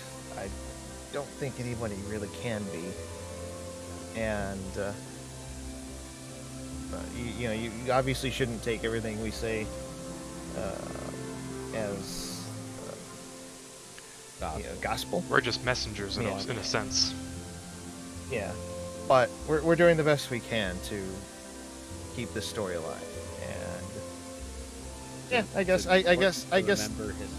Yep. Very important to know history, understand history, remember history, so you don't make the same mistakes. Yeah, and not to kneecap point a little bit, but I guess maybe to some extent some of us are also just obsessive weirdos about the subject. A lot of people are. So, I mean, I know I am. So, yeah. But either way, it takes all kinds, and it takes every aspect of the story. So, here we are. Here we are doing this, sitting here for way too long. Quite some time. Yes, to talk Titanic with all of you. And I hope you all, trying to find a word that doesn't sound foolish, like, I don't want to say enjoy. I hope you all Found it fascinating. yes, found this fascinating. I like the way that you put that, Dave. Thanks. Oh, the lights in the lounge just went out. Oh my god, I never noticed that before. Now I have to go back and rewatch and find all the things. I know. So that's okay. So I know everyone got upset that I said that at a certain time I told Jack to have the lights in the lounge go out. But I mean, I swear I read that Edith Rosenbaum was in the lounge, and she said that an officer or a steward came in and said, "Women to the boats," and kicked them out of the lounge and turned the lights off, and that's what just happened. And to back that up even more so, the light fixtures in the lounge corridors are still intact, which means that the lights in the lounge corridors were turned off, because if the lights in the lounge corridors were on when they sank, those light fixtures would have exploded like all of the other glass bowl light fixtures in the grand staircase, which have shattered, because when you have that hot glass, which in the grand staircase, all of the glass bowls, besides the ones on the boat deck and the A deck, were made of glass beads. When those glass bowls hit the water, they went kaboom, they exploded basically, and you don't have any that survived. But the ones in the lounge corridors, they're intact. So that means they were off. So the lounge and the corridors to the lounges were off during the sinking. So Edith Rosenbaum's story is backed up by wreck evidence, and I think the lounge might be off a little bit later. That the lounge corridor was even accessible. It is, because they also recorded one electrical sideboard, which would have controlled the lights to the lounge in the lounge corridor. So yeah, a little bit of rec knowledge, everybody, as I try to wrap this up again. Yeah, there's several electrical sideboards which are hidden behind paneling in the corridor to the lounge. Not really hidden. They're just distribution boxes, and they're just like cabinets that open up. And they recorded them in 2005, I believe. And they're just right there. So yes. And those dangling light fixtures are just right there, intact. It's very much not the entire length of the lounge corridor. It's just like like The the very far, like, front of it, the forward very end. forward section of the lounge corridor, and then just all drops away. Yeah. But yeah, fascinating stuff. I never noticed that he put that in there, and I'm happy that he did. I got really excited seeing that the lounge just turn off. So that opens up a can of worms for what I want him to do later. Okay. But yeah, I hope everybody was intrigued, maybe learned a thing or two tonight. If anything, I hope that we together were able to pay our respects, however we do it, to the passengers of crew who were all aboard Titanic on her maiden voyage, and especially those who lost their lives, and those who had to deal with the emotional weight of what came after. It's not something that I hope anyone here or anyone in the chat has to go through ever in their lives or have to experience, or I hope they don't know anyone who has gone through a similar experience, as we all discussed. It's something that no one should have ever had to gone through, and even though we are here together talking about it because the event occurred, it's still a terrible tragedy, and it might seem somewhat sick and twisted. Some might say to you that you are fascinated by a disaster, but don't take it negatively. Don't take it as an insult. You can be interested in anything for one reason or another, and just because you are interested in a shipwreck, as Kyle said, there's what makes up the Titanic pie are so many different factors and so many different slices and reasons. So if you tell somebody you are a Titanic historian or a Titanic Titaniac, is that what we're called sometimes? I believe a Titaniac. If you're a Titanic enthusiast, it's definitely something that you can be proud to be.